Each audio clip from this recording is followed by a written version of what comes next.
The Project Gutenberg ebook of Dorothy and the Wizard in Oz. This ebook is for the use of anyone anywhere in the United States and most other parts of the world at no cost and with almost no restrictions whatsoever. You may copy it, give it away or reuse it under the terms of the Project Gutenberg license included with this ebook or online at www.gutenberg.org. If you are not located in the United States, you will have to check the laws of the country where you are located before using this ebook. Title: Dorothy and the Wizard in Oz. Author: L. Frank Baum. Illustrator: John R. Neal. Release date: September 10, 2007. Ebook number 22566. Language: English. Credits: produced by Chris Kernow, Joseph Cooper, Janet Blankenship, and the online distributed proofreading team at http://www.pgdp.net. Start of the Project Gutenberg ebook. Dorothy and the Wizard in Oz. Picking the Princess. Dorothy and the Wizard in Oz by L. Frank Baum. Author of The Wizard of Oz, The Land of Oz, Ozma of Oz, etc. Illustrated by John R. Neal. Books of Wonder. William Morrow & Co., Inc. New York. Copyright 1908 by L. Frank Baum. All rights reserved. Dedicated to Harriet A. B. Neal. To my readers, it's no use at all. The children won't let me stop telling tales of the Land of Oz. I know lots of other stories, and I hope to tell them, sometime or another, but just now my loving tyrants won't allow me. They cry, Oz, Oz. More about Oz, Mr. Baum, and what can I do but obey their commands? This is our book, mine and the children's. For they have flooded me with thousands of suggestions in regard to it, and I have honestly tried to adopt as many of these suggestions as could be fitted into one story. After the wonderful success of Ozma of Oz, it is evident that Dorothy has become a firm fixture in these Oz stories. The little ones all love Dorothy, and as one of my small friends aptly states, it isn't a real Oz story without her. So here she is again, as sweet and gentle and innocent as ever, I hope, and the heroine of another strange adventure. There were many requests from my little correspondents for more about the wizard. It seems the jolly old fellow made hosts of friends in the first Oz book, in spite of the fact that he frankly acknowledged himself a humbug. The children had heard how he mounted into the sky in a balloon and they were all waiting for him to come down again. So what could I do but tell what happened to the wizard afterward? You will find him in these pages, just the same humbug wizard as before. There was one thing the children demanded which I found it impossible to do in this present book.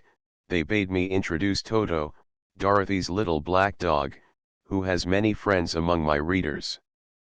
But you will see, when you begin to read the story, that Toto was in Kansas while Dorothy was in California, and so she had to start on her adventure without him. In this book Dorothy had to take her kitten with her instead of her dog, but in the next Oz book, if I am permitted to write one, I intend to tell a good deal about Toto's further history. Princess Ozma, whom I love as much as my readers do, is again introduced in this story, and so are several of our old friends of Oz. You will also become acquainted with Jim the cab horse, the 9 tiny piglets, and Eureka, the kitten. I am sorry the kitten was not as well behaved as she ought to have been, but perhaps she wasn't brought up properly. Dorothy found her, you see, and who her parents were nobody knows. I believe, my dears, that I am the proudest storyteller that ever lived. Many a time tears of pride and joy have stood in my eyes while I read the tender, loving, appealing letters that come to me in almost every mail from my little readers. To have pleased you, to have interested you, to have won your friendship, and perhaps your love, through my stories, is to my mind as great an achievement as to become President of the United States. Indeed, I would much rather be your storyteller, under these conditions, than to be the President. So you have helped me to fulfill my life's ambition, and I am more grateful to you, my dears, than I can express in words. I try to answer every letter of my young correspondence, yet sometimes there are so many letters that a little time must pass before you get your answer. But be patient, friends, for the answer will surely come, and by writing to me you more than repay me for the pleasant task of preparing these books. Besides, I am proud to acknowledge that the books are partly yours, for your suggestions often guide me in telling the stories, and I am sure they would not be half so good without your clever and thoughtful assistance. L. Frank Baum Coronado, 1908.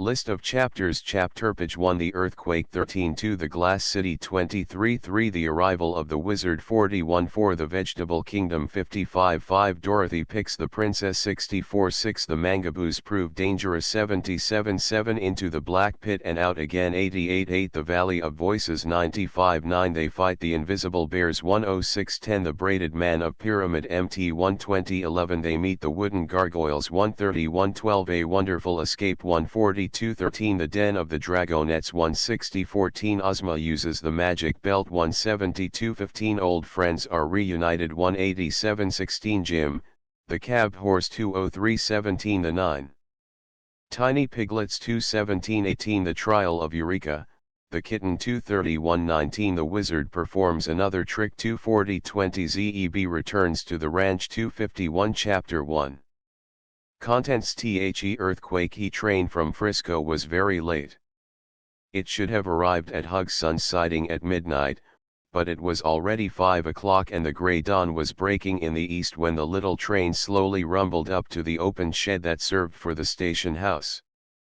As it came to a stop the conductor called out in a loud voice, "Hugson's siding." At once a little girl rose from her seat and walked to the door of the car, carrying a wicker suitcase in one hand and a round birdcage covered up with newspapers in the other, while a parasol was tucked under her arm.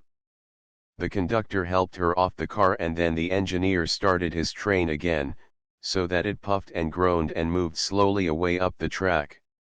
The reason he was so late was because all through the night there were times when the solid earth shook and trembled under him, and the engineer was afraid that at any moment the rails might spread apart and an accident happen to his passengers. So he moved the cars slowly and with caution. The little girl stood still to watch until the train had disappeared around a curve, then she turned to see where she was. The shed at Hugson's siding was bare save for an old wooden bench, and did not look very inviting. As she peered through the soft gray light not a house of any sort was visible near the station, nor was any person in sight, but after a while the child discovered a horse and buggy standing near a group of trees a short distance away. She walked toward it and found the horse tied to a tree and standing motionless, with its head hanging down almost to the ground. It was a big horse, tall and bony, with long legs and large knees and feet. She could count his ribs easily where they showed through the skin of his body, and his head was long and seemed altogether too big for him, as if it did not fit. His tail was short and scraggly, and his harness had been broken in many places and fastened together again with cords and bits of wire. The buggy seemed almost new, for it had a shiny top and side curtains.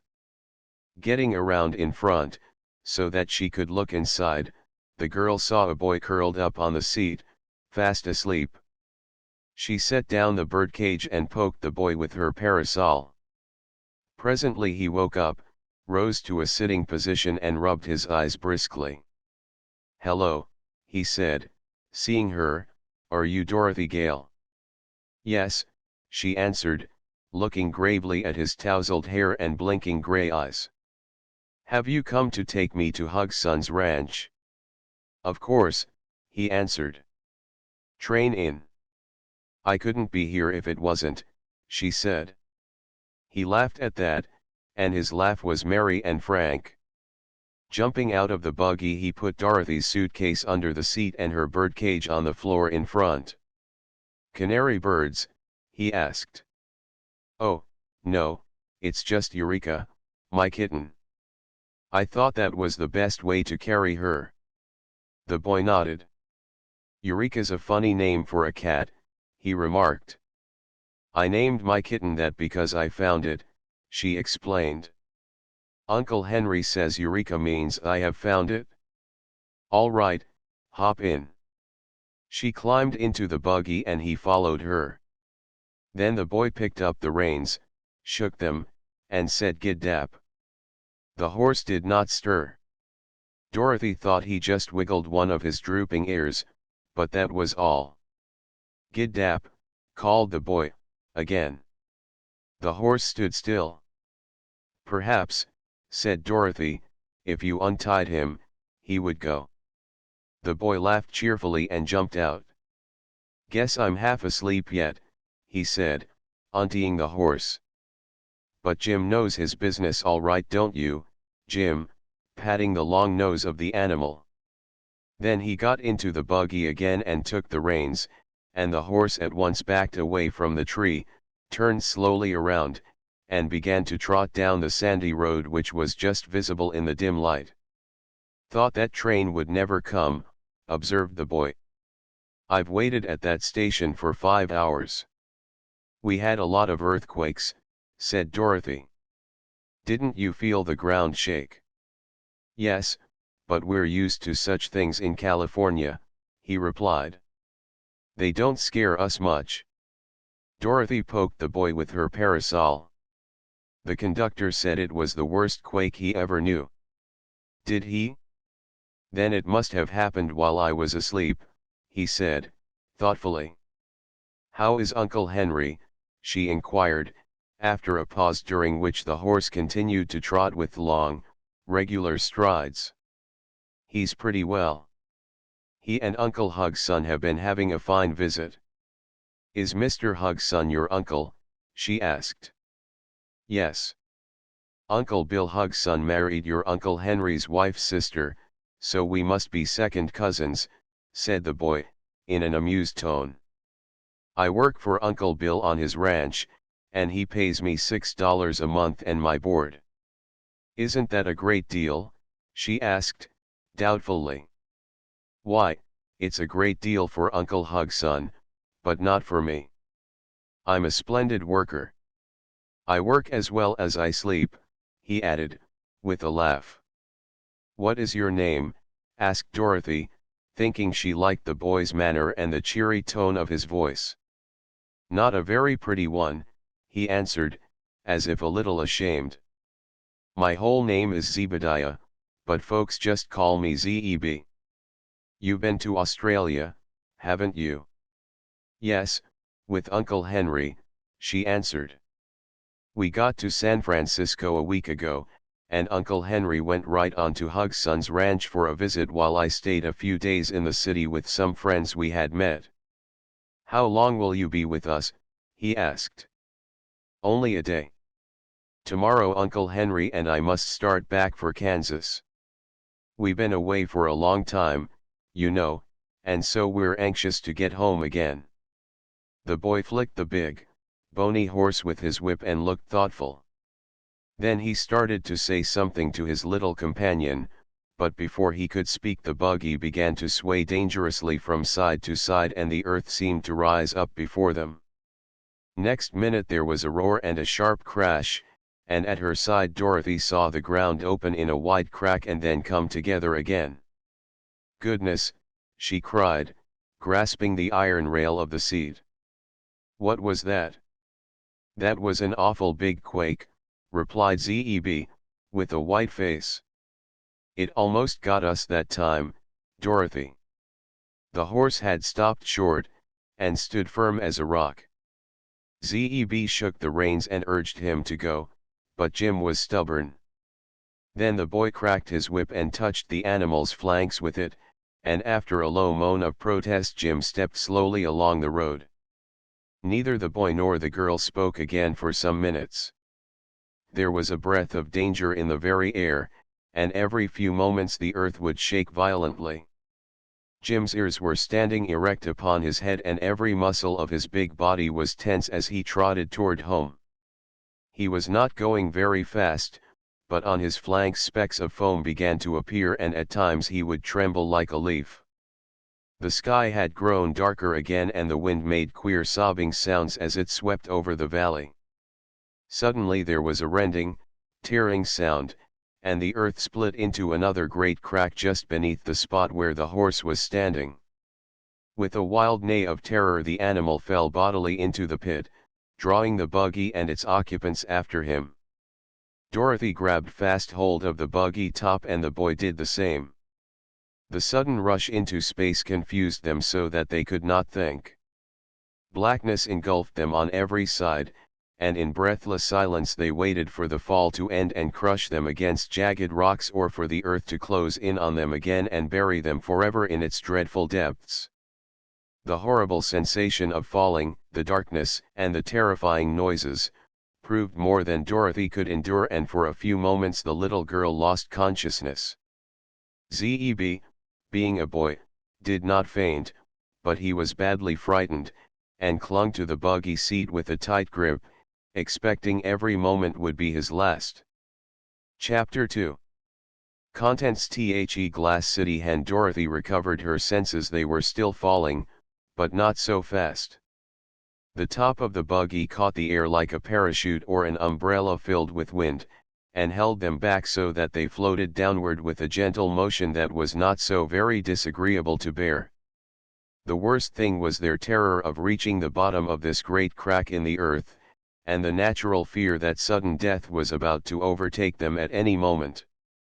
Crash after crash echoed far above their heads, as the earth came together where it had split, and stones and chunks of clay rattled around them on every side.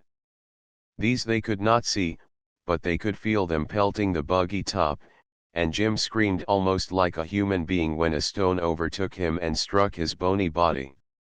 They did not really hurt the poor horse, because everything was falling together, only the stones and rubbish fell faster than the horse and buggy, which were held back by the pressure of the air, so that the terrified animal was actually more frightened than he was injured. How long this state of things continued Dorothy could not even guess, she was so greatly bewildered. But by and by, as she stared ahead into the black chasm with a beating heart, she began to dimly see the form of the horse Jim, his head up in the air, his ears erect and his long legs sprawling in every direction as he tumbled through space. Also, turning her head, she found that she could see the boy beside her, who had until now remained as still and silent as she herself. Dorothy sighed and commenced to breathe easier. She began to realize that death was not in store for her, after all, but that she had merely started upon another adventure, which promised to be just as queer and unusual as were those she had before encountered. With this thought in mind the girl took heart and leaned her head over the side of the buggy to see where the strange light was coming from. Far below her she found 6 great glowing balls suspended in the air. The central and largest one was white, and reminded her of the sun. Around it were arranged, like the 5 points of a star, the other 5 brilliant balls, one being rose-colored, one violet, one yellow, one blue and one orange.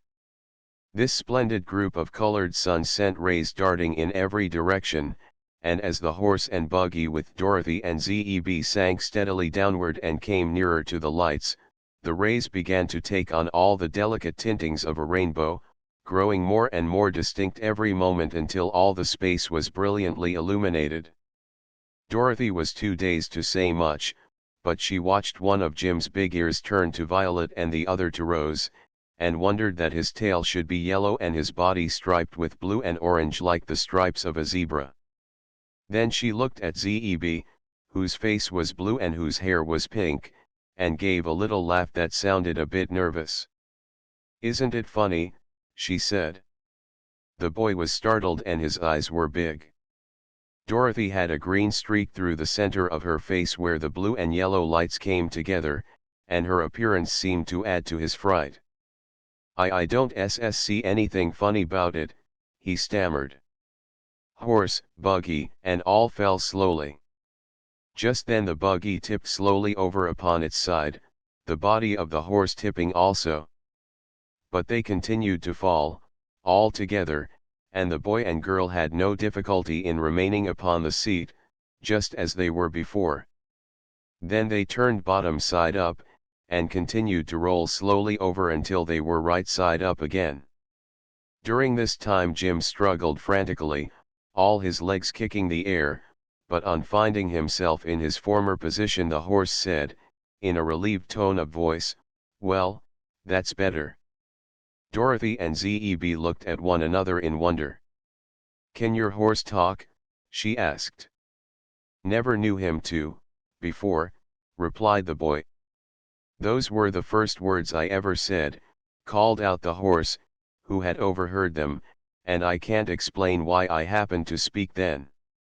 This is a nice scrape you've got me into, isn't it?" "As for that, we are in the same scrape ourselves," answered Dorothy, cheerfully. "But never mind, something will happen pretty soon." "Of course," growled the horse, "and then we shall be sorry it happened." Zeb gave a shiver. All this was so terrible and unreal that he could not understand it at all, and so had good reason to be afraid. Swiftly they drew near to the flaming colored suns, and passed close beside them. The light was then so bright that it dazzled their eyes, and they covered their faces with their hands to escape being blinded. There was no heat in the colored suns, however, and after they had passed below them the top of the buggy shut out many of the piercing rays so that the boy and girl could open their eyes again. "We've got to come to the bottom sometime," remarked Zeb, with a deep sigh. "We can't keep falling forever, you know." "Of course not," said Dorothy. "We are somewhere in the middle of the earth, and the chances are we'll reach the other side of it before long." "But it's a big hollow, isn't it?" "Awful big," answered the boy. "We're coming to something now," announced the horse. At this they both put their heads over the side of the buggy and looked down. Yes, there was land below them, and not so very far away, either. But they were floating very, very slowly, so slowly that it could no longer be called a fall, and the children had ample time to take heart and look about them. They saw a landscape with mountains and plains, lakes and rivers, very like those upon the earth's surface, but all the scene was splendidly colored by the variegated lights from the 6 suns. Here and there were groups of houses that seemed made of clear glass, because they sparkled so brightly. "I'm sure we are in no danger," said Dorothy, in a sober voice. "We are falling so slowly that we can't be dashed to pieces when we land, and this country that we are coming to seems quite pretty." "We'll never get home again, though," declared Zeb, with a groan. "Oh, I'm not so sure of that," replied the girl. "But don't let us worry over such things, Zeb, we can't help ourselves just now, you know, and I've always been told it's foolish to borrow trouble." The boy became silent, having no reply to so sensible a speech, and soon both were fully occupied in staring at the strange scenes spread out below them. They seemed to be falling right into the middle of a big city which had many tall buildings with glass domes and sharp-pointed spires. These spires were like great spear points, and if they tumbled upon one of them they were likely to suffer serious injury. Jim the horse had seen these spires, also, and his ears stood straight up with fear, while Dorothy and Zeb held their breaths in suspense. But no, they floated gently down upon a broad, flat roof, and came to a stop at last. When Jim felt something firm under his feet the poor beast's legs trembled so much that he could hardly stand, but Zeb at once leaped out of the buggy to the roof, and he was so awkward and hasty that he kicked over Dorothy's birdcage, which rolled out upon the roof so that the bottom came off. At once a pink kitten crept out of the upset cage, sat down upon the glass roof, and yawned and blinked its round eyes. "Oh," said Dorothy. "There's Eureka." "First time I ever saw a pink cat," said Zeb. "Eureka isn't pink, she's white." It's this queer light that gives her that color. Where's my milk? Asked the kitten, looking up into Dorothy's face. I'm most starved to death. Oh, Eureka. Can you talk? Talk. Am I talking? Good gracious, I believe I am. Isn't it funny? Asked the kitten. It's all wrong, said Zeb, gravely. Animals ought not to talk. But even old Jim has been saying things since we had our accident.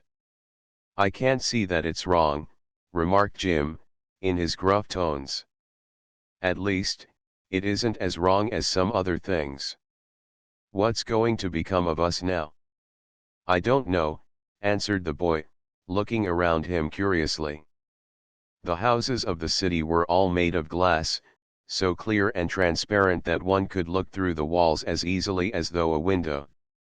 Dorothy saw, underneath the roof on which she stood, several rooms used for rest chambers, and even thought she could make out a number of queer forms huddled into the corners of these rooms. The roof beside them had a great hole smashed through it, and pieces of glass were lying scattered in every direction. A nearby steeple had been broken off short and the fragments lay heaped beside it. Other buildings were cracked in places or had corners chipped off from them, but they must have been very beautiful before these accidents had happened to mar their perfection. The rainbow tints from the colored suns fell upon the glass city softly and gave to the buildings many delicate, shifting hues which were very pretty to see. But not a sound had broken the stillness since the strangers had arrived, except that of their own voices. They began to wonder if there were no people to inhabit this magnificent city of the inner world. Suddenly a man appeared through a hole in the roof next to the one they were on and stepped into plain view. He was not a very large man, but was well formed and had a beautiful face, calm and serene as the face of a fine portrait. His clothing fitted his form snugly and was gorgeously colored in brilliant shades of green, which varied as the sunbeams touched them but was not wholly influenced by the solar rays. The man had taken a step or two across the glass roof before he noticed the presence of the strangers, but then he stopped abruptly. There was no expression of either fear or surprise upon his tranquil face, yet he must have been both astonished and afraid, for after his eyes had rested upon the ungainly form of the horse for a moment he walked rapidly to the furthest edge of the roof, his head turned back over his shoulder to gaze at the strange animal. "Look out!" cried Dorothy, who noticed that the beautiful man did not look where he was going. "Be careful, or you'll fall off." But he paid no attention to her warning. He reached the edge of the tall roof, stepped 1 foot out into the air, and walked into space as calmly as if he were on firm ground. The girl, greatly astonished, ran to lean over the edge of the roof, and saw the man walking rapidly through the air toward the ground. Soon he reached the street and disappeared through a glass doorway into one of the glass buildings. "How strange," she exclaimed, drawing a long breath. "Yes, but it's lots of fun, if it is strange," remarked the small voice of the kitten, and Dorothy turned to find her pet walking in the air a foot or so away from the edge of the roof. "Come back, Eureka," she called, in distress, "you'll certainly be killed." "I have 9 lives, said the kitten, purring softly as it walked around in a circle and then came back to the roof, "but I can't lose even one of them by falling in this country, because I really couldn't manage to fall if I wanted to." "Does the air bear up your weight?" asked the girl. "Of course, can't you see?" and again the kitten wandered into the air and back to the edge of the roof. "It's wonderful," said Dorothy. "Suppose we let Eureka go down to the street and get someone to help us," suggested Zeb, who had been even more amazed than Dorothy at these strange happenings. "Perhaps we can walk on the air ourselves," replied the girl. Zeb drew back with a shiver. "I wouldn't dare try," he said. "Maybe Jim will go," continued Dorothy, looking at the horse. "And maybe he won't," answered Jim. I've tumbled through the air long enough to make me contented on this roof. But we didn't tumble to the roof, said the girl. By the time we reached here we were floating very slowly, and I'm almost sure we could float down to the street without getting hurt. Eureka walks on the air all right. Eureka weighs only about half a pound, replied the horse, in a scornful tone, while I weigh about half a ton. You don't weigh as much as you ought to, Jim, remarked the girl, shaking her head as she looked at the animal. You're dreadfully skinny. Oh, well, I'm old, said the horse, hanging his head despondently, and I've had lots of trouble in my day, little one. For a good many years I drew a public cab in Chicago, and that's enough to make anyone skinny. He eats enough to get fat, I'm sure, said the boy, gravely. Do I? Can you remember any breakfast that I've had today? Growled Jim, as if he resented Zeb's speech. None of us has had breakfast, said the boy, and in a time of danger like this it's foolish to talk about eating. Nothing is more dangerous than being without food, declared the horse, with a sniff at the rebuke of his young master, and just at present no one can tell whether there are any oats in this queer country or not. If there are, they are liable to be glass oats. Come on, Jim. It's all right.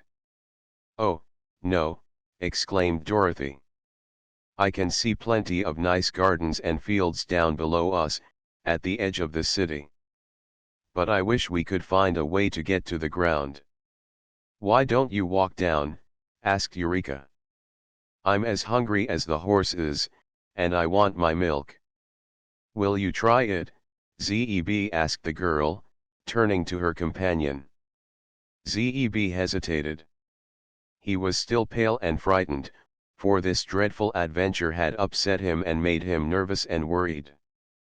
But he did not wish the little girl to think him a coward, so he advanced slowly to the edge of the roof. Dorothy stretched out a hand to him and Zeb put one foot out and let it rest in the air a little over the edge of the roof. It seemed firm enough to walk upon, so he took courage and put out the other foot. Dorothy kept hold of his hand and followed him, and soon they were both walking through the air, with the kitten frisking beside them. Come on, Jim, called the boy. It's all right. Jim had crept to the edge of the roof to look over, and being a sensible horse and quite experienced, he made up his mind that he could go where the others did. So, with a snort and a neigh and a whisk of his short tail he trotted off the roof into the air and at once began floating downward to the street. His great weight made him fall faster than the children walked, and he passed them on the way down, but when he came to the glass pavement he alighted upon it so softly that he was not even jarred. Well, well, said Dorothy, drawing a long breath, what a strange country this is.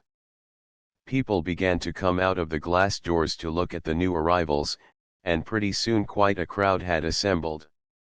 There were men and women, but no children at all, and the folks were all beautifully formed and attractively dressed and had wonderfully handsome faces. There was not an ugly person in all the throng, yet Dorothy was not especially pleased by the appearance of these people because their features had no more expression than the faces of dolls. They did not smile nor did they frown, or show either fear or surprise or curiosity or friendliness. They simply stared at the strangers, paying most attention to Jim and Eureka, for they had never before seen either a horse or a cat and the children bore an outward resemblance to themselves. Pretty soon a man joined the group who wore a glistening star in the dark hair just over his forehead. He seemed to be a person of authority, for the others pressed back to give him room. After turning his composed eyes first upon the animals and then upon the children he said to Zeb, who was a little taller than Dorothy, "Tell me, intruder, was it you who caused the rain of stones?" For a moment the boy did not know what he meant by this question. Then, remembering the stones that had fallen with them and past them long before they had reached this place, He answered, "No, sir, we didn't cause anything. It was the earthquake." The man with the star stood for a time quietly thinking over this speech. Then he asked, "What is an earthquake?" "I don't know," said Zeb, who was still confused. But Dorothy, seeing his perplexity, answered, "It's a shaking of the earth. In this quake a big crack opened and we fell through horse and buggy, and the stones got loose and came down with us." The man with the star regarded her with his calm, expressionless eyes. "The rain of stones has done much damage to our city," he said, "and we shall hold you responsible for it unless you can prove your innocence." "How can we do that?" asked the girl.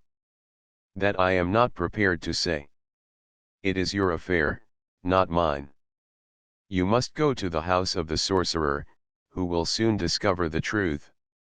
"Where is the house of the sorcerer?" the girl inquired. "I will lead you to it. Come." He turned and walked down the street, and after a moment's hesitation Dorothy caught Eureka in her arms and climbed into the buggy. The boy took his seat beside her and said, "Giddap, Jim." As the horse ambled along, drawing the buggy, the people of the glass city made way for them and formed a procession in their rear. Slowly they moved down one street and up another, turning first this way and then that, until they came to an open square in the center of which was a big glass palace having a central dome and 4 tall spires on each corner. Chapter 3. Contents. The arrival of the wizard. The doorway of the glass palace was quite big enough for the horse and buggy to enter, so Zeb drove straight through it and the children found themselves in a lofty hall that was very beautiful. The people at once followed and formed a circle around the sides of the spacious room, leaving the horse and buggy and the man with the star to occupy the center of the hall. "Come to us, oh, Gwig," called the man, in a loud voice. Instantly a cloud of smoke appeared and rolled over the floor, then it slowly spread and ascended into the dome, disclosing a strange personage seated upon a glass throne just before Jim's nose. He was formed just as were the other inhabitants of this land, and his clothing only differed from theirs in being bright yellow. But he had no hair at all, and all over his bald head and face and upon the backs of his hands grew sharp thorns like those found on the branches of rose bushes. There was even a thorn upon the tip of his nose, and he looked so funny that Dorothy laughed when she saw him. The sorcerer, hearing the laugh, looked toward the little girl with cold, cruel eyes, and his glance made her grow sober in an instant. "Why have you dared to intrude your unwelcome persons into the secluded land of the Mangaboos?" he asked, sternly. "'Cause we couldn't help it," said Dorothy. "Why did you wickedly and viciously send the rain of stones to crack and break our houses?" he continued. "We didn't," declared the girl. "Prove it," cried the sorcerer. "We don't have to prove it," answered Dorothy, indignantly. "If you had any sense at all you'd known it was the earthquake. We only know that yesterday came a rain of stones upon us, which did much damage and injured some of our people. Today came another rain of stones, and soon after it you appeared among us." "By the way," said the man with the star, looking steadily at the sorcerer, "you told us yesterday that there would not be a second rain of stones. Yet one has just occurred that was even worse than the first. What is your sorcery good for if it cannot tell us the truth?" "My sorcery does tell the truth," declared the thorn-covered man. "I said there would be but one rain of stones. This second one was a rain of people and horse and buggy. And some stones came with them." "Will there be any more rains?" asked the man with the star. "No, my prince. Neither stones nor people." "No, my prince." "Are you sure?" "Quite sure, my prince. My sorcery tells me so." Just then a man came running into the hall and addressed the prince after making a low bow. "More wonders in the air, my lord," said he. Immediately the prince and all of his people flocked out of the hall into the street, that they might see what was about to happen. Dorothy and Zeb jumped out of the buggy and ran after them, but the sorcerer remained calmly in his throne. Far up in the air was an object that looked like a balloon. It was not so high as the glowing star of the six-colored suns, but was descending slowly through the air, so slowly that at first it scarcely seemed to move. The throng stood still and waited. It was all they could do, for to go away and leave that strange sight was impossible, nor could they hurry its fall in any way. The earth children were not noticed, being so near the average size of the mangaboos, and the horse had remained in the house of the sorcerer, with Eureka curled up asleep on the seat of the buggy. Gradually the balloon grew bigger, which was proof that it was settling down upon the land of the mangaboos. Dorothy was surprised to find how patient the people were, for her own little heart was beating rapidly with excitement. A balloon meant to her some other arrival from the surface of the earth, and she hoped it would be someone able to assist her and Zeb out of their difficulties. In an hour the balloon had come near enough for her to see a basket suspended below it. In 2 hours she could see a head looking over the side of the basket. In 3 hours the big balloon settled slowly into the great square in which they stood and came to rest on the glass pavement. Then a little man jumped out of the basket, took off his tall hat, and bowed very gracefully to the crowd of mangaboos around him. He was quite an old little man, and his head was long and entirely bald. "Why," cried Dorothy, in amazement, "it's Oz." The little man looked toward her and seemed as much surprised as she was. But he smiled and bowed as he answered, "Yes, my dear, I am Oz, the great and terrible." "Eh? And you are little Dorothy, from Kansas. I remember you very well." "Who did you say it was?" whispered Zeb to the girl.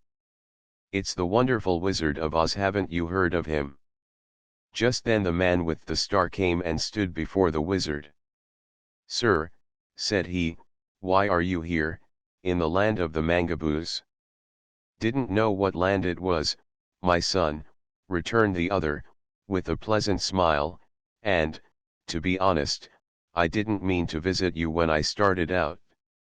I live on top of the earth, your honor, which is far better than living inside it, but yesterday I went up in a balloon, and when I came down I fell into a big crack in the earth, caused by an earthquake. I had let so much gas out of my balloon that I could not rise again, and in a few minutes the earth closed over my head. So I continued to descend until I reached this place, and if you will show me a way to get out of it, I'll go with pleasure. Sorry to have troubled you, but it couldn't be helped." The prince had listened with attention. Said he, "This child, who is from the crust of the earth, like yourself, called you a wizard. Is not a wizard something like a sorcerer?" "It's better," replied Oz, promptly. "One wizard is worth 3 sorcerers." "Ah, you shall prove that," said the prince. "We mangaboos have, at the present time, one of the most wonderful sorcerers that ever was picked from a bush, but he sometimes makes mistakes." "Do you ever make mistakes?" "Never," declared the wizard, boldly. "Oh, Oz," said Dorothy, "you made a lot of mistakes when you were in the marvelous land of Oz." "Nonsense," said the little man, turning red, although just then a ray of violet sunlight was on his round face. "Come with me," said the prince to him. "I wish you to meet our sorcerer." The wizard did not like this invitation, but he could not refuse to accept it. So he followed the prince into the great domed hall, and Dorothy and Zeb came after them, while the throng of people trooped in also. There sat the thorny sorcerer in his chair of state, and when the wizard saw him he began to laugh, uttering comical little chuckles. "What an absurd creature," he exclaimed. "He may look absurd," said the prince, in his quiet voice, but he is an excellent sorcerer. The only fault I find with him is that he is so often wrong. I am never wrong, answered the sorcerer. Only a short time ago you told me there would be no more rain of stones or of people, said the prince. Well, what then? Here is another person descended from the air to prove you were wrong. One person cannot be called people, said the sorcerer. If two should come out of the sky you might with justice say I was wrong, but unless more than this one appears I will hold that I was right. Very clever, said the wizard, nodding his head as if pleased. I am delighted to find humbugs inside the earth, just the same as on top of it. Were you ever with a circus, brother? No, said the sorcerer. You ought to join one, declared the little man seriously. I belong to Baum and Barney's great consolidated shows, 3 rings in one tent and a menagerie on the side. It's a fine aggregation, I assure you. What do you do? Asked the sorcerer. I go up in a balloon, usually, to draw the crowds to the circus. But I've just had the bad luck to come out of the sky, skip the solid earth, and land lower down than I intended. But never mind. It isn't everybody who gets a chance to see your land of the Gabazoos. Mangaboos, said the sorcerer, correcting him. If you are a wizard you ought to be able to call people by their right names. Oh, I'm a wizard, you may be sure of that. Just as good a wizard as you are a sorcerer. That remains to be seen, said the other. If you are able to prove that you are better, said the prince to the little man, I will make you the chief wizard of this domain. Otherwise, what will happen otherwise? Asked the wizard.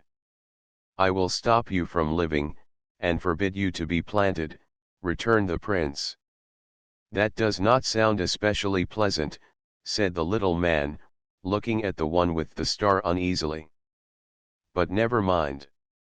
I'll beat old Prickly, all right.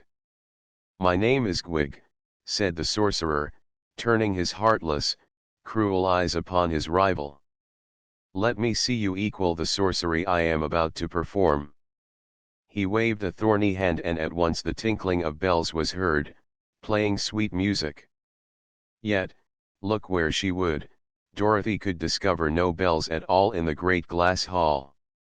The Mangaba people listened, but showed no great interest. It was one of the things Gwig usually did to prove he was a sorcerer. Now was the wizard's turn, so he smiled upon the assemblage and asked, Will somebody kindly loan me a hat? No one did, because the Mangaboos did not wear hats, and Zeb had lost his, somehow, in his flight through the air. Ahem, said the wizard, will somebody please loan me a handkerchief? But they had no handkerchiefs, either. Very good, remarked the wizard. I'll use my own hat, if you please. Now, good people, observe me carefully. You see, there is nothing up my sleeve and nothing concealed about my person. Also, my hat is quite empty. He took off his hat and held it upside down, shaking it briskly. Let me see it, said the sorcerer. He took the hat and examined it carefully, returning it afterward to the wizard. Now, said the little man, I will create something out of nothing. He placed the hat upon the glass floor, made a pass with his hand, and then removed the hat, displaying a little white piglet no bigger than a mouse, which began to run around here and there and to grunt and squeal in a tiny, shrill voice. The people watched it intently, for they had never seen a pig before, big or little. The wizard reached out, caught the wee creature in his hand, and holding its head between one thumb and finger and its tail between the other thumb and finger he pulled it apart, each of the two parts becoming a whole and separate piglet in an instant. He placed one upon the floor, so that it could run around, and pulled apart the other, making 3 piglets in all, and then one of these was pulled apart, making 4 piglets. The wizard continued this surprising performance until 9 tiny piglets were running about at his feet, all squealing and grunting in a very comical way. "Now," said the Wizard of Oz, "having created something from nothing, I will make something nothing again." With this he caught up 2 of the piglets and pushed them together, so that the 2 were one. Then he caught up another piglet and pushed it into the first, where it disappeared. And so, one by one, the 9 tiny piglets were pushed together until but a single one of the creatures remained. This the wizard placed underneath his hat and made a mystic sign above it. When he removed his hat, the last piglet had disappeared entirely. The little man gave a bow to the silent throng that had watched him, and then the prince said, in his cold, calm voice, "You are indeed a wonderful wizard, and your powers are greater than those of my sorcerer." "He will not be a wonderful wizard long," remarked Gwig. "Why not?" inquired the wizard. "Because I am going to stop your breath," was the reply. "I perceive that you are curiously constructed, and that if you cannot breathe you cannot keep alive." The little man looked troubled. "How long will it take you to stop my breath?" he asked. "About 5 minutes. I'm going to begin now. Watch me carefully." He began making queer signs and passes toward the wizard, but the little man did not watch him long. Instead, he drew a leathern case from his pocket and took from it several sharp knives, which he joined together, one after another, until they made a long sword. By the time he had attached a handle to the sword he was having much trouble to breathe, as the charm of the sorcerer was beginning to take effect. So the wizard lost no more time, but leaping forward he raised the sharp sword, whirled it once or twice around his head, and then gave a mighty stroke that cut the body of the sorcerer exactly in 2. Dorothy screamed and expected to see a terrible sight, but as the 2 halves of the sorcerer fell apart on the floor she saw that he had no bones or blood inside of him at all, and that the place where he was cut looked much like a sliced turnip or potato. "Why, he's vegetable," cried the wizard, astonished. "Of course," said the prince. "We are all vegetable, in this country. Are you not vegetable, also?" "No," answered the wizard. "People on top of the earth are all meat." "Will your sorcerer die?" "Certainly, sir. He is really dead now, and will wither very quickly. So we must plant him at once, that other sorcerers may grow upon his bush," continued the prince. "What do you mean by that?" asked the little wizard, greatly puzzled. "If you will accompany me to our public gardens," replied the prince, "I will explain to you much better than I can here the mysteries of our vegetable kingdom." The wizard cut the sorcerer exactly in 2. Chapter 4. Contents: The vegetable kingdom FTER. The wizard had wiped the dampness from his sword and taken it apart and put the pieces into their leathern case again. The man with the star ordered some of his people to carry the 2 halves of the sorcerer to the public gardens. Jim pricked up his ears when he heard they were going to the gardens, and wanted to join the party, thinking he might find something proper to eat, so Zeb put down the top of the buggy and invited the wizard to ride with them. The seat was amply wide enough for the little man and the 2 children, and when Jim started to leave the hall the kitten jumped upon his back and sat there quite contentedly. So the procession moved through the streets, the bearers of the sorcerer first, the prince next, then Jim drawing the buggy with the strangers inside of it, and last the crowd of vegetable people who had no hearts and could neither smile nor frown. The glass city had several fine streets, for a good many people lived there, but when the procession had passed through these it came upon a broad plain covered with gardens and watered by many pretty brooks that flowed through it. There were paths through these gardens, and over some of the brooks were ornamental glass bridges. Dorothy and Zeb now got out of the buggy and walked beside the prince, so that they might see and examine the flowers and plants better. "Who built these lovely bridges?" asked the little girl. "No one built them," answered the man with the star. "They grow." "That's queer," said she. "Did the glass houses in your city grow, too?" "Of course," he replied.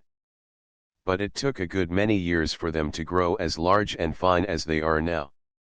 That is why we are so angry when a rain of stones comes to break our towers and crack our roofs."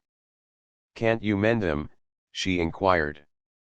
"No, but they will grow together again, in time, and we must wait until they do." They first passed through many beautiful gardens of flowers, which grew nearest the city, but Dorothy could hardly tell what kind of flowers they were, because the colors were constantly changing under the shifting lights of the 6 suns.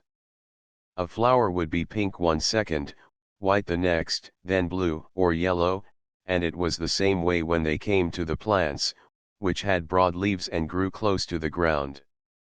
When they passed over a field of grass, Jim immediately stretched down his head and began to nibble. "A nice country this is," he grumbled, "where a respectable horse has to eat pink grass." "It's violet," said the wizard, who was in the buggy. "Now it's blue," complained the horse. "As a matter of fact, I'm eating rainbow grass." "How does it taste?" asked the wizard. "Not bad at all," said Jim. "If they give me plenty of it, I'll not complain about its color." By this time the party had reached a freshly plowed field, and the prince said to Dorothy, "This is our planting ground." Several mangaboos came forward with glass spades and dug a hole in the ground. Then they put the 2 halves of the sorcerer into it and covered him up. After that other people brought water from a brook and sprinkled the earth. "He will sprout very soon," said the prince, "and grow into a large bush, from which we shall in time be able to pick several very good sorcerers." "Do all your people grow on bushes?" asked the boy. "Certainly," was the reply. "Do not all people grow upon bushes where you came from, on the outside of the earth?" "Not that I ever heard of." "How strange. But if you will come with me to one of our folk gardens, I will show you the way we grow in the land of the mangaboos." It appeared that these odd people, while they were able to walk through the air with ease, usually moved upon the ground in the ordinary way. There were no stairs in their houses, because they did not need them, but on a level surface they generally walked just as we do. The little party of strangers now followed the prince across a few more of the glass bridges and along several paths until they came to a garden enclosed by a high hedge. Jim had refused to leave the field of grass, where he was engaged in busily eating, so the wizard got out of the buggy and joined Zeb and Dorothy, and the kitten followed demurely at their heels.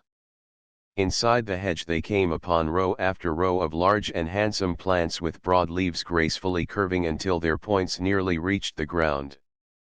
In the center of each plant grew a daintily dressed mangaboo, for the clothing of all these creatures grew upon them and was attached to their bodies. The growing mangaboos were of all sizes, from the blossom that had just turned into a wee baby to the full-grown and almost ripe man or woman. On some of the bushes might be seen a bud, a blossom, a baby, a half-grown person and a ripe one, but even those ready to pluck were motionless and silent, as if devoid of life. This sight explained to Dorothy why she had seen no children among the mangaboos, a thing she had until now been unable to account for. "Our people do not acquire their real life until they leave their bushes," said the prince. "You will notice they are all attached to the plants by the solace of their feet, and when they are quite ripe they are easily separated from the stems and at once attain the powers of motion and speech. So while they grow they cannot be said to really live, and they must be picked before they can become good citizens." "How long do you live, after you are picked?" asked Dorothy. "That depends upon the care we take of ourselves," he replied. "If we keep cool and moist, and meet with no accidents, we often live for 5 years. I've been picked over 6 years, but our family is known to be especially long-lived. Do you eat? Asked the boy. Eat? No, indeed. We are quite solid inside our bodies, and have no need to eat, any more than does a potato. But the potatoes sometimes sprout, said Zeb. And sometimes we do, answered the prince, but that is considered a great misfortune, for then we must be planted at once. Where did you grow? Asked the wizard. I will show you, was the reply. Step this way, please. He led them within another but smaller circle of hedge, where grew one large and beautiful bush. This, said he, is the royal bush of the mangaboos. All of our princes and rulers have grown upon this one bush from time immemorial. They stood before it in silent admiration. On the central stalk stood poised the figure of a girl so exquisitely formed and colored and so lovely in the expression of her delicate features that Dorothy thought she had never seen so sweet and adorable a creature in all her life. The maiden's gown was soft as satin and fell about her in ample folds, while dainty lace-like traceries trimmed the bodice and sleeves. Her flesh was fine and smooth as polished ivory, and her poise expressed both dignity and grace. Who is this? Asked the wizard, curiously. The prince had been staring hard at the girl on the bush. Now he answered, with a touch of uneasiness in his cold tones, she is the ruler destined to be my successor, for she is a royal princess. When she becomes fully ripe I must abandon the sovereignty of the mangaboos to her. Isn't she ripe now? Asked Dorothy. He hesitated. Not quite, said he, finally.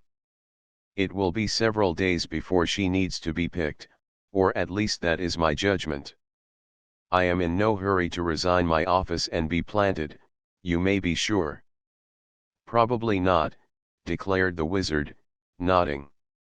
This is one of the most unpleasant things about our vegetable lives, continued the prince, with a sigh, that while we are in our full prime we must give way to another, and be covered up in the ground to sprout and grow and give birth to other people.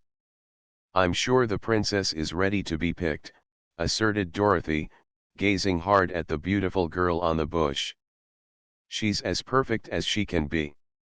Never mind, answered the prince, hastily, she will be all right for a few days longer, and it is best for me to rule until I can dispose of you strangers, who have come to our land uninvited and must be attended to at once. What are you going to do with us? Asked Zeb. That is a matter I have not quite decided upon, was the reply. I think I shall keep this wizard until a new sorcerer is ready to pick, for he seems quite skillful and may be of use to us. But the rest of you must be destroyed in some way, and you cannot be planted, because I do not wish horses and cats and meat people growing all over our country. You needn't worry, said Dorothy. We wouldn't grow underground, I'm sure. But why destroy my friends? Asked the little wizard. Why not let them live? They do not belong here, returned the prince. They have no right to be inside the earth at all. We didn't ask to come down here, we fell, said Dorothy. That is no excuse, declared the prince, coldly. The children looked at each other in perplexity, and the wizard sighed. Eureka rubbed her paw on her face and said in her soft, purring voice, he won't need to destroy me, for if I don't get something to eat pretty soon I shall starve to death, and so save him the trouble. If he planted you, he might grow some cattails, suggested the wizard. Oh, Eureka! Perhaps we can find you some milkweeds to eat, said the boy. Phoo, snarled the kitten, I wouldn't touch the nasty things. You don't need milk, Eureka, remarked Dorothy, you are big enough now to eat any kind of food. If I can get it, added Eureka. I'm hungry myself, said Zeb. But I noticed some strawberries growing in one of the gardens, and some melons in another place. These people don't eat such things, so perhaps on our way back they will let us get them. Never mind your hunger, interrupted the prince. I shall order you destroyed in a few minutes, so you will have no need to ruin our pretty melon vines and berry bushes. Follow me, please, to meet your doom. Chapter 5. Contents. Dorothy picks the princess. He words of the cold and moist vegetable prince were not very comforting, and as he spoke them he turned away and left the enclosure. The children, feeling sad and despondent, were about to follow him when the wizard touched Dorothy softly on her shoulder. Wait, he whispered. What for? Asked the girl. Suppose we pick the royal princess, said the wizard. I'm quite sure she's ripe, and as soon as she comes to life she will be the ruler, and may treat us better than that heartless prince intends to. All right, exclaimed Dorothy, eagerly. Let's pick her while we have the chance, before the man with the star comes back. So together they leaned over the great bush and each of them seized one hand of the lovely princess. Pull, cried Dorothy, and as they did so the royal lady leaned toward them and the stem snapped and separated from her feet. She was not at all heavy, so the wizard and Dorothy managed to lift her gently to the ground. The beautiful creature passed her hands over her eyes an instant, tucked in a stray lock of hair that had become disarranged, and after a look around the garden made those present a gracious bow and said, in a sweet but even-toned voice, I thank you very much. We salute your royal highness, cried the wizard, kneeling and kissing her hand. Just then the voice of the prince was heard calling upon them to hasten, and a moment later he returned to the enclosure, followed by a number of his people. Instantly the princess turned and faced him, and when he saw that she was picked the prince stood still and began to tremble. Sir, said the royal lady, with much dignity, you have wronged me greatly, and would have wronged me still more had not these strangers come to my rescue. I have been ready for picking all the past week, but because you were selfish and desired to continue your unlawful rule, you left me to stand silent upon my bush. I did not know that you were ripe, answered the prince, in a low voice. Give me the star of royalty, she commanded. Slowly he took the shining star from his own brow and placed it upon that of the princess. Then all the people bowed low to her, and the prince turned and walked away alone. What became of him afterward our friends never knew. The people of Mangabu now formed themselves into a procession and marched toward the glass city to escort their new ruler to her palace and to perform those ceremonies proper to the occasion. But while the people in the procession walked upon the ground the princess walked in the air just above their heads, to show that she was a superior being and more exalted than her subjects. No one now seemed to pay any attention to the strangers, so Dorothy and Zeb and the wizard let the train pass on and then wandered by themselves into the vegetable gardens. They did not bother to cross the bridges over the brooks, but when they came to a stream they stepped high and walked in the air to the other side. This was a very interesting experience to them, and Dorothy said, I wonder why it is that we can walk so easily in the air.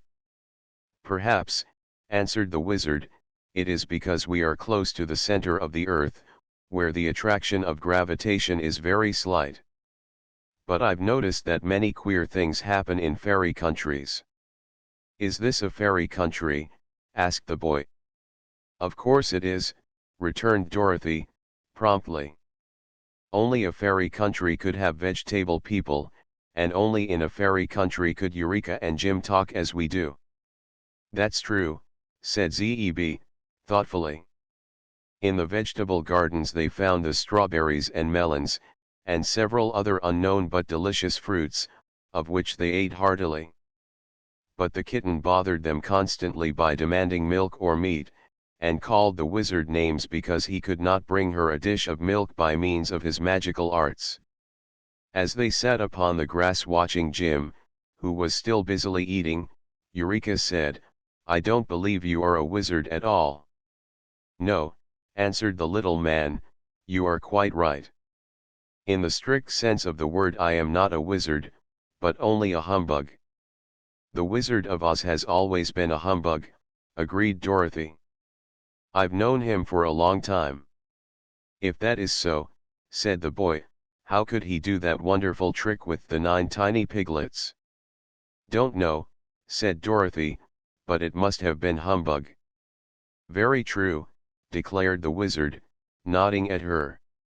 It was necessary to deceive that ugly sorcerer and the prince, as well as their stupid people, but I don't mind telling you, who are my friends, that the thing was only a trick.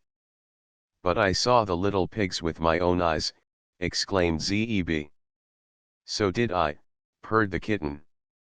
To be sure, answered the wizard.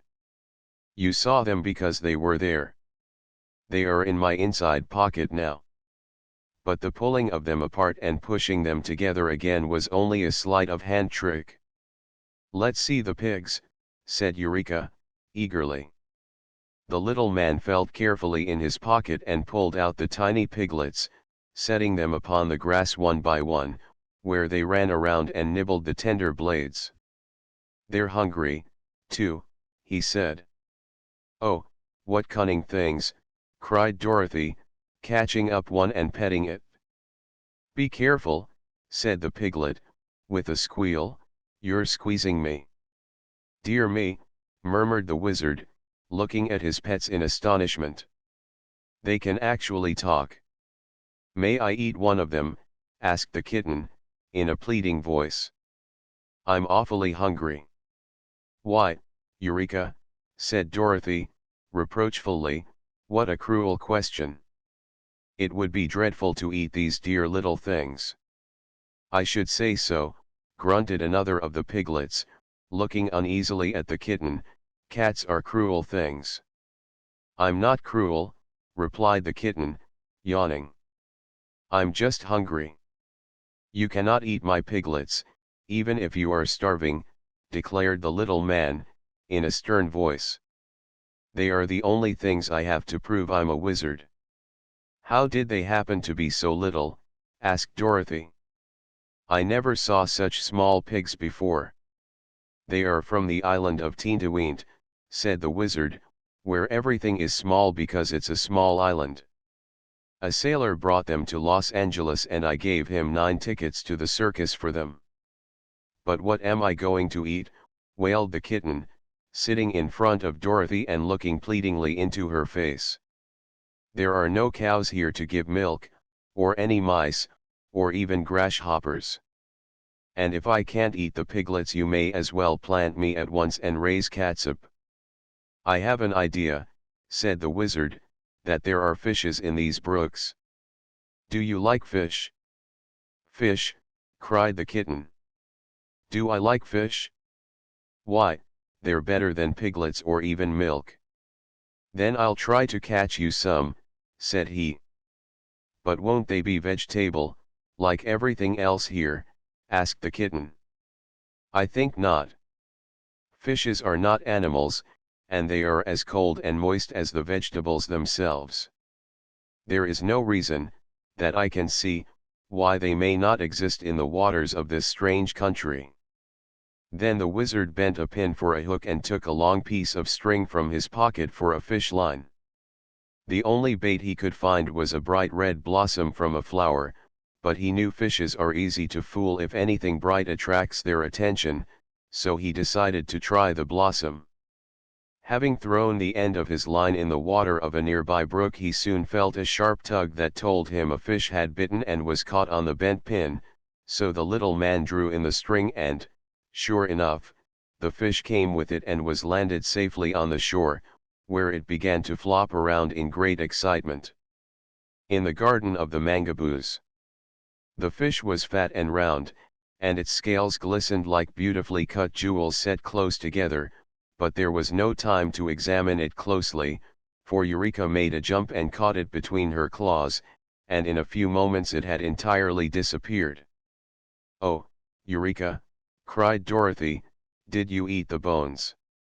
If it had any bones, I ate them, replied the kitten, composedly, as it washed its face after the meal. But I don't think that fish had any bones, because I didn't feel them scratch my throat. You were very greedy, said the girl. I was very hungry, replied the kitten. The little pigs had stood huddled in a group, watching the scene with frightened eyes. Cats are dreadful creatures, said one of them. I'm glad we are not fishes, said another. Don't worry, Dorothy murmured, soothingly, I'll not let the kitten hurt you. Then she happened to remember that in a corner of her suitcase were 1 or 2 crackers that were left over from her luncheon on the train, and she went to the buggy and brought them. Eureka stuck up her nose at such food, but the tiny piglets squealed delightedly at the sight of the crackers and ate them up in a jiffy. Now let us go back to the city, suggested the wizard. That is, if Jim has had enough of the pink grass. The cab horse, who was browsing near, lifted his head with a sigh. I've tried to eat a lot while I had the chance, said he, for it's likely to be a long while between meals in this strange country. But I'm ready to go, now, at any time you wish. So, after the wizard had put the piglets back into his inside pocket, where they cuddled up and went to sleep, the 3 climbed into the buggy and Jim started back to the town. Where shall we stay? Asked the girl. I think I shall take possession of the house of the sorcerer, replied the wizard, for the prince said in the presence of his people that he would keep me until they picked another sorcerer, and the new princess won't know but that we belong there. They agreed to this plan, and when they reached the great square Jim drew the buggy into the big door of the domed hall. It doesn't look very homelike, said Dorothy, gazing around at the bare room. But it's a place to stay, anyhow. What are those holes up there? Inquired the boy, pointing to some openings that appeared near the top of the dome. They look like doorways, said Dorothy, only there are no stairs to get to them. You forget that stairs are unnecessary, observed the wizard. Let us walk up, and see where the doors lead to. With this he began walking in the air toward the high openings, and Dorothy and Zeb followed him. It was the same sort of climb one experiences when walking up a hill, and they were nearly out of breath when they came to the row of openings, which they perceived to be doorways leading into halls in the upper part of the house. Following these halls they discovered many small rooms opening from them, and some were furnished with glass benches, tables, and chairs. But there were no beds at all. I wonder if these people never sleep, said the girl. Why, there seems to be no night at all in this country, Zeb replied. Those colored suns are exactly in the same place they were when we came, and if there is no sunset there can be no night. Very true, agreed the wizard. But it is a long time since I have had any sleep, and I'm tired. So I think I shall lie down upon one of these hard glass benches and take a nap. I will, too, said Dorothy, and chose a little room at the end of the hall. Zeb walked down again to unharness Jim, who, when he found himself free, rolled over a few times and then settled down to sleep, with Eureka nestling comfortably beside his big, bony body. Then the boy returned to one of the upper rooms, and in spite of the hardness of the glass bench was soon deep in slumberland. Chapter 6 Contents The mangaboos proved dangerous when the wizard awoke. The 6 colored suns were shining down upon the land of the mangaboos just as they had done ever since his arrival. The little man, having had a good sleep, felt rested and refreshed, and looking through the glass partition of the room he saw Zeb sitting up on his bench and yawning. So the wizard went in to him. Zeb, said he, my balloon is of no further use in this strange country, so I may as well leave it on the square where it fell. But in the basket car are some things I would like to keep with me. I wish you would go and fetch my satchel, 2 lanterns, and a can of kerosene oil that is under the seat. There is nothing else that I care about. So the boy went willingly upon the errand, and by the time he had returned Dorothy was awake. Then the three held a council to decide what they should do next, but could think of no way to better their condition. "I don't like these vegetable people," said the little girl. "They're cold and flabby, like cabbages, in spite of their prettiness." "I agree with you. It is because there is no warm blood in them," remarked the wizard. "And they have no hearts, so they can't love anyone, not even themselves," declared the boy. "The princess is lovely to look at," continued Dorothy, thoughtfully, "but I don't care much for her, after all. If there was any other place to go, I'd like to go there." "But is there any other place?" asked the wizard. "I don't know," she answered. Just then they heard the big voice of Jim the cab horse calling to them, and going to the doorway leading to the dome they found the princess and a throng of her people had entered the house of the sorcerer. So they went down to greet the beautiful vegetable lady, who said to them, "I have been talking with my advisors about you meat people, and we have decided that you do not belong in the land of the Mangaboos and must not remain here." "How can we go away?" asked Dorothy. "Oh, you cannot go away, of course, so you must be destroyed," was the answer. "In what way?" inquired the wizard. "We shall throw you three people into the garden of the twining vines," said the princess, "and they will soon crush you and devour your bodies to make themselves grow bigger.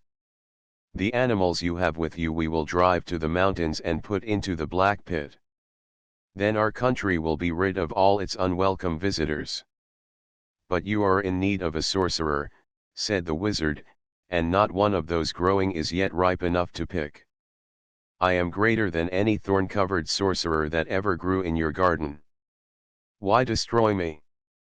"It is true we need a sorcerer," acknowledged the princess, "but I am informed that one of our own will be ready to pick in a few days, to take the place of Gwig, whom you cut in two before it was time for him to be planted. Let us see your arts, and the sorceries you are able to perform. Then I will decide whether to destroy you with the others or not." At this the wizard made a bow to the people and repeated his trick of producing the 9 tiny piglets and making them disappear again. He did it very cleverly, indeed, and the princess looked at the strange piglets as if she were as truly astonished as any vegetable person could be. But afterward she said, "I have heard of this wonderful magic. But it accomplishes nothing of value. What else can you do?" The wizard tried to think. Then he jointed together the blades of his sword and balanced it very skillfully upon the end of his nose. But even that did not satisfy the princess. Just then his eye fell upon the lanterns and the can of kerosene oil which Zeb had brought from the car of his balloon, and he got a clever idea from those commonplace things. "Your Highness," said he, "I will now proceed to prove my magic by creating 2 suns that you have never seen before, also I will exhibit a destroyer much more dreadful than your clinging vines." So he placed Dorothy upon one side of him and the boy upon the other and set a lantern upon each of their heads. "Don't laugh," he whispered to them, "or you will spoil the effect of my magic." "Now, princess," exclaimed the wizard. Then, with much dignity and a look of vast importance upon his wrinkled face, the wizard got out his matchbox and lighted the 2 lanterns. The glare they made was very small when compared with the radiance of the 6 great colored suns, but still they gleamed steadily and clearly. The Mangaboos were much impressed because they had never before seen any light that did not come directly from their suns. Next the wizard poured a pool of oil from the can upon the glass floor, where it covered quite a broad surface. When he lighted the oil 100 tongues of flame shot up, and the effect was really imposing. "Now, princess," exclaimed the wizard, "those of your advisors who wished to throw us into the garden of clinging vines must step within this circle of light. If they advised you well, and were in the right, they will not be injured in any way. But if any advised you wrongly, the light will wither him. The advisors of the princess did not like this test, but she commanded them to step into the flame, and one by one they did so, and were scorched so badly that the air was soon filled with an odor like that of baked potatoes. Some of the mangaboos fell down and had to be dragged from the fire, and all were so withered that it would be necessary to plant them at once. "Sir," said the princess to the wizard, "you are greater than any sorcerer we have ever known. As it is evident that my people have advised me wrongly, I will not cast you 3 people into the dreadful garden of the clinging vines, but your animals must be driven into the black pit in the mountain, for my subjects cannot bear to have them around." The wizard was so pleased to have saved the 2 children and himself that he said nothing against this decree, but when the princess had gone, both Jim and Eureka protested they did not want to go to the black pit, and Dorothy promised she would do all that she could to save them from such a fate. For 2 or 3 days after this, if we call days the periods between sleep, there being no night to divide the hours into days, our friends were not disturbed in any way. They were even permitted to occupy the house of the sorcerer in peace, as if it had been their own, and to wander in the gardens in search of food. Once they came near to the enclosed garden of the clinging vines, and walking high into the air looked down upon it with much interest. They saw a mass of tough green vines all matted together and writhing and twisting around like a nest of great snakes. Everything the vines touched they crushed, and our adventurers were indeed thankful to have escaped being cast among them. Whenever the wizard went to sleep, he would take the 9 tiny piglets from his pocket and let them run around on the floor of his room to amuse themselves and get some exercise, and one time they found his glass door ajar and wandered into the hall and then into the bottom part of the great dome, walking through the air as easily as Eureka could. They knew the kitten, by this time, so they scampered over to where she lay beside Jim and commenced to frisk and play with her. The cab horse, who never slept long at a time, sat upon his haunches and watched the tiny piglets and the kitten with much approval. "Don't be rough," he would call out, if Eureka knocked over one of the round, fat piglets with her paw, but the pigs never minded, and enjoyed the sport very greatly. Suddenly they looked up to find the room filled with the silent, solemn-eyed mangaboos. Each of the vegetable folks bore a branch covered with sharp thorns, which was thrust defiantly toward the horse, the kitten, and the piglets. "Here, stop this foolishness!" Jim roared, angrily, but after being pricked once or twice he got upon his 4 legs and kept out of the way of the thorns. The mangaboos surrounded them in solid ranks, but left an opening to the doorway of the hall, so the animals slowly retreated until they were driven from the room and out upon the street. Here were more of the vegetable people with thorns, and silently they urged the now frightened creatures down the street. Jim had to be careful not to step upon the tiny piglets, who scampered under his feet grunting and squealing, while Eureka, snarling and biting at the thorns pushed toward her, also tried to protect the pretty little things from injury. Slowly but steadily the heartless mangaboos drove them on, until they had passed through the city and the gardens and come to the broad plains leading to the mountain. "What does all this mean, anyhow?" asked the horse, jumping to escape a thorn. "Why, they are driving us toward the black pit, into which they threaten to cast us," replied the kitten. "If I were as big as you are, Jim, I'd fight these miserable turnip roots." "What would you do?" inquired Jim. "I'd kick out with those long legs and iron-shod hoofs." "All right," said the horse, "I'll do it." An instant later he suddenly backed toward the crowd of mangaboos and kicked out his hind legs as hard as he could. A dozen of them smashed together and tumbled to the ground, and seeing his success Jim kicked again and again, charging into the vegetable crowd, knocking them in all directions and sending the others scattering to escape his iron heels. Eureka helped him by flying into the faces of the enemy and scratching and biting furiously, and the kitten ruined so many vegetable complexions that the mangaboos feared her as much as they did the horse. but the foes were too many to be repulsed for long. They tired Jim and Eureka out, and although the field of battle was thickly covered with mashed and disabled mangaboos, our animal friends had to give up at last and allow themselves to be driven to the mountain. Chapter 7. Contents: into the black pit and out again. When they came to the mountain, it proved to be a rugged, towering chunk of deep green glass, and looked dismal and forbidding in the extreme. Halfway up the steep was a yawning cave, black as night beyond the point where the rainbow rays of the colored suns reached into it.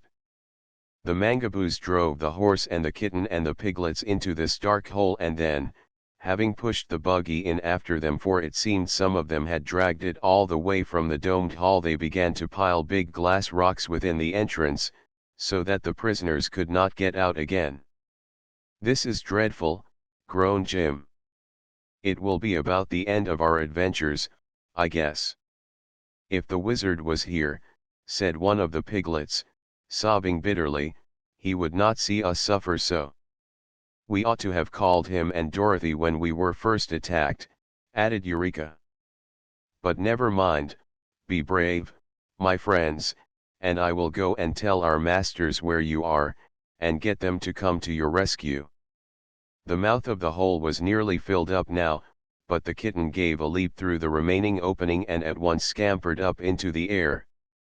The mangaboos saw her escape, and several of them caught up their thorns and gave chase, mounting through the air after her. Eureka, however, was lighter than the mangaboos, and while they could mount only about 100 feet above the earth, the kitten found she could go nearly 200 feet. So she ran along over their heads until she had left them far behind and below and had come to the city and the house of the sorcerer. There she entered in at Dorothy's window in the dome and aroused her from her sleep. As soon as the little girl knew what had happened, she awakened the wizard and Zeb, and at once preparations were made to go to the rescue of Jim and the piglets. The wizard carried his satchel, which was quite heavy, and Zeb carried the 2 lanterns and the oil can. Dorothy's wicker suitcase was still under the seat of the buggy, and by good fortune the boy had also placed the harness in the buggy when he had taken it off from Jim to let the horse lie down and rest. So there was nothing for the girl to carry but the kitten, which she held close to her bosom and tried to comfort, for its little heart was still beating rapidly. Some of the mangaboos discovered them as soon as they left the house of the sorcerer, but when they started toward the mountain, the vegetable people allowed them to proceed without interference, yet followed in a crowd behind them so that they could not go back again.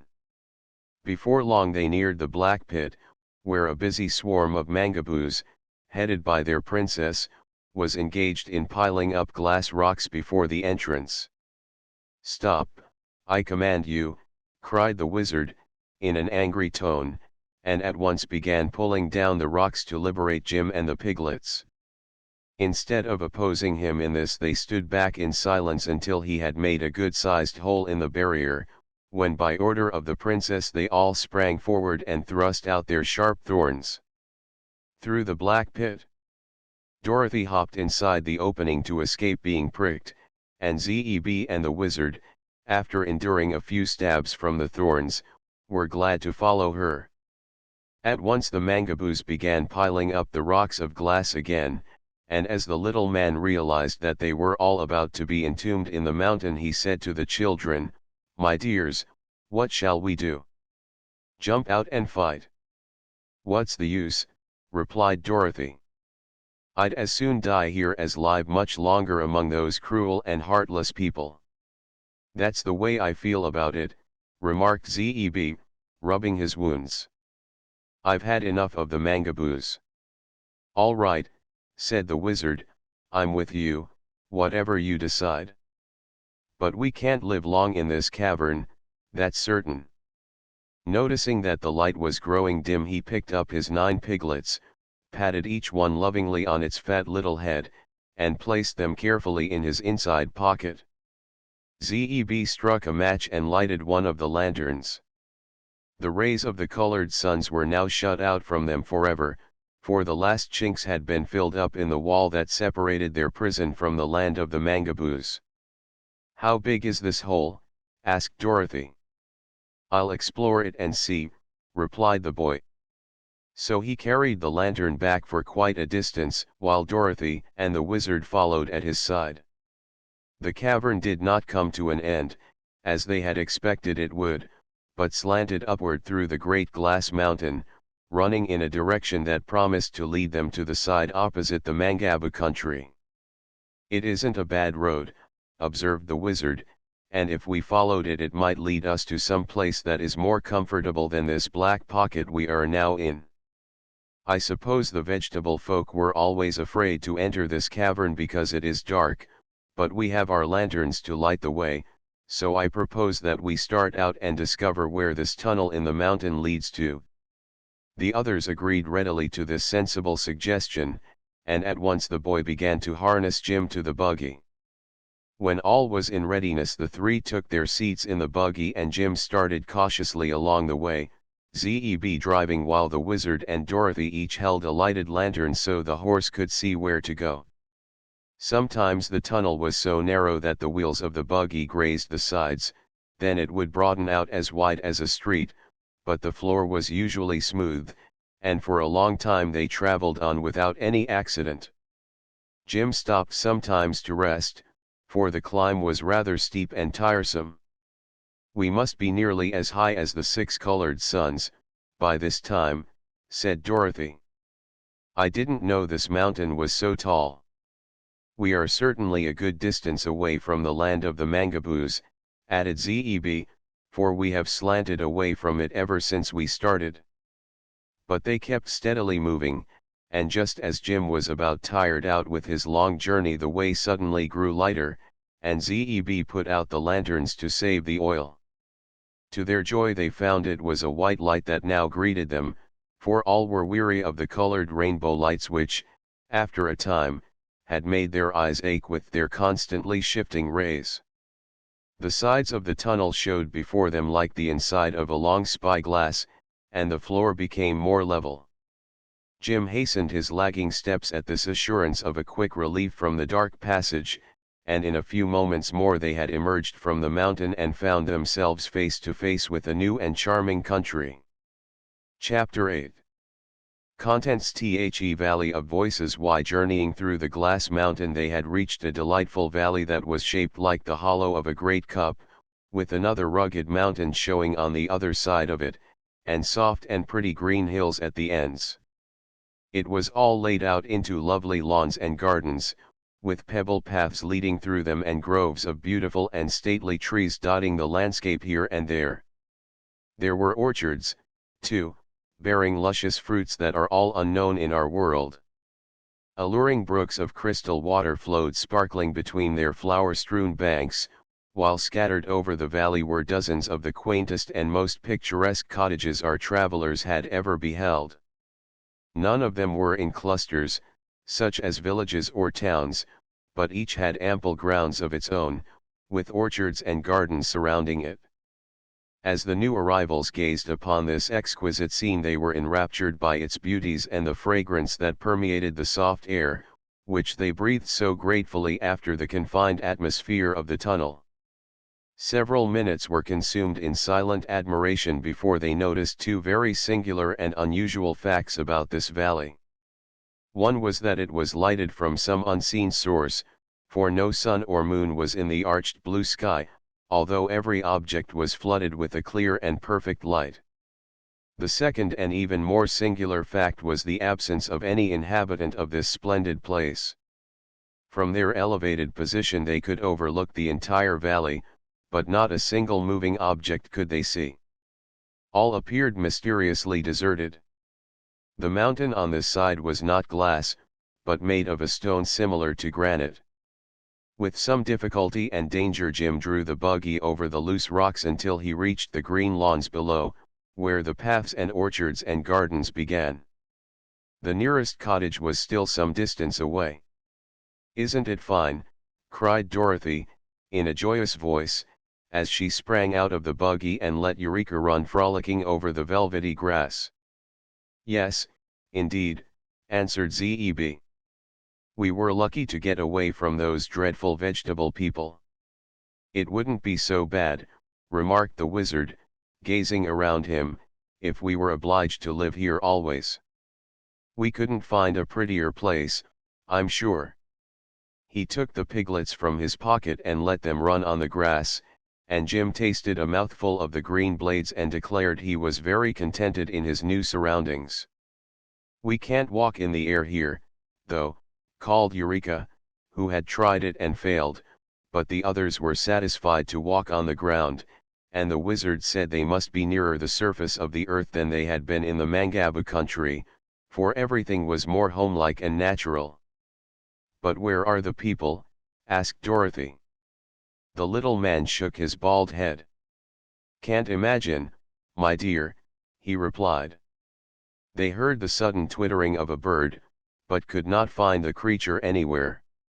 Slowly they walked along the path toward the nearest cottage, the piglets racing and gambolling beside them and Jim pausing at every step for another mouthful of grass. Presently they came to a low plant which had broad, spreading leaves, in the center of which grew a single fruit about as large as a peach.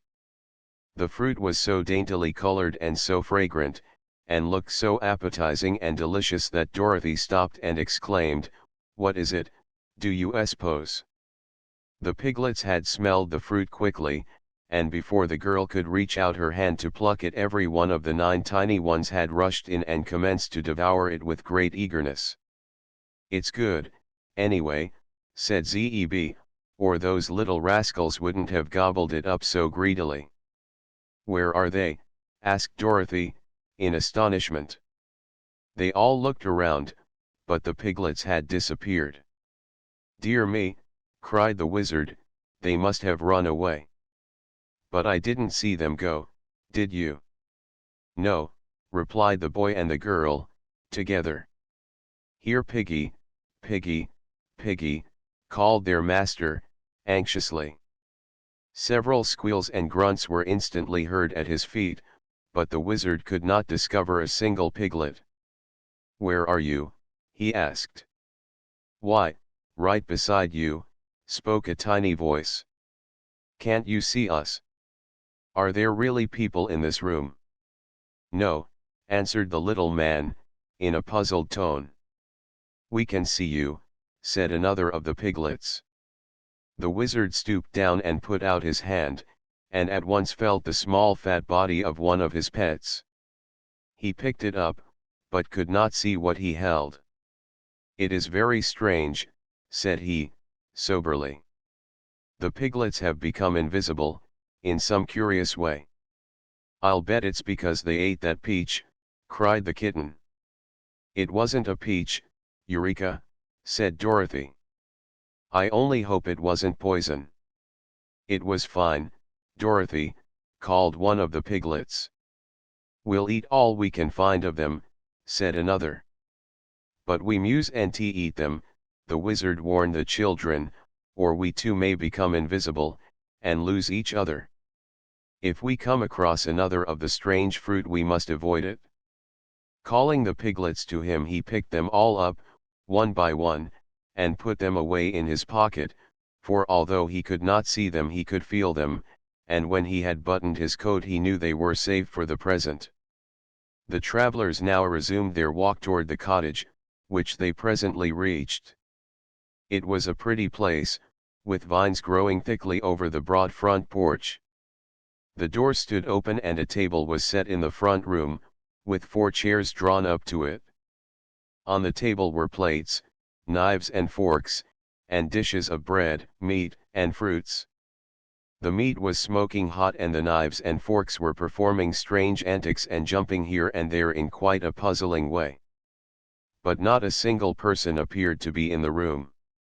"How funny," exclaimed Dorothy, who with Zeb and the wizard now stood in the doorway. A peal of merry laughter answered her, and the knives and forks fell to the plates with a clatter.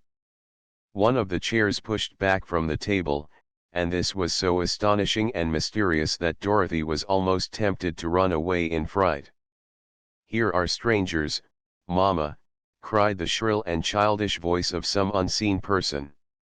So I see, my dear, answered another voice, soft and womanly. What do you want? Demanded a third voice, in a stern, gruff accent. Well, well, said the wizard, are there really people in this room? Of course, replied the man's voice. And pardon me for the foolish question, but, are you all invisible? Surely, the woman answered, repeating her low, rippling laughter. Are you surprised that you are unable to see the people of Vo? Why, yes, stammered the wizard. All the people I have ever met before were very plain to see. Where do you come from, then? Asked the woman, in a curious tone. We belong upon the face of the earth, explained the wizard, but recently, during an earthquake, we fell down a crack and landed in the country of the Mangaboos. Dreadful creatures, exclaimed the woman's voice. I've heard of them. They walled us up in a mountain, continued the wizard, but we found there was a tunnel through to the side, so we came here. It is a beautiful place. What do you call it? It is the Valley of Vo. Thank you. We have seen no people since we arrived, so we came to this house to inquire our way. Are you hungry? Asked the woman's voice. I could eat something, said Dorothy. So could I, added Zeb. But we do not wish to intrude, I assure you, the wizard hastened to say. That's all right, returned the man's voice, more pleasantly than before. You are welcome to what we have. As he spoke, the voice came so near to Zeb that he jumped back in alarm. Two childish voices laughed merrily at this action, and Dorothy was sure they were in no danger among such light-hearted folks, even if those folks couldn't be seen. What curious animal is that which is eating the grass on my lawn? Inquired the man's voice. That's Jim, said the girl. He's a horse. What is he good for? Was the next question. He draws the buggy you see fastened to him, and we ride in the buggy instead of walking, she explained. Can he fight? Asked the man's voice. No. He can kick pretty hard with his heels, and bite a little, but Jim can't exactly fight, she replied. Then the bears will get him, said one of the children's voices. Bears, exclaimed Dorothy. Are these bears here? That is the one evil of our country, answered the invisible man. Many large and fierce bears roam in the Valley of Vo, and when they can catch any of us they eat us up, but as they cannot see us, we seldom get caught. Are the bears invisible, too? Asked the girl. Yes, for they eat of the dama fruit, as we all do, and that keeps them from being seen by any eye, whether human or animal. Does the dama fruit grow on a low bush, and look something like a peach? Asked the wizard. Yes, was the reply. If it makes you invisible, why do you eat it? Dorothy inquired. For two reasons, my dear, the woman's voice answered. The dama fruit is the most delicious thing that grows, and when it makes us invisible the bears cannot find us to eat us up. But now, good wanderers, your luncheon is on the table, so please sit down and eat as much as you like. Chapter 9. Contents. They fight the invisible bears. Strangers took their seats at the table willingly enough, for they were all hungry and the platters were now heaped with good things to eat. In front of each place was a plate bearing one of the delicious dama fruit, and the perfume that rose from these was so enticing and sweet that they were sorely tempted to eat of them and become invisible. But Dorothy satisfied her hunger with other things, and her companions did likewise, resisting the temptation. Why do you not eat the damas? Asked the woman's voice. We don't want to get invisible, answered the girl. But if you remain visible the bears will see you and devour you, said a girlish young voice, that belonged to one of the children. We who live here much prefer to be invisible, for we can still hug and kiss one another, and are quite safe from the bears. And we do not have to be so particular about our dress, remarked the man. And Mama can't tell whether my face is dirty or not, added the other childish voice, gleefully. But I make you wash it, every time I think of it, said the mother, for it stands to reason your face is dirty, I know, whether I can see it or not. Dorothy laughed and stretched out her hands. Come here, please Ianu and your sister, and let me feel of you, she requested.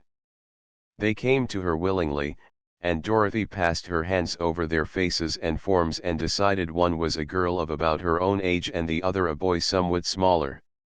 The girl's hair was soft and fluffy and her skin as smooth as satin. When Dorothy gently touched her nose and ears and lips, they seemed to be well and delicately formed. If I could see you, I am sure you would be beautiful, she declared.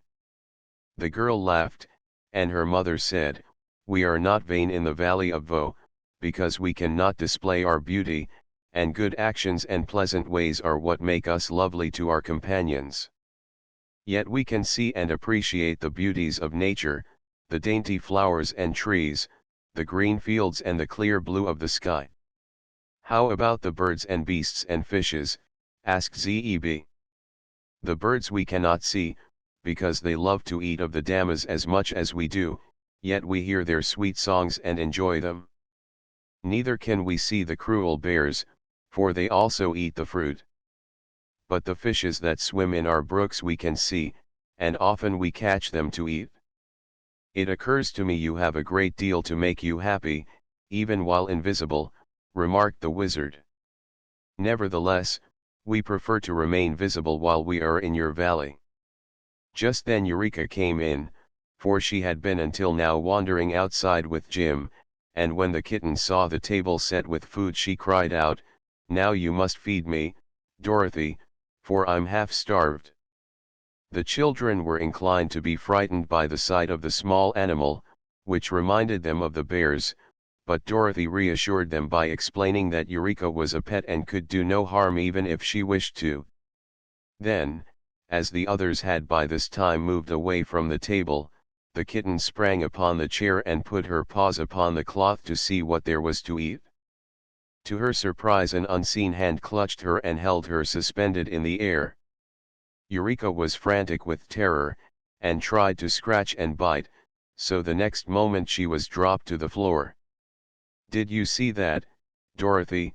She gasped. Yes, dear, her mistress replied, there are people living in this house, although we cannot see them. And you must have better manners, Eureka, or something worse will happen to you. She placed a plate of food upon the floor and the kitten ate greedily. Give me that nice-smelling fruit I saw on the table, she begged, when she had cleaned the plate. Those are damas, said Dorothy, and you must never even taste them, Eureka, or you'll get invisibly, and then we can't see you at all. The kitten gazed wistfully at the forbidden fruit. Does it hurt to be invisibly? She asked. I don't know, Dorothy answered, but it would hurt me dreadfully to lose you. Very well, I won't touch it, decided the kitten, but you must keep it away from me, for the smell is very tempting. Can you tell us, sir or ma'am, said the wizard, addressing the air because he did not quite know where the unseen people stood, if there is any way we can get out of your beautiful valley, and on top of the earth again? Oh, one can leave the valley easily enough, answered the man's voice, but to do so you must enter a far less pleasant country. As for reaching the top of the earth, I have never heard that it is possible to do that, and if you succeeded in getting there you would probably fall off. Oh, no, said Dorothy, we've been there, and we know. The Valley of Vo is certainly a charming place, resumed the wizard, but we cannot be contented in any other land than our own, for long. Even if we should come to unpleasant places on our way, it is necessary, in order to reach the earth's surface, to keep moving on toward it. In that case, said the man, it will be best for you to cross our valley and mount the spiral staircase inside the Pyramid Mountain. The top of that mountain is lost in the clouds, and when you reach it you will be in the awful land of Nod, where the gargoyles live. What are gargoyles? Asked Zeb. I do not know, young sir. Our greatest champion, Overman Anu, once climbed the spiral stairway and fought 9 days with the gargoyles before he could escape them and come back, but he could never be induced to describe the dreadful creatures, and soon afterward a bear caught him and ate him up. The wanderers were rather discouraged by this gloomy report, but Dorothy said with a sigh, if the only way to get home is to meet the gurgles, then we've got to meet 'em. They can't be worse than the Wicked Witch or the Gnome King. But you must remember you had the Scarecrow and the Tin Woodman to help you conquer those enemies, suggested the wizard. Just now, my dear, there is not a single warrior in your company. Oh, I guess Zeb could fight if he had to. Couldn't you, Zeb? Asked the little girl. Perhaps, if I had to, answered Zeb, doubtfully. And you have the jointed sword that you chopped the vegetable sorcerer in two with, the girl said to the little man. True, he replied, and in my satchel are other useful things to fight with. What the gargoyles most dread is a noise, said the man's voice. Our champion told me that when he shouted his battle cry the creatures shuddered and drew back, hesitating to continue the combat. But they were in great numbers, and the champion could not shout much because he had to save his breath for fighting. Very good, said the wizard, we can all yell better than we can fight, so we ought to defeat the gargoyles. But tell me, said Dorothy, how did such a brave champion happen to let the bears eat him? And if he was invisibly, and the bears invisibly, who knows that they really ate him up? The champion had killed 11 bears in his time, returned the unseen man, and we know this is true because when any creature is dead the invisible charm of the Dhamma fruit ceases to be active, and the slain one can be plainly seen by all eyes. When the champion killed a bear everyone could see it, and when the bears killed the champion we all saw several pieces of him scattered about, which of course disappeared again when the bears devoured them. They now bade farewell to the kind but unseen people of the cottage, and after the man had called their attention to a high, pyramid-shaped mountain on the opposite side of the valley, and told them how to travel in order to reach it, they again started upon their journey. They followed the course of a broad stream and passed several more pretty cottages, but of course they saw no one, nor did anyone speak to them. Fruits and flowers grew plentifully all about, and there were many of the delicious dammas that the people of Vo were so fond of. About noon they stopped to allow Jim to rest in the shade of a pretty orchard, and while they plucked and ate some of the cherries and plums that grew there a soft voice suddenly said to them, "There are bears nearby. Be careful." The wizard got out his sword at once, and Zeb grabbed the horsewhip.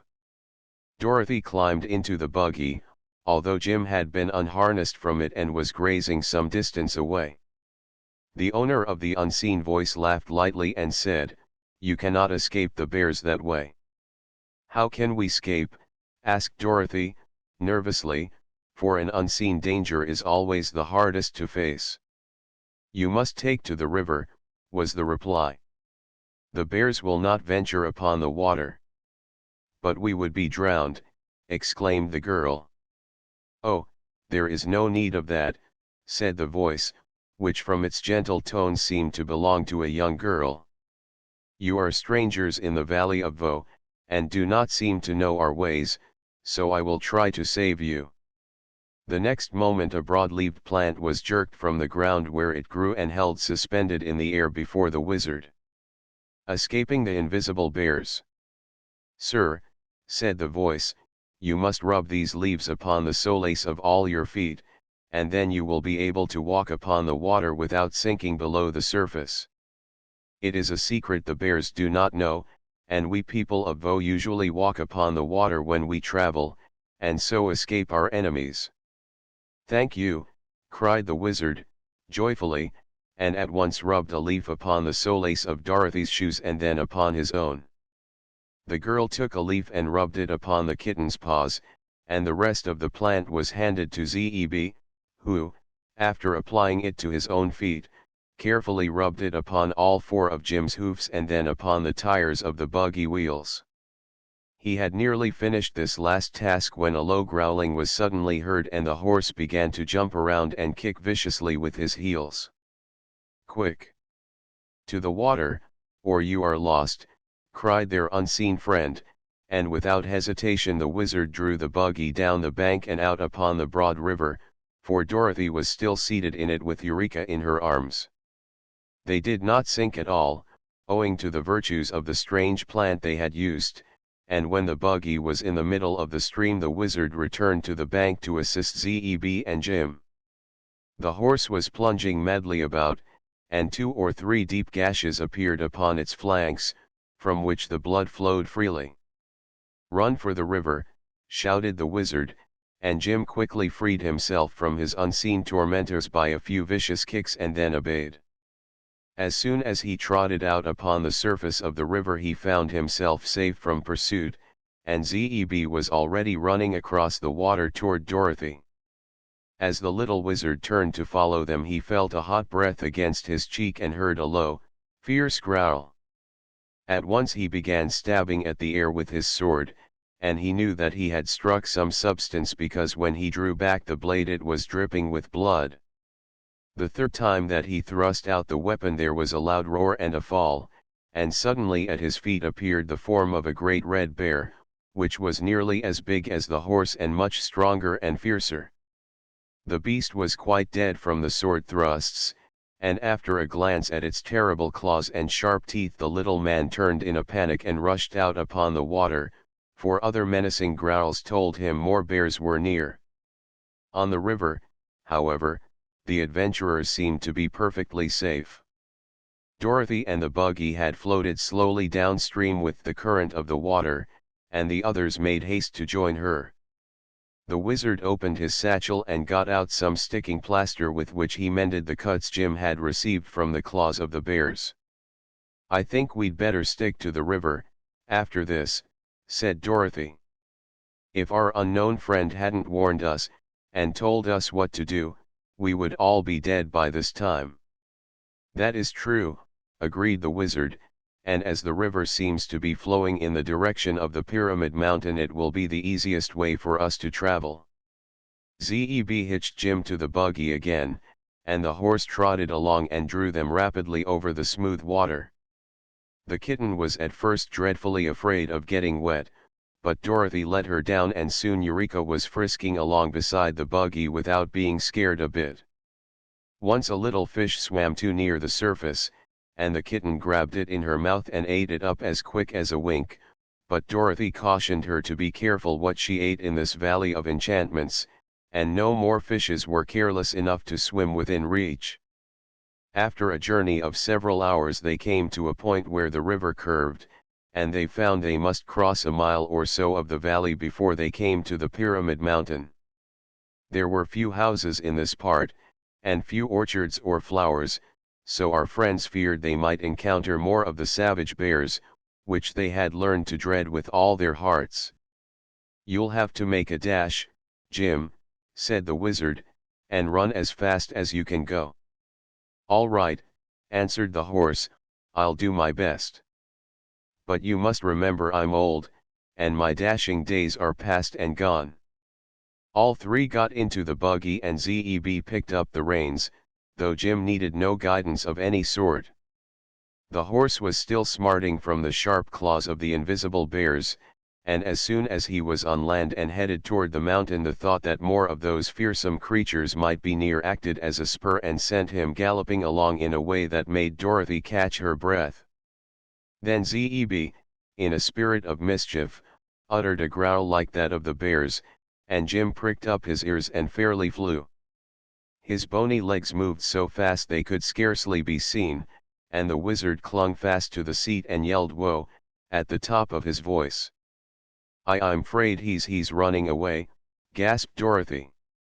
"I know he is," said Zeb, "but no bear can catch him if he keeps up that gait and the harness or the buggy don't break." Jim did not make a mile a minute, but almost before they were aware of it he drew up at the foot of the mountain, so suddenly that the wizard and Zeb both sailed over the dashboard and landed in the soft grass, where they rolled over several times before they stopped. Dorothy nearly went with them, but she was holding fast to the iron rail of the seat, and that saved her. She squeezed the kitten, though, until it screeched, and then the old cab horse made several curious sounds that led the little girl to suspect he was laughing at them all. Chapter 10. Contents: The braided man of Pyramid Mountain. He mountain before them was shaped like a cone and was so tall that its point was lost in the clouds. Directly facing the place where Jim had stopped was an arched opening leading to a broad stairway. The stairs were cut in the rock inside the mountain, and they were broad and not very steep, because they circled around like a corkscrew, and at the arched opening where the flight began the circle was quite big. At the foot of the stairs was a sign reading, "Warning. These steps lead to the land of the gargoyles. Danger. Keep out." "I wonder how Jim is ever going to draw the buggy up so many stairs," said Dorothy, gravely. "No trouble at all," declared the horse, with a contemptuous neigh. "Still, I don't care to drag any passengers. You'll all have to walk." "Suppose the stairs get steeper," suggested Zeb, doubtfully. "Then you'll have to boost the buggy wheels, that's all," answered Jim. "We'll try it, anyway," said the wizard. "It's the only way to get out of the Valley of Voe." So they began to ascend the stairs, Dorothy and the wizard first, Jim next, drawing the buggy, and then Zeb to watch that nothing happened to the harness. The light was dim, and soon they mounted into total darkness, so that the wizard was obliged to get out his lanterns to light the way.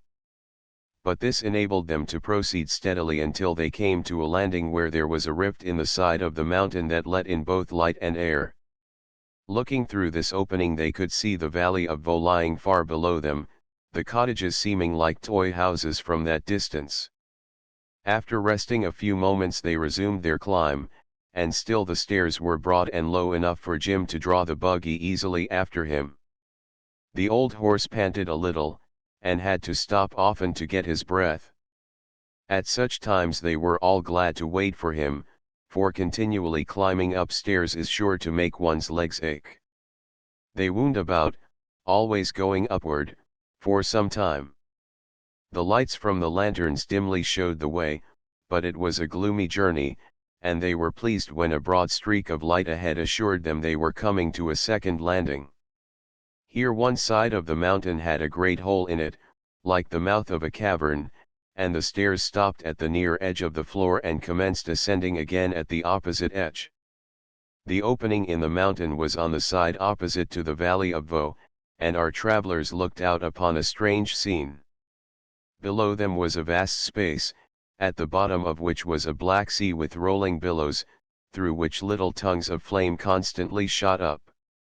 Just above them, and almost on a level with their platform, were banks of rolling clouds which constantly shifted position and changed color. The blues and grays were very beautiful, and Dorothy noticed that on the cloud banks sat or reclined fleecy, shadowy forms of beautiful beings who must have been the cloud fairies. Mortals who stand upon the earth and look up at the sky cannot often distinguish these forms, but our friends were now so near to the clouds that they observed the dainty fairies very clearly. "Are they real?" asked Zeb, in an odd voice. "Of course," replied Dorothy, softly. "They are the cloud fairies." "They seem like open work," remarked the boy, gazing intently. "If I should squeeze one, there wouldn't be anything left of it." In the open space between the clouds and the black, bubbling sea far beneath, could be seen an occasional strange bird winging its way swiftly through the air. These birds were of enormous size, and reminded Zeb of the rocks he had read about in the Arabian Nights. They had fierce eyes and sharp talons and beaks, and the children hoped none of them would venture into the cavern. "Well, I declare," suddenly exclaimed the little wizard. "What in the world is this?"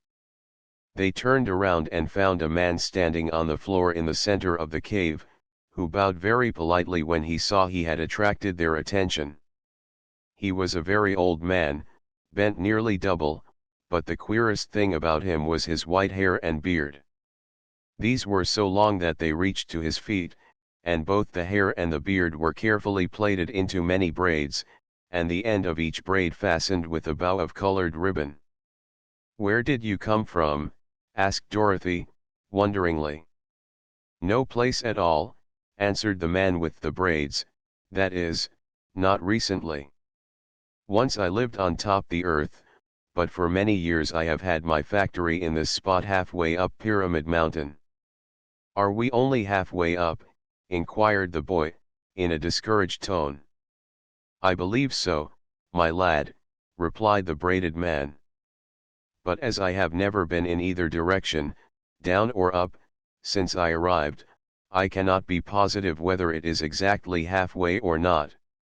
"Have you a factory in this place?" asked the wizard, who had been examining the strange personage carefully. "To be sure," said the other.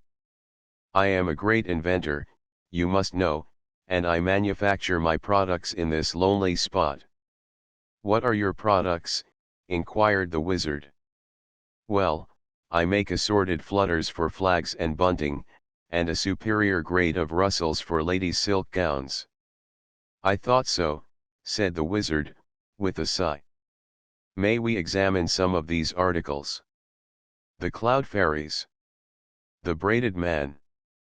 "Yes, indeed, come into my shop, please," and the braided man turned and led the way into a smaller cave, where he evidently lived. Here, on a broad shelf, were several cardboard boxes of various sizes, each tied with cotton cord. "This," said the man, taking up a box and handling it gently, "contains 12 dozen rustles, enough to last any lady a year. Will you buy it, my dear?" he asked, addressing Dorothy.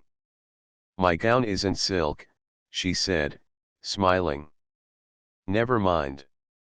When you open the box the rustles will escape, whether you are wearing a silk dress or not," said the man, seriously.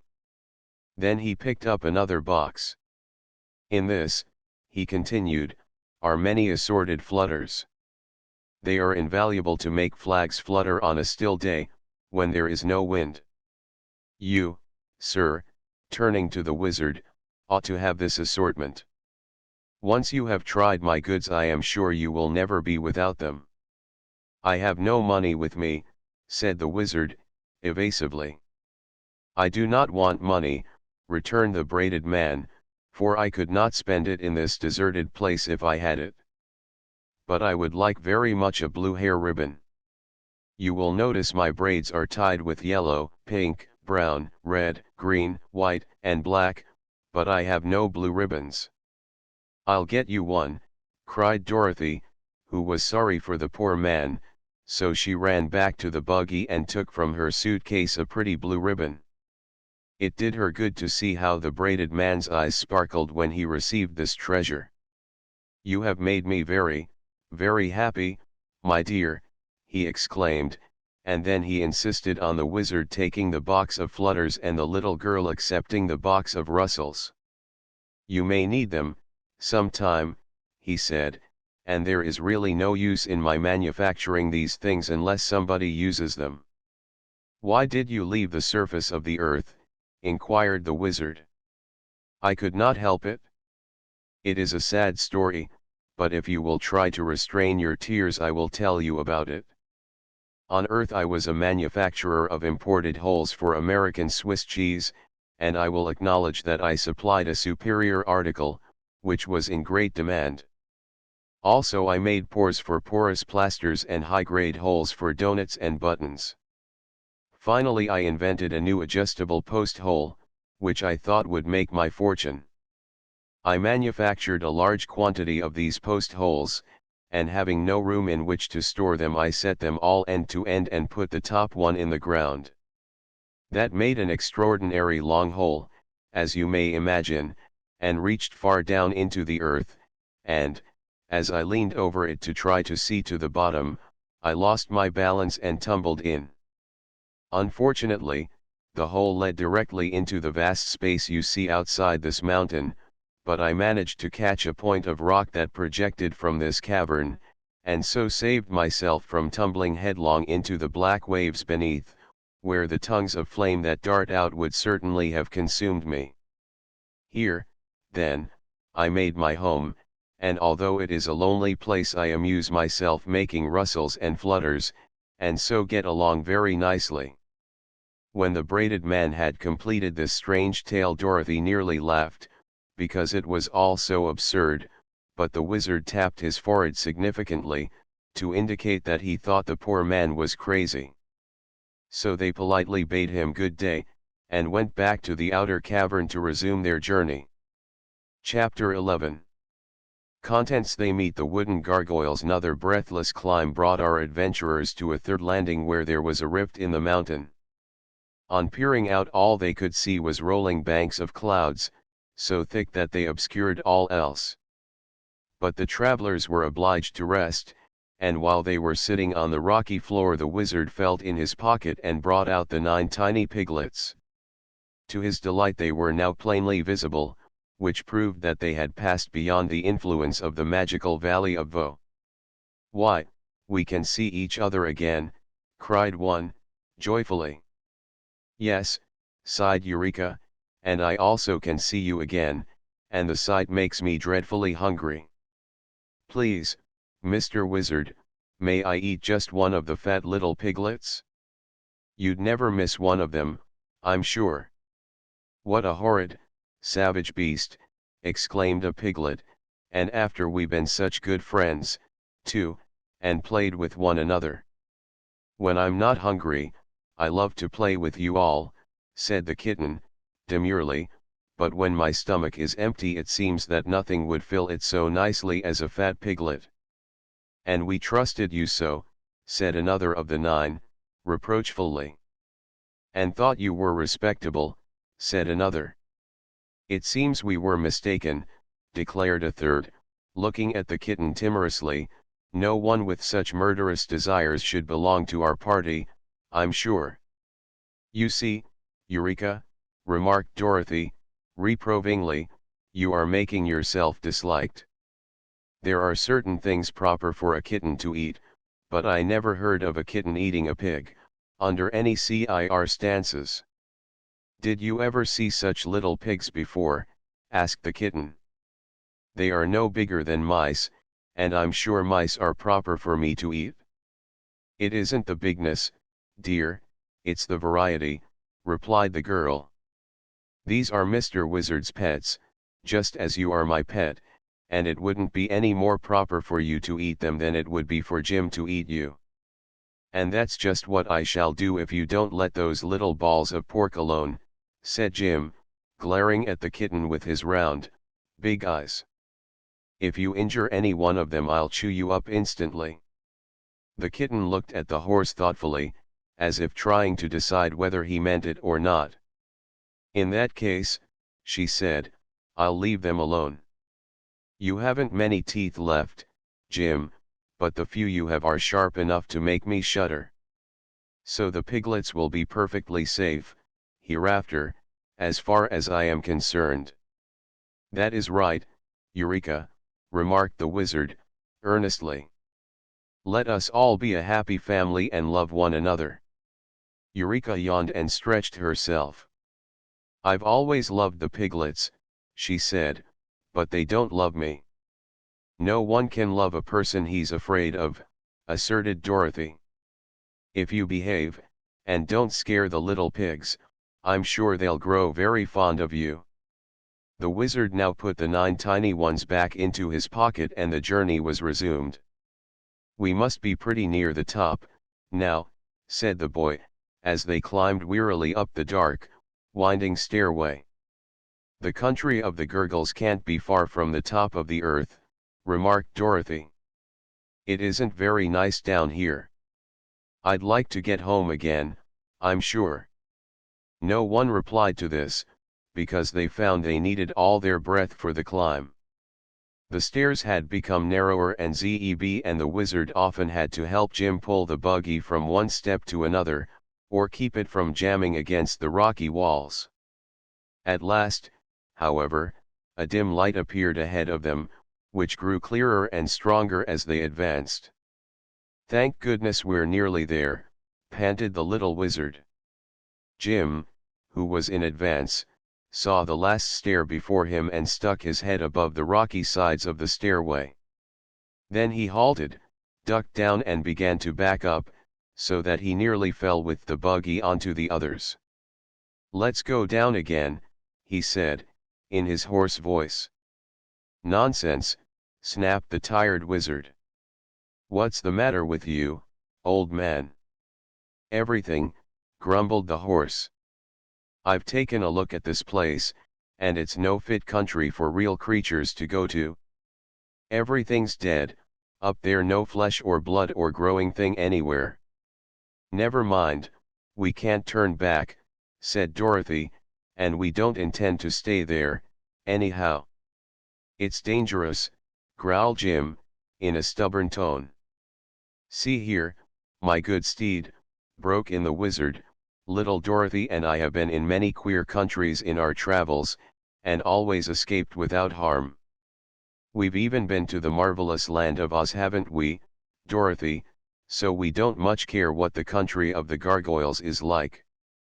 Go ahead, Jim, and whatever happens we'll make the best of it." "All right," answered the horse, "this is your excursion, and not mine, so if you get into trouble don't blame me." With this speech he bent forward and dragged the buggy up the remaining steps. The others followed, and soon they were all standing upon a broad platform and gazing at the most curious and startling sight their eyes had ever beheld. "The country of the gargoyles is all wooden," exclaimed Zeb, and so it was. The ground was sawdust and the pebbles scattered around were hard knots from trees, worn smooth in course of time. There were odd wooden houses, with carved wooden flowers in the front yards. The tree trunks were of coarse wood, but the leaves of the trees were shavings. The patches of grass were splinters of wood, and where neither grass nor sawdust showed was a solid wooden flooring. Wooden birds fluttered among the trees and wooden cows were browsing upon the wooden grass, but the most amazing things of all were the wooden people, the creatures known as gargoyles. These were very numerous, for the palace was thickly inhabited, and a large group of the queer people clustered near, gazing sharply upon the strangers who had emerged from the long spiral stairway. The gargoyles were very small of stature, being less than 3 feet in height. Their bodies were round, their legs short and thick, and their arms extraordinarily long and stout. Their heads were too big for their bodies and their faces were decidedly ugly to look upon. Some had long, curved noses and chins, small eyes and wide, grinning mouths. Others had flat noses, protruding eyes, and ears that were shaped like those of an elephant. There were many types, indeed, scarcely two being alike, but all were equally disagreeable in appearance. The tops of their heads had no hair, but were carved into a variety of fantastic shapes, some having a row of points or balls around the top, other designs resembling flowers or vegetables, and still others having squares that looked like waffles cut criss-cross on their heads. They all wore short wooden wings which were fastened to their wooden bodies by means of wooden hinges with wooden screws, and with these wings they flew swiftly and noiselessly here and there, their legs being of little use to them. This noiseless motion was one of the most peculiar things about the gargoyles.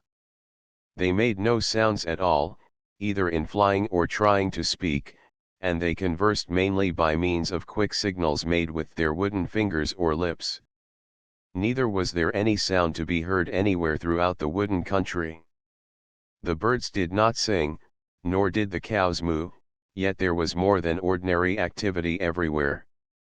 The group of these queer creatures which was discovered clustered near the stairs at first remained staring and motionless, glaring with evil eyes at the intruders who had so suddenly appeared in their land. In turn the wizard and the children, the horse and the kitten, examined the gargoyles with the same silent attention.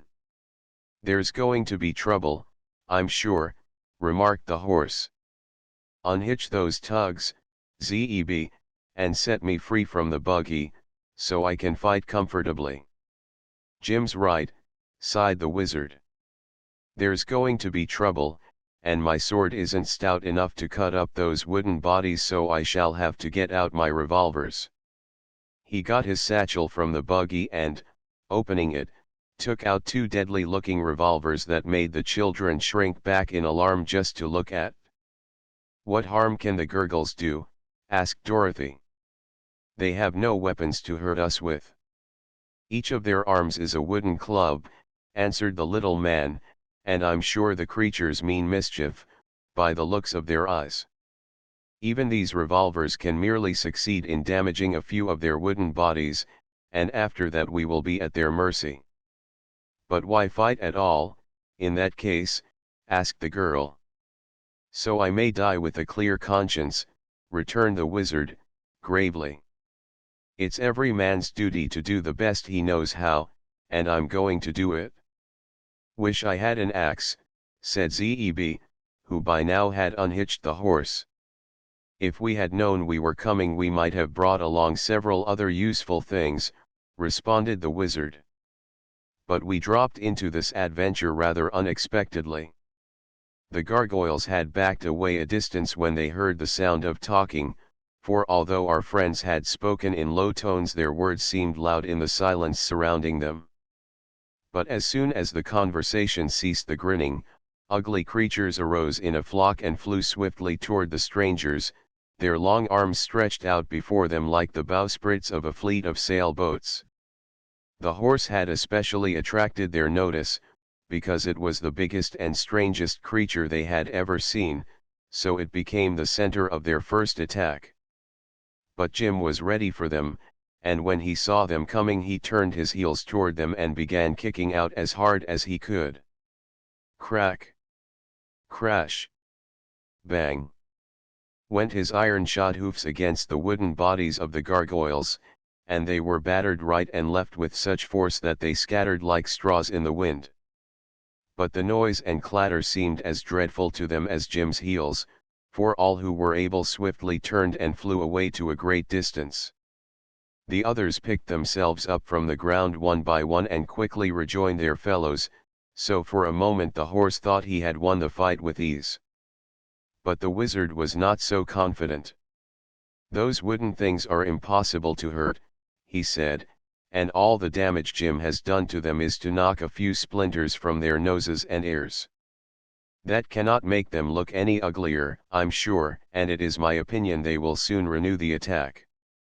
"What made them fly away?" asked Dorothy. "The noise, of course. Don't you remember how the champion escaped them by shouting his battle cry?" "Suppose we escape down the stairs, too," suggested the boy. "We have time, just now, and I'd rather face the invisibly bears than those wooden imps." "No," returned Dorothy, stoutly, "it won't do to go back, for then we would never get home. Let's fight it out." "That is what I advise," said the wizard. "They haven't defeated us yet, and Jim is worth a whole army." But the gargoyles were clever enough not to attack the horse the next time. They advanced in a great swarm, having been joined by many more of their kind, and they flew straight over Jim's head to where the others were standing. The wizard raised one of his revolvers and fired into the throng of his enemies, and the shot resounded like a clap of thunder in that silent place. Some of the wooden beings fell flat upon the ground, where they quivered and trembled in every limb, but most of them managed to will and escape again to a distance. Zeb ran and picked up one of the gargoyles that lay nearest to him. The top of its head was carved into a crown, and the wizard's bullet had struck it exactly in the left eye, which was a hard wooden knot. Half of the bullet stuck in the wood and half stuck out, so it had been the jar and the sudden noise that had knocked the creature down, more than the fact that it was really hurt. Before this crowned gargoyle had recovered himself, Zeb had wound a strap several times around its body, confining its wings and arms so that it could not move. Then, having tied the wooden creature securely, the boy buckled the strap and tossed his prisoner into the buggy. By that time the others had all retired. Chapter 12. Contents: a wonderful escape. Or a while the enemy hesitated to renew the attack. Then a few of them advanced until another shot from the wizard's revolver made them retreat. "That's fine," said Zeb. "We've got 'em on the run now, sure enough." "But only for a time," replied the wizard, shaking his head gloomily. "These revolvers are good for 6 shots each, but when those are gone we shall be helpless." The gargoyles seemed to realize this, for they sent a few of their band time after time to attack the strangers and draw the fire from the little man's revolvers. In this way none of them was shocked by the dreadful report more than once, for the main band kept far away and each time a new company was sent into the battle. When the wizard had fired all of his 12 bullets he had caused no damage to the enemy except to stun a few by the noise, and so he was no nearer to victory than in the beginning of the fray. "What shall we do now?" asked Dorothy, anxiously. "Let's yell all together," said Zeb. The wizard fired into the throng. "And fight at the same time," added the wizard. "We will get near Jim, so that he can help us, and each one must take some weapon and do the best he can. I'll use my sword, although it isn't much account in this affair. Dorothy must take her parasol and open it suddenly when the wooden folks attack her. I haven't anything for you, Zeb." "I'll use the king," said the boy, and pulled his prisoner out of the buggy. The bound gargoyle's arms extended far out beyond its head, so by grasping its wrists Zeb found the king made a very good club. The boy was strong for one of his years, having always worked upon a farm, so he was likely to prove more dangerous to the enemy than the wizard. When the next company of gargoyles advanced, our adventurers began yelling as if they had gone mad. Even the kitten gave a dreadfully shrill scream, and at the same time Jim the cab horse neighed loudly. This daunted the enemy for a time, but the defenders were soon out of breath. Perceiving this, as well as the fact that there were no more of the awful bangs to come from the revolvers, the gargoyles advanced in a swarm as thick as bees, so that the air was filled with them. Dorothy squatted upon the ground and put up her parasol, which nearly covered her and proved a great protection. The wizard's sword blade snapped into a dozen pieces at the first blow he struck against the wooden people. Zeb pounded away with the gargoyle he was using as a club until he had knocked down dozens of foes, but at the last they clustered so thickly about him that he no longer had room in which to swing his arms. The horse performed some wonderful kicking, and even Eureka assisted when she leaped bodily upon the gargoyles and scratched and bit at them like a wild cat. But all this bravery amounted to nothing at all. The wooden things wound their long arms around Zeb and the wizard and held them fast. Dorothy was captured in the same way, and numbers of the gargoyles clung to Jim's legs, so weighting him down that the poor beast was helpless.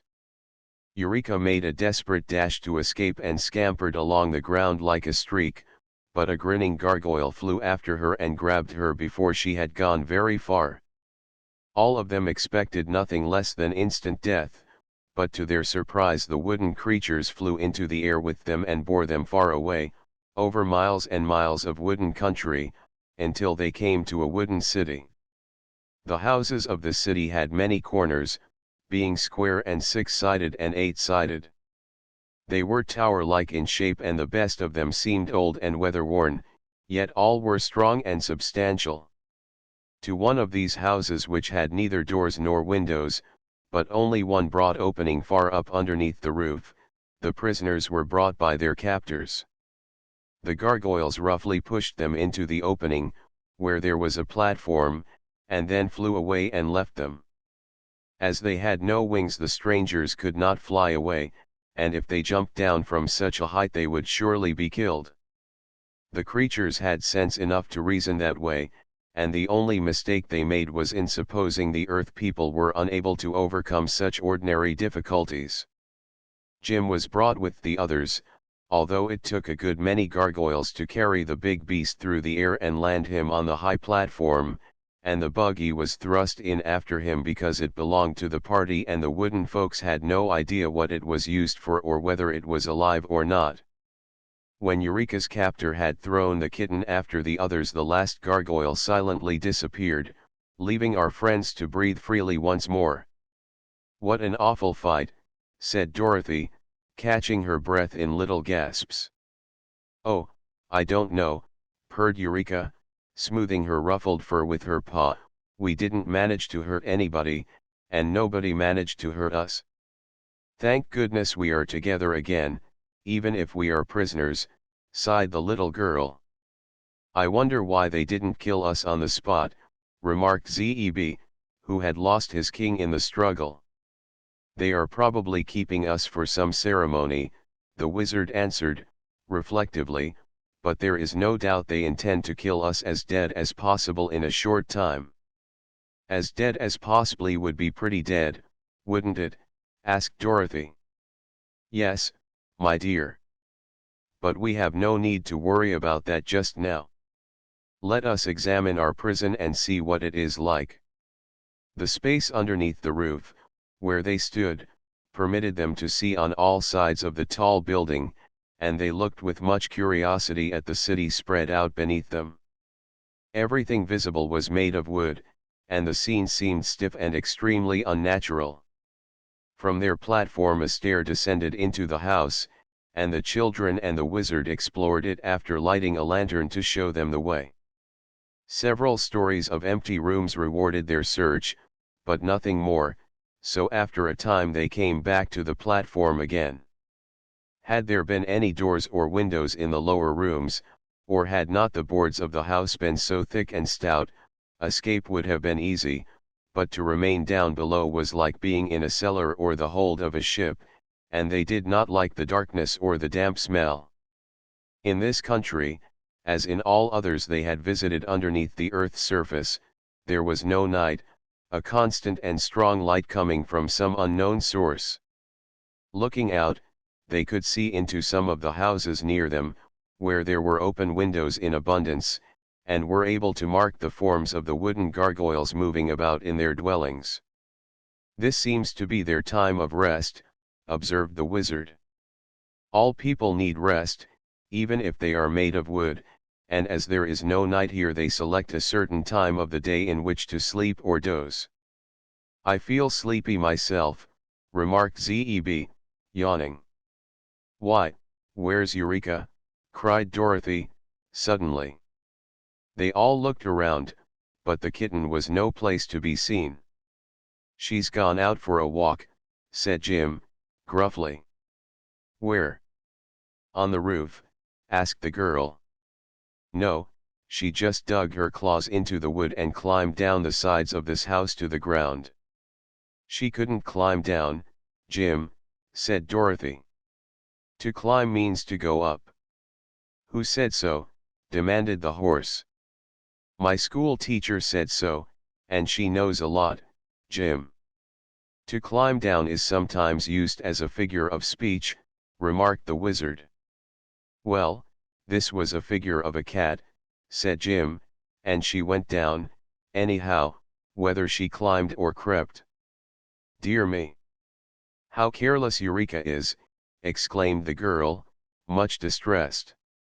"The gurgles will get her, sure." "Ha, ha," chuckled the old cab horse, "they're not gurgles, little maid, they're gargoyles." "Never mind, they'll get Eureka, whatever they're called." "No they won't," said the voice of the kitten, and Eureka herself crawled over the edge of the platform and sat down quietly upon the floor. "Wherever have you been, Eureka?" asked Dorothy, sternly. "Watching the wooden folks. They're too funny for anything, Dorothy. Just now they are all going to bed, and what do you think? They unhook the hinges of their wings and put them in a corner until they wake up again." "What, the hinges?" "No, the wings. That," said Zeb, "explains why this house is used by them for a prison. If any of the gargoyles act badly, and have to be put in jail, they are brought here and their wings unhooked and taken away from them until they promise to be good." The wizard had listened intently to what Eureka had said. "I wish we had some of those loose wings," he said. "Could we fly with them?" asked Dorothy. "I think so. If the gargoyles can unhook the wings, then the power to fly lies in the wings themselves, and not in the wooden bodies of the people who wear them. So, if we had the wings, we could probably fly as well as they do, at least while we are in their country and under the spell of its magic." "But how would it help us to be able to fly?" questioned the girl. "Come here," said the little man, and took her to one of the corners of the building. "Do you see that big rock standing on the hillside yonder?" he continued, pointing with his finger. "Yes, it's a good way off, but I can see it," she replied.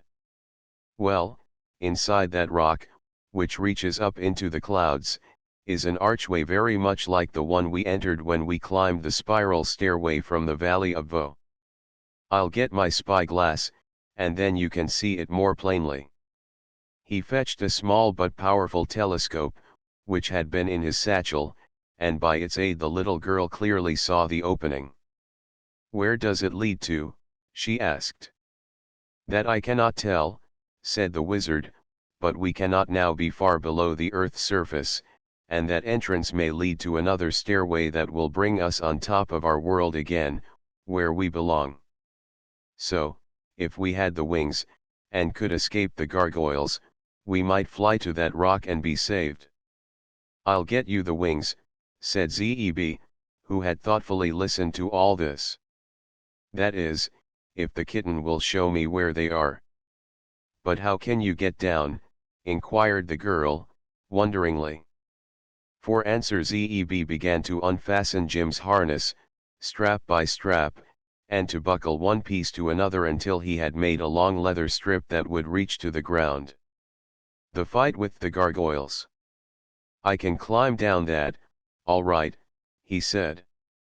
"No you can't," remarked Jim, with a twinkle in his round eyes. "You may go down, but you can only climb up." "Well, I'll climb up when I get back, then," said the boy, with a laugh. "Now, Eureka, you'll have to show me the way to those wings." "You must be very quiet," warned the kitten, "for if you make the least noise the gargoyles will wake up. They can hear a pin drop." "I'm not going to drop a pin," said Zeb. He had fastened one end of the strap to a wheel of the buggy, and now he let the line dangle over the side of the house. "Be careful," cautioned Dorothy, earnestly. "I will," said the boy, and let himself slide over the edge. The girl and the wizard leaned over and watched Zeb work his way carefully downward, hand over hand, until he stood upon the ground below. Eureka clung with her claws to the wooden side of the house and let herself down easily. Then together they crept away to enter the low doorway of a neighboring dwelling. The watchers waited in breathless suspense until the boy again appeared, his arms now full of the wooden wings. When he came to where the strap was hanging, he tied the wings all in a bunch to the end of the line, and the wizard drew them up. Then the line was let down again for Zeb to climb up by. Eureka quickly followed him, and soon they were all standing together upon the platform, with 8 of the much prized wooden wings beside them. The boy was no longer sleepy, but full of energy and excitement. He put the harness together again and hitched Jim to the buggy. Then, with the wizard's help, he tried to fasten some of the wings to the old cab horse. This was no easy task, because half of each one of the hinges of the wings was missing, it being still fastened to the body of the gargoyle who had used it. However, the wizard went once more to his satchel, which seemed to contain a surprising variety of odds and ends, and brought out a spool of strong wire, by means of which they managed to fasten 4 of the wings to Jim's harness, 2 near his head and 2 near his tail. They were a bit wiggly, but secure enough if only the harness held together. The other 4 wings were then fastened to the buggy, 2 on each side, for the buggy must bear the weight of the children and the wizard as it flew through the air. Jim fluttered and floundered through the air. These preparations had not consumed a great deal of time, but the sleeping gargoyles were beginning to wake up and move around, and soon some of them would be hunting for their missing wings. So the prisoners resolved to leave their prison at once. They mounted into the buggy, Dorothy holding Eureka safe in her lap. The girl sat in the middle of the seat, with Zeb and the wizard on each side of her. When all was ready, the boy shook the reins and said, "Fly away, Jim." "Which wings must I flop first?" asked the cab horse, undecidedly. "Flop them all together," suggested the wizard. "Some of them are crooked," objected the horse. "Never mind, we will steer with the wings on the buggy," said Zeb. "Just you light out and make for that rock, Jim, and don't waste any time about it, either." So the horse gave a groan, flopped its 4 wings all together, and flew away from the platform. Dorothy was a little anxious about the success of their trip, for the way Jim arched his long neck and spread out his bony legs as he fluttered and floundered through the air was enough to make anybody nervous. He groaned, too, as if frightened, and the wings creaked dreadfully because the wizard had forgotten to oil them, but they kept fairly good time with the wings of the buggy, so that they made excellent progress from the start. The only thing that anyone could complain of with justice was the fact that they wobbled first up and then down, as if the road were rocky instead of being as smooth as the air could make it. The main point, however, was that they flew, and flew swiftly, if a bit unevenly, toward the rock for which they had headed. Some of the gargoyles saw them, presently, and lost no time in collecting a band to pursue the escaping prisoners, so that when Dorothy happened to look back she saw them coming in a great cloud that almost darkened the sky. Chapter 13. Contents: The den of the dragonettes. Our friends had a good start and were able to maintain it, for with their 8 wings they could go just as fast as could the gargoyles. All the way to the great rock the wooden people followed them, and when Jim finally alighted at the mouth of the cavern the pursuers were still some distance away. "But, I'm afraid they'll catch us yet," said Dorothy, greatly excited. "No, we must stop them," declared the wizard. "Quick, Zeb, help me pull off these wooden wings." They tore off the wings, for which they had no further use, and the wizard piled them in a heap just outside the entrance to the cavern. Then he poured over them all the kerosene oil that was left in his oil can, and lighting a match set fire to the pile. The flames leaped up at once and the bonfire began to smoke and roar and crackle just as the great army of wooden gargoyles arrived. The creatures drew back at once, being filled with fear and horror, for such a dreadful thing as a fire they had never before known in all the history of their wooden land. Inside the archway were several doors, leading to different rooms built into the mountain, and Zeb and the wizard lifted these wooden doors from their hinges and tossed them all on the flames. "That will prove a barrier for some time to come," said the little man, smiling pleasantly all over his wrinkled face at the success of their stratagem. "Perhaps the flames will set fire to all that miserable wooden country, and if it does the loss will be very small and the gargoyles never will be missed. But come, my children, Let us explore the mountain and discover which way we must go in order to escape from this cavern, which is getting to be almost as hot as a bake oven.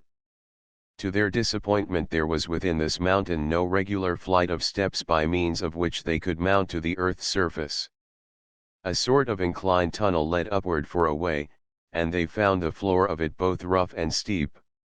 Then a sudden turn brought them to a narrow gallery where the buggy could not pass. This delayed and bothered them for a while, because they did not wish to leave the buggy behind them. It carried their baggage and was useful to ride in wherever there were good roads, and since it had accompanied them so far in their travels, they felt it their duty to preserve it. So Zeb and the wizard set to work and took off the wheels and the top, and then they put the buggy edgewise, so it would take up the smallest space. In this position they managed, with the aid of the patient cab horse, to drag the vehicle through the narrow part of the passage. It was not a great distance, fortunately, and when the path grew broader they put the buggy together again and proceeded more comfortably. But the road was nothing more than a series of rifts or cracks in the mountain, and it went zigzag in every direction, slanting first up and then down until they were puzzled as to whether they were any nearer to the top of the earth than when they had started, hours before. "Anyhow," said Dorothy, "we've scaped those awful gurgles, and that's one comfort." "Why, it's a dragon." "Probably the gargoyles are still busy trying to put out the fire," returned the wizard. "But even if they succeeded in doing that, it would be very difficult for them to fly amongst these rocks, so I am sure we need fear them no longer. Once in a while they would come to a deep crack in the floor, which made the way quite dangerous, but there was still enough oil in the lanterns to give them light, and the cracks were not so wide but that they were able to jump over them. Sometimes they had to climb over heaps of loose rock, where Jim could scarcely drag the buggy. At such times Dorothy, Zeb, and the wizard all pushed behind, and lifted the wheels over the roughest places, so they managed, by dint of hard work, to keep going. But the little party was both weary and discouraged when at last, on turning a sharp corner, the wanderers found themselves in a vast cave arching high over their heads and having a smooth, level floor. The cave was circular in shape, and all around its edge, near to the ground, appeared groups of dull yellow lights, two of them being always side by side. These were motionless at first, but soon began to flicker more brightly and to sway slowly from side to side and then up and down. "What sort of a place is this?" asked the boy, trying to see more clearly through the gloom. "I cannot imagine, I'm sure," answered the wizard, also peering about. "Woog!" snarled Eureka, arching her back until her hair stood straight on end, "it's a den of alligators, or crocodiles, or some other dreadful creatures. Don't you see their terrible eyes?" "Eureka sees better in the dark than we can," whispered Dorothy. "Tell us, dear, what do the creatures look like?" she asked, addressing her pet. "I simply can't describe 'em," answered the kitten, shuddering. "Their eyes are like pie plates and their mouths like coal scuttles. But their bodies don't seem very big." "Where are they?" inquired the girl. "They are in little pockets all around the edge of this cavern." "Oh, Dorothy, you can't imagine what horrid things they are. They're uglier than the gargoyles." "Tut tut! Be careful how you criticize your neighbors," spoke a rasping voice nearby. "As a matter of fact, you are rather ugly-looking creatures yourselves, and I'm sure Mother has often told us we were the loveliest and prettiest things in all the world." Hearing these words, our friends turned in the direction of the sound, and the wizard held his lantern so that their light would flood one of the little pockets in the rock. "Why, it's a dragon!" he exclaimed. "No," answered the owner of the big yellow eyes which were blinking at them so steadily, "you are wrong about that. We hope to grow to be dragons some day, but just now we're only dragonettes." "What's that?" asked Dorothy, gazing fearfully at the great scaly head, the yawning mouth and the big eyes. Young dragons, of course, but we are not allowed to call ourselves real dragons until we get our full growth, was the reply. The big dragons are very proud, and don't think children amount to much, but mother says that someday we will all be very powerful and important. Where is your mother? Asked the wizard, anxiously looking around. She has gone up to the top of the earth to hunt for our dinner. If she has good luck she will bring us an elephant, or a brace of rhinoceri, or perhaps a few dozen people to stay our hunger. Oh, are you hungry? Inquired Dorothy, drawing back. Very, said the dragonet, snapping its jaws. And do you eat people? To be sure, when we can get them. But they've been very scarce for a few years and we usually have to be content with elephants or buffaloes, answered the creature, in a regretful tone. How old are you? Inquired Zeb, who stared at the yellow eyes as if fascinated. Quite young, I grieve to say, and all of my brothers and sisters that you see here are practically my own age. If I remember rightly, we were 66 years old the day before yesterday. But that isn't young, cried Dorothy, in amazement. No, drawled the dragonet, it seems to me very babyish. How old is your mother? Asked the girl. Mother's about 2,000 years old, but she carelessly lost track of her age a few centuries ago and skipped several hundreds. She's a little fussy, you know, and afraid of growing old, being a widow and still in her prime. I should think she would be, agreed Dorothy. Then, after a moment's thought, she asked, are we friends or enemies? I mean, will you be good to us, or do you intend to eat us? As for that, we dragonets would love to eat you, my child, but unfortunately mother has tied all our tails around the rocks at the back of our individual caves, so that we cannot crawl out to get you. If you choose to come nearer we will make a mouthful of you in a wink, but unless you do you will remain quite safe. There was a regretful accent in the creature's voice, and at the words all the other dragonets sighed dismally. Dorothy felt relieved. Presently she asked, why did your mother tie your tails? Oh, she is sometimes gone for several weeks on her hunting trips, and if we were not tied we would crawl all over the mountain and fight with each other and get into a lot of mischief. Mother usually knows what she is about, but she made a mistake this time, for you are sure to escape us unless you come too near, and you probably won't do that. No, indeed, said the little girl. We don't wish to be eaten by such awful beasts. Permit me to say, returned the dragonet, that you are rather impolite to call us names, knowing that we cannot resent your insults. We consider ourselves very beautiful in appearance, for mother has told us so, and she knows. And we are of an excellent family and have a pedigree that I challenge any humans to equal, as it extends back about 20,000 years, to the time of the famous green dragon of Atlantis, who lived in a time when humans had not yet been created. Can you match that pedigree, little girl? Well, said Dorothy, I was born on a farm in Kansas, and I guess that's being just as spectable and haughty as living in a cave with your tail tied to a rock. If it isn't I'll have to stand it, that's all. Tastes differ, murmured the dragonet, slowly drooping its scaly eyelids over its yellow eyes, until they looked like half-moons. Being reassured by the fact that the creatures could not crawl out of their rock pockets, the children and the wizard now took time to examine them more closely.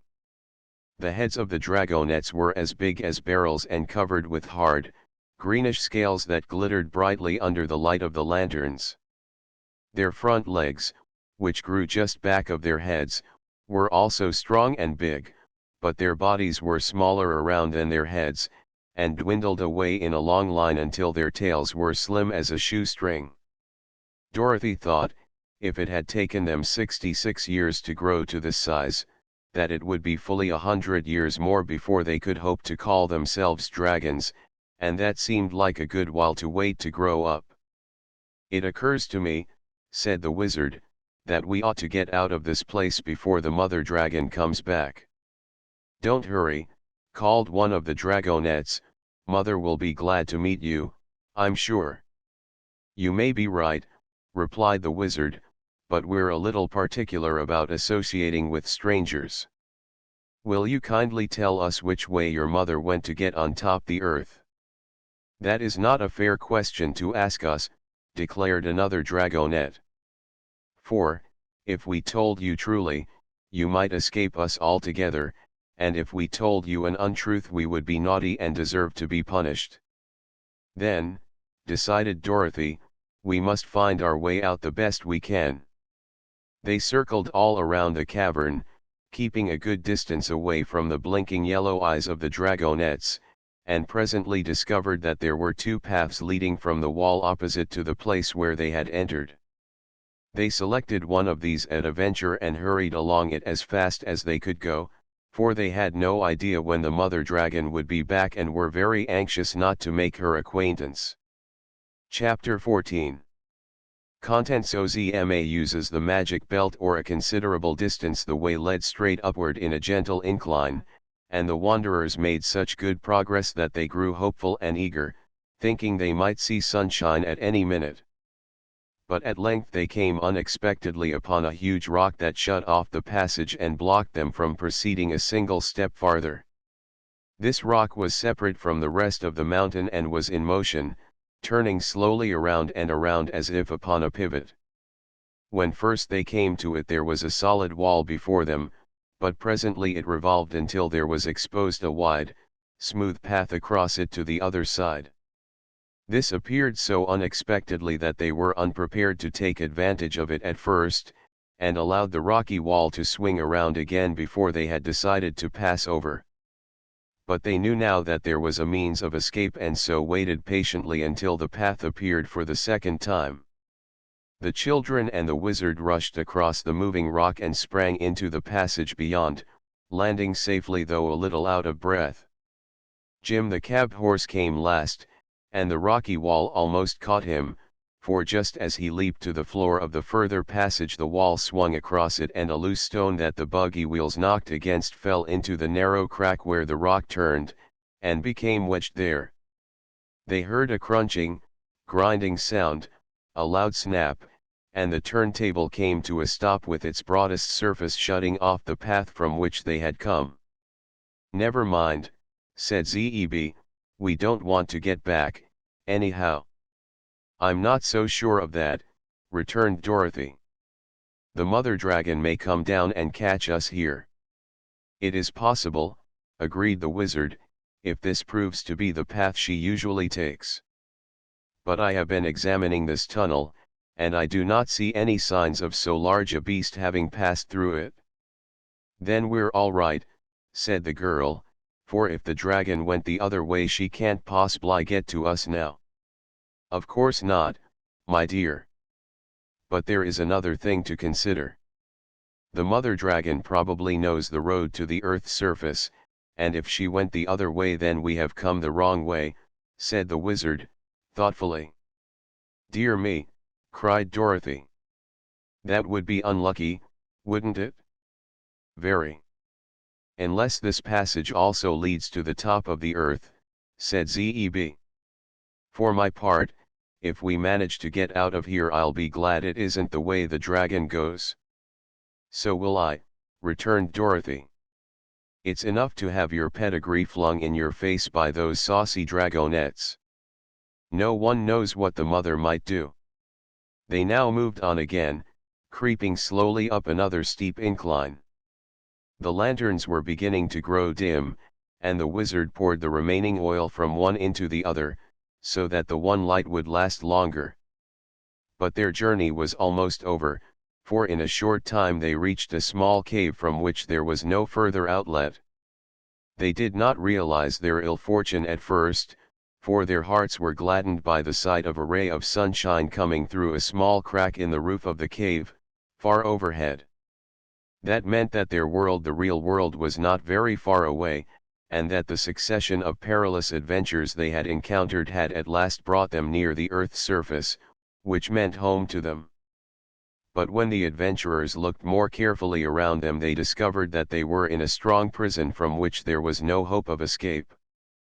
"But we're almost on Earth again," cried Dorothy, "for there is the sun, the most beautiful sun that shines," and she pointed eagerly at the crack in the distant roof. "Almost on Earth isn't being there," said the kitten, in a discontented tone. "It wouldn't be possible for even me to get up to that crack or through it if I got there." "It appears that the path ends here," announced the wizard, gloomily. "And there is no way to go back," added Zeb, with a low whistle of perplexity. "I was sure it would come to this, in the end," remarked the old cab horse. "Folks don't fall into the middle of the earth and then get back again to tell of their adventures, not in real life. And the whole thing has been unnatural because that cat and I are both able to talk your language, and to understand the words you say. And so can the 9 tiny piglets," added Eureka. "Don't forget them, for I may have to eat them, after all." "I've heard animals talk before," said Dorothy, "and no harm came of it." "Were you ever before shut up in a cave, far under the earth, with no way of getting out?" inquired the horse, seriously. "No," answered Dorothy. "But don't you lose heart, Jim, for I'm sure this isn't the end of our story, by any means." The reference to the piglets reminded the wizard that his pets had not enjoyed much exercise lately, and must be tired of their prison in his pocket. So he sat down upon the floor of the cave, brought the piglets out one by one, and allowed them to run around as much as they pleased. "My dears," he said to them, "I'm afraid I've got you into a lot of trouble, and that you will never again be able to leave this gloomy cave." "What's wrong?" asked a piglet. "We've been in the dark quite a while, and you may as well explain what has happened." The wizard told them of the misfortune that had overtaken the wanderers. "Well," said another piglet, "you are a wizard, are you not?" "I am," replied the little man. "Then you can do a few whizzes and get us out of this hole," declared the tiny one, with much confidence. "I could if I happened to be a real wizard," returned the master sadly. "But I'm not, my piggy wheeze, I'm a humbug wizard." "Nonsense," cried several of the piglets, together. "You can ask Dorothy," said the little man, in an injured tone. "It's true enough," returned the girl, earnestly. "Our friend Oz is merely a humbug wizard, for he once proved it to me. He can do several very wonderful things if he knows how. But he can't whiz a single thing if he hasn't the tools and machinery to work with." "Thank you, my dear, for doing me justice," responded the wizard, gratefully. "To be accused of being a real wizard, when I'm not, is a slander I will not tamely submit to. But I am one of the greatest humbug wizards that ever lived, and you will realize this when we have all starved together and our bones are scattered over the floor of this lonely cave." "I don't believe we'll realize anything, when it comes to that," remarked Dorothy, who had been deep in thought. "But I'm not going to scatter my bones just yet, because I need them, and you probably need yours, too." "We are helpless to escape," sighed the wizard. "We may be helpless," answered Dorothy, smiling at him, "but there are others who can do more than we can. Cheer up, friends. I'm sure Ozma will help us." "Ozma?" exclaimed the wizard. "Who is Ozma?" "The girl that rules the marvelous land of Oz," was the reply. "She's a friend of mine, for I met her in the land of Ev, not long ago, and went to Oz with her." "For the second time?" asked the wizard, with great interest. "Yes. The first time I went to Oz I found you there, ruling the Emerald City. After you went up in a balloon, and escaped us, I got back to Kansas by means of a pair of magical silver shoes. I remember those shoes, said the little man, nodding. They once belonged to the Wicked Witch. Have you them here with you? No, I lost them somewhere in the air, explained the child. But the second time I went to the land of Oz I owned the Gnome King's magic belt, which is much more powerful than were the silver shoes. Where is that magic belt? Inquired the wizard, who had listened with great interest. Ozma has it, for its powers won't work in a common, ordinary country like the United States. Anyone in a fairy country like the land of Oz can do anything with it, so I left it with my friend the Princess Ozma, who used it to wish me in Australia with Uncle Henry. And were you? Asked Zeb, astonished at what he heard. Of course, in just a jiffy. And Ozma has an enchanted picture hanging in her room that shows her the exact scene where any of her friends may be, at any time she chooses. All she has to do is to say, I wonder what so-and-so is doing, and at once the picture shows where her friend is and what the friend is doing. That's real magic, Mr. Wizard, isn't it? Well, every day at 4 o'clock Ozma has promised to look at me in that picture, and if I am in need of help I am to make her a certain sign and she will put on the Gnome King's magic belt and wish me to be with her in Oz. Do you mean that Princess Ozma will see this cave in her enchanted picture, and see all of us here, and what we are doing? Demanded Zeb. Of course, when it is 4 o'clock, she replied, with a laugh at his startled expression. And when you make a sign she will bring you to her in the land of Oz, continued the boy. That's it, exactly, by means of the magic belt.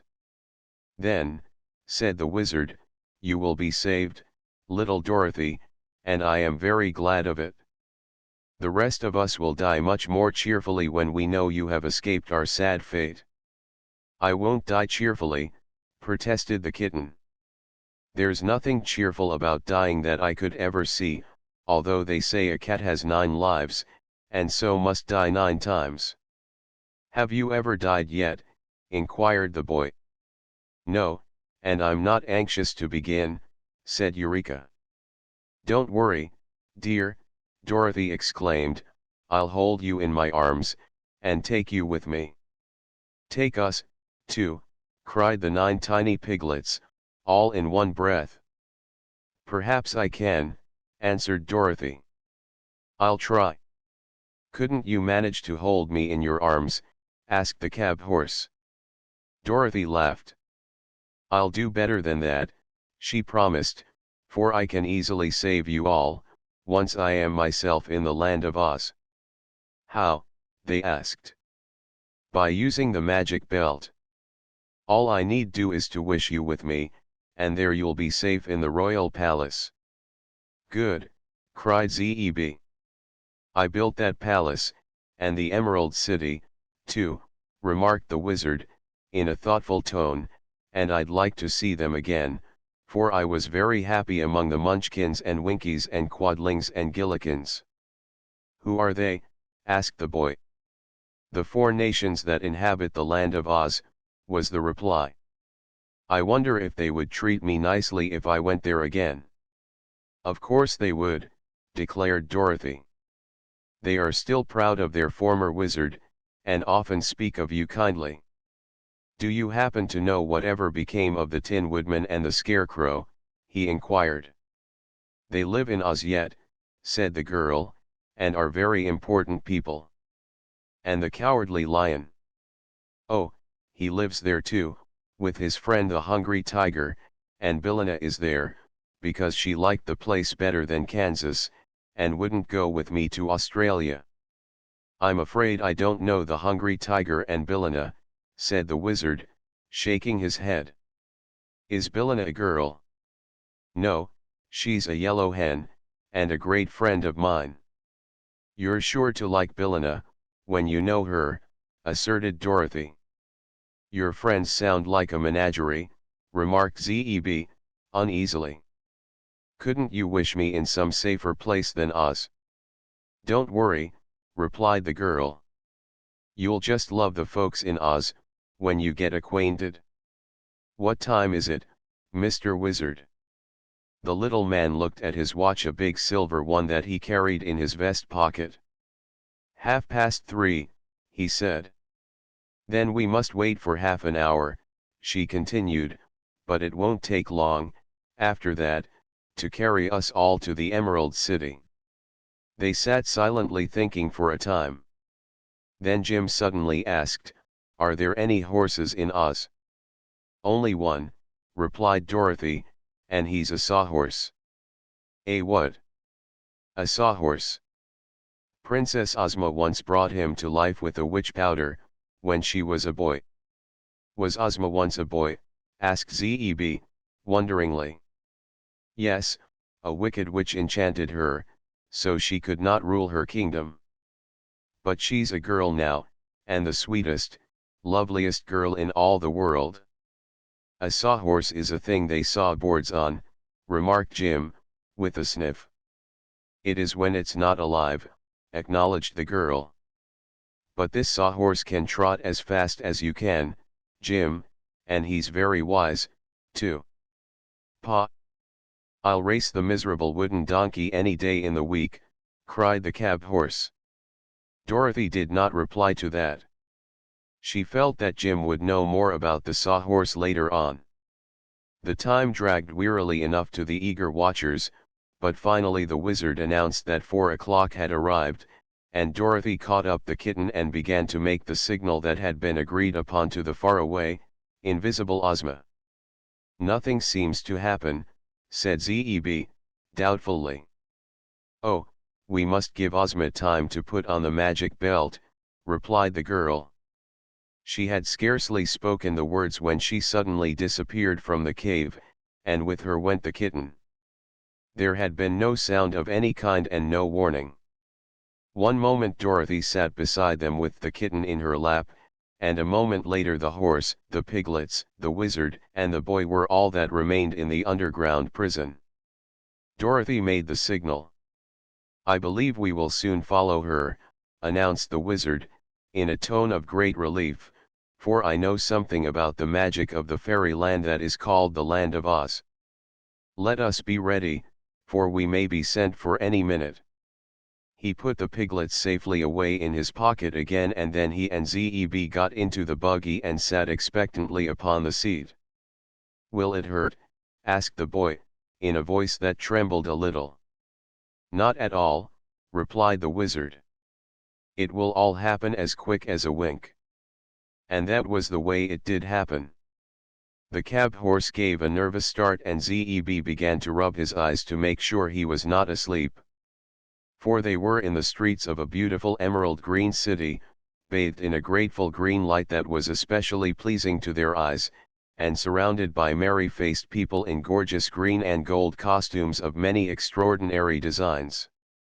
Before them were the jewel-studded gates of a magnificent palace, and now the gates opened slowly as if inviting them to enter the courtyard, where splendid flowers were blooming and pretty fountains shot their silvery sprays into the air.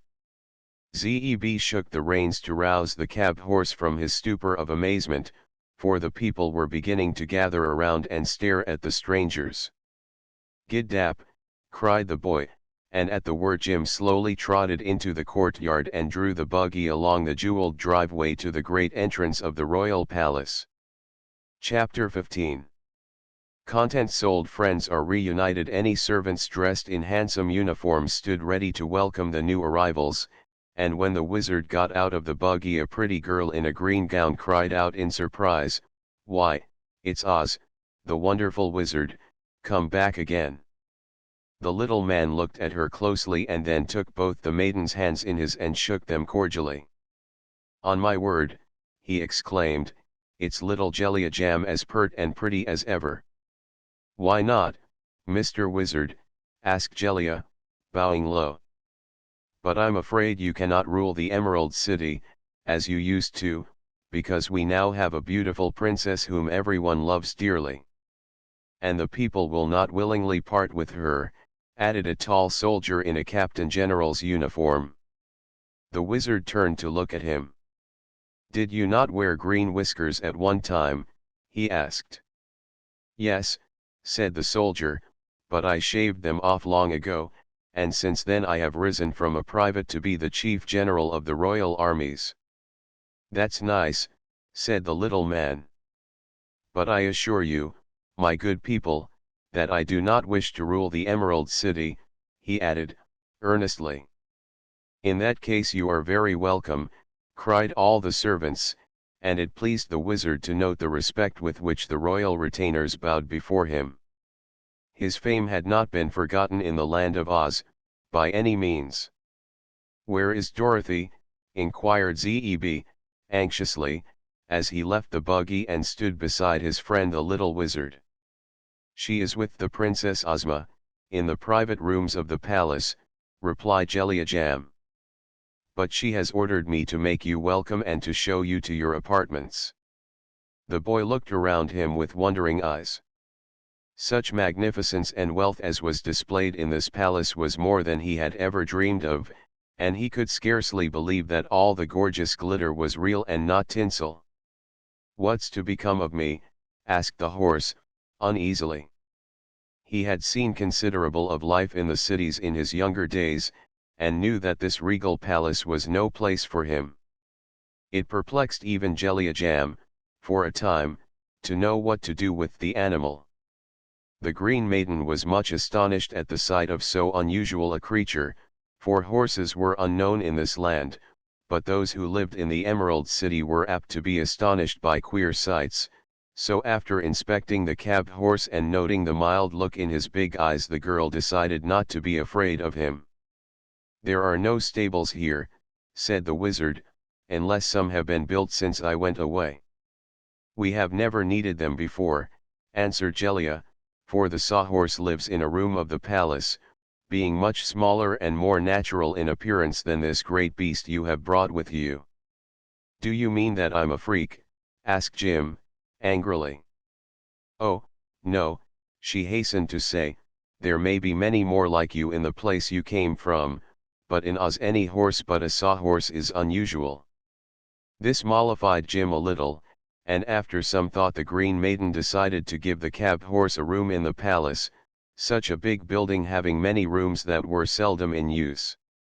So Zeb unharnessed Jim, and several of the servants then led the horse around to the rear, where they selected a nice large apartment that he could have all to himself. Then Jellia said to the wizard, "Your own room, which was back of the great throne room, has been vacant ever since you left us. Would you like it again?" "Yes, indeed," returned the little man. "It will seem like being at home again, for I lived in that room for many, many years."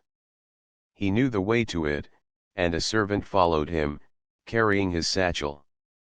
Zeb was also escorted to a room so grand and beautiful that he almost feared to sit in the chairs or lie upon the bed, lest he might dim their splendor.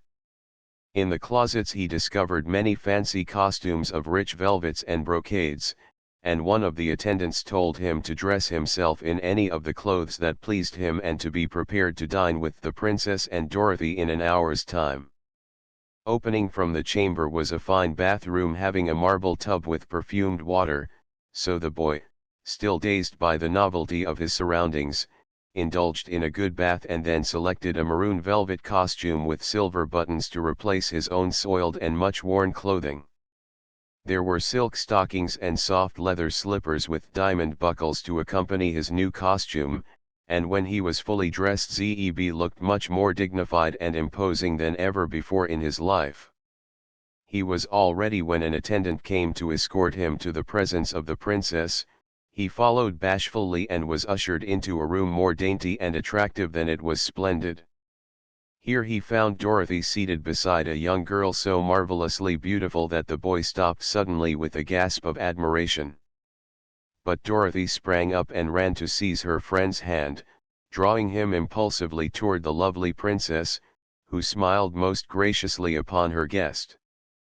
Then the wizard entered, and his presence relieved the boy's embarrassment. The little man was clothed in black velvet, with many sparkling emerald ornaments decorating his breast, but his bald head and wrinkled features made him appear more amusing than impressive. Ozma had been quite curious to meet the famous man who had built the Emerald City and united the Munchkins, Gillikins, Quadlings, and Winkies into one people, so when they were all four seated at the dinner table the princess said, "Please tell me, Mr. Wizard, whether you called yourself Oz after this great country, or whether you believe my country is called Oz after you. It is a matter that I have long wished to inquire about, because you are of a strange race and my own name is Ozma. No one, I am sure, is better able to explain this mystery than you." "That is true," answered the little wizard, "therefore it will give me pleasure to explain my connection with your country. In the first place, I must tell you that I was born in Omaha, and my father, who was a politician, named me Oscar Zoroaster Friedrich Isaac Norman Henkel Emmanuel Umberwas Diggs, Diggs being the last name because he could think of no more to go before it. Taken altogether, it was a dreadfully long name to weigh down a poor innocent child, and one of the hardest lessons I ever learned was to remember my own name. When I grew up I just called myself OZ, because the other initials were PINHEAD, and that spelled pinhead, which was a reflection on my intelligence." "Surely no one could blame you for cutting your name short," said Ozma, sympathetically. "But didn't you cut it almost too short?" "Perhaps so," replied the wizard. "When a young man I ran away from home and joined a circus. I used to call myself a wizard, and do tricks of ventriloquism." "What does that mean?" asked the princess. "Throwing my voice into any object I pleased, to make it appear that the object was speaking instead of me. Also I began to make balloon ascensions. On my balloon and on all the other articles I used in the circus I painted the two initials, OZ, to show that those things belonged to me. One day my balloon ran away with me and brought me across the deserts to this beautiful country. When the people saw me come from the sky they naturally thought me some superior creature, and bowed down before me. I told them I was a wizard, and showed them some easy tricks that amazed them, and when they saw the initials painted on the balloon they called me Oz." "Now I begin to understand," said the princess, smiling. "At that time," continued the wizard, busily eating his soup while talking, "there were 4 separate countries in this land, each one of the 4 being ruled by a witch.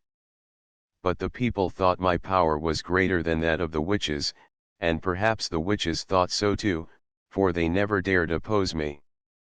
I ordered the Emerald City to be built just where the 4 countries cornered together, and when it was completed I announced myself the ruler of the land of Oz, which included all the 4 countries of the Munchkins, the Gillikins, the Winkies, and the Quadlings.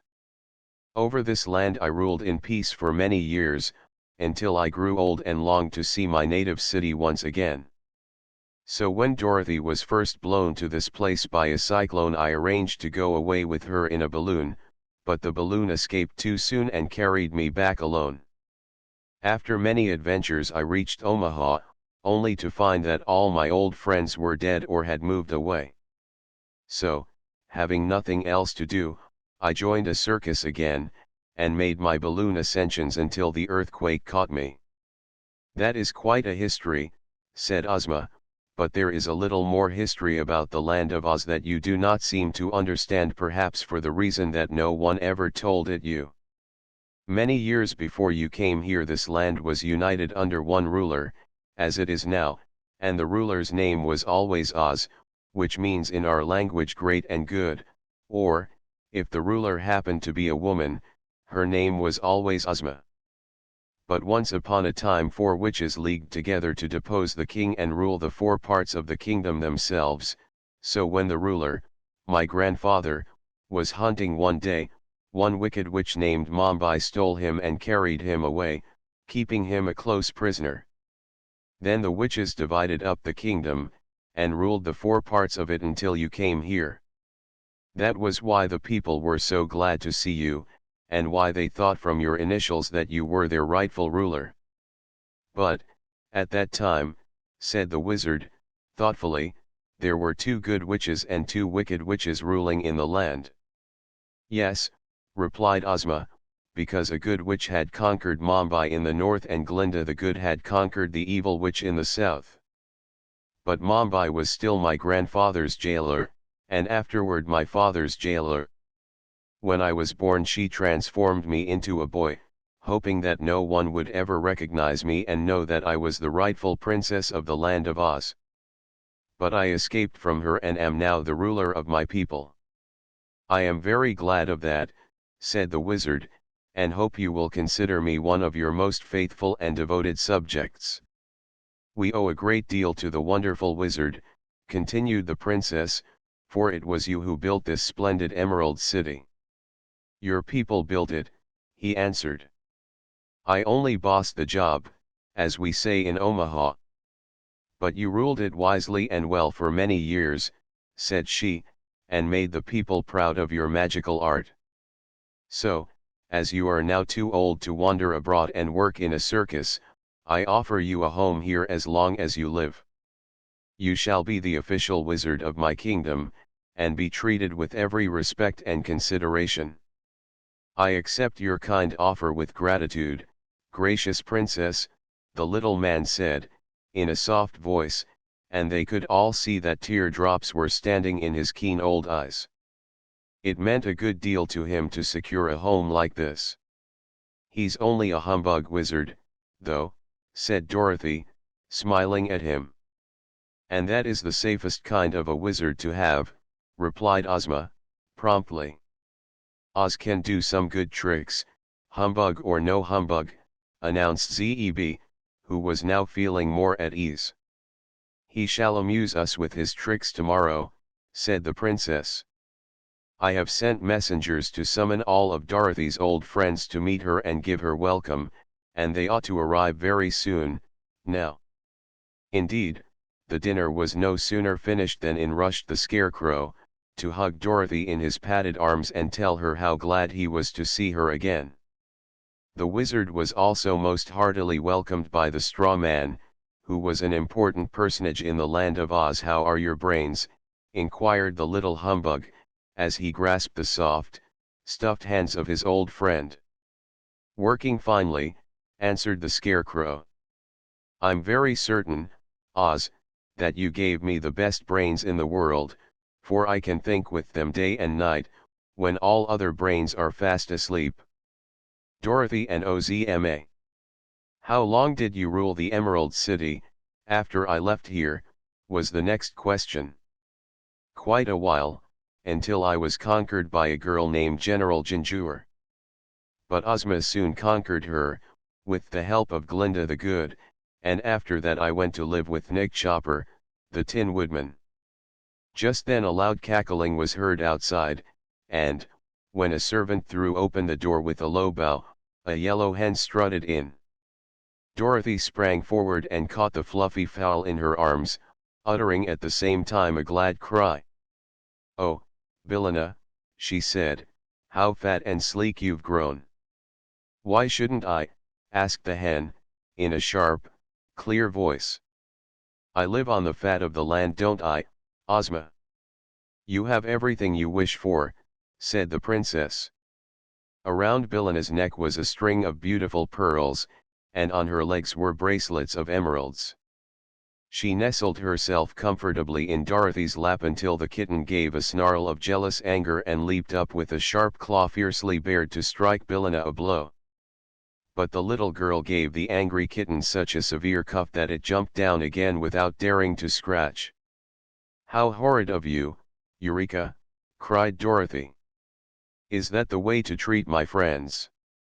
You have queer friends, seems to me, replied the kitten, in a surly tone.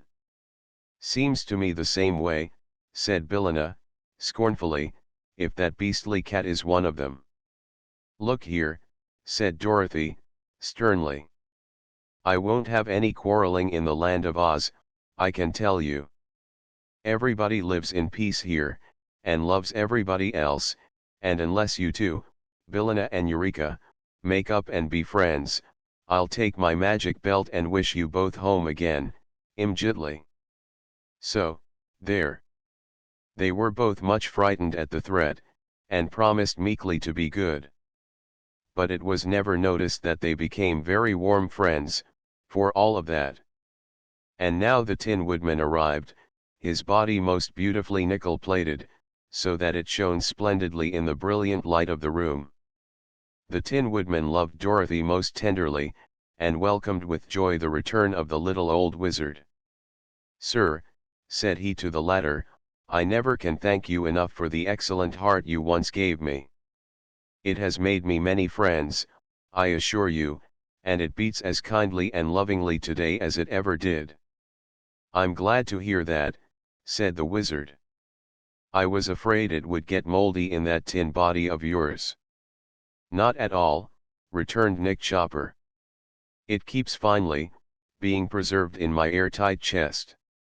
Zeb was a little shy when first introduced to these queer people, but they were so friendly and sincere that he soon grew to admire them very much, even finding some good qualities in the yellow hen. But he became nervous again when the next visitor was announced. "This," said Princess Ozma, "is my friend Mr. H.M. Wogglebug, T.E., who assisted me one time when I was in great distress, and is now the Dean of the Royal College of Athletic Science." "Ah," said the wizard, "I'm pleased to meet so distinguished a personage." "H.M.," said the Wogglebug, pompously, "means highly magnified, and T.E. means thoroughly educated. I am, in reality, a very big bug, and doubtless the most intelligent being in all this broad domain." "How well you disguise it," said the wizard. "But I don't doubt your word in the least." "Nobody doubts it, sir," replied the Wogglebug, and drawing a book from its pocket the strange insect turned its back on the company and sat down in a corner to read. Nobody minded this rudeness, which might have seemed more impolite in one less thoroughly educated, so they straightway forgot him and joined in a merry conversation that kept them well amused until bedtime arrived. Chapter 16. Contents: JIM, the cab horse. The cab horse found himself in possession of a large room with a green marble floor and carved marble wainscoting, which was so stately in its appearance that it would have awed anyone else. Jim accepted it as a mere detail, and at his command the attendants gave his coat a good rubbing, combed his mane and tail, and washed his hoofs and fetlocks. Then they told him dinner would be served directly, and he replied that they could not serve it too quickly to suit his convenience. First they brought him a steaming bowl of soup, which the horse eyed in dismay. "Take that stuff away," he commanded. "Do you take me for a salamander?" They obeyed at once, and next served a fine large turbot on a silver platter, with drawn gravy poured over it. "Fish," cried Jim, with a sniff. "Do you take me for a tomcat?" "Away with it." The servants were a little discouraged, but soon they brought in a great tray containing 24 nicely roasted quail on toast. "Well, well," said the horse, now thoroughly provoked. "Do you take me for a weasel? How stupid and ignorant you are, in the land of Oz, and what dreadful things you feed upon. Is there nothing that is decent to eat in this palace?" The trembling servants sent for the royal steward, who came in haste and said, "What would your highness like for dinner?" "Highness," repeated Jim, who was unused to such titles. "You are at least 6 feet high, and that is higher than any other animal in this country," said the steward. "Well, my highness would like some oats," declared the horse. "Oats? We have no whole oats," the steward replied, with much deference. "But there is any quantity of oatmeal, which we often cook for breakfast." "Oatmeal is a breakfast dish," added the steward, humbly. "I'll make it a dinner dish," said Jim. "Fetch it on, but don't cook it, as you value your life." You see, the respect shown the worn-out old cab horse made him a little arrogant, and he forgot he was a guest, never having been treated otherwise than as a servant since the day he was born, until his arrival in the land of Oz. But the royal attendants did not heed the animal's ill temper. They soon mixed a tub of oatmeal with a little water, and Jim ate it with much relish. Then the servants heaped a lot of rugs upon the floor, and the old horse slept on the softest bed he had ever known in his life. In the morning, as soon as it was daylight, he resolved to take a walk and try to find some grass for breakfast, so he ambled calmly through the handsome arch of the doorway, turned the corner of the palace, wherein all seemed asleep, and came face to face with the sawhorse. Jim stopped abruptly, being startled and amazed. The sawhorse stopped at the same time and stared at the other with its queer protruding eyes, which were mere knots in the log that formed its body. The legs of the sawhorse were 4 sticks driven into holes bored in the log, its tail was a small branch that had been left by accident, and its mouth a place chopped in one end of the body which projected a little and served as a head. The ends of the wooden legs were shod with plates of solid gold, and the saddle of the Princess Ozma, which was of red leather set with sparkling diamonds, was strapped to the clumsy body. "For goodness sake, what sort of a being are you?" Jim's eyes stuck out as much as those of the sawhorse, and he stared at the creature with his ears erect and his long head drawn back until it rested against his arched neck.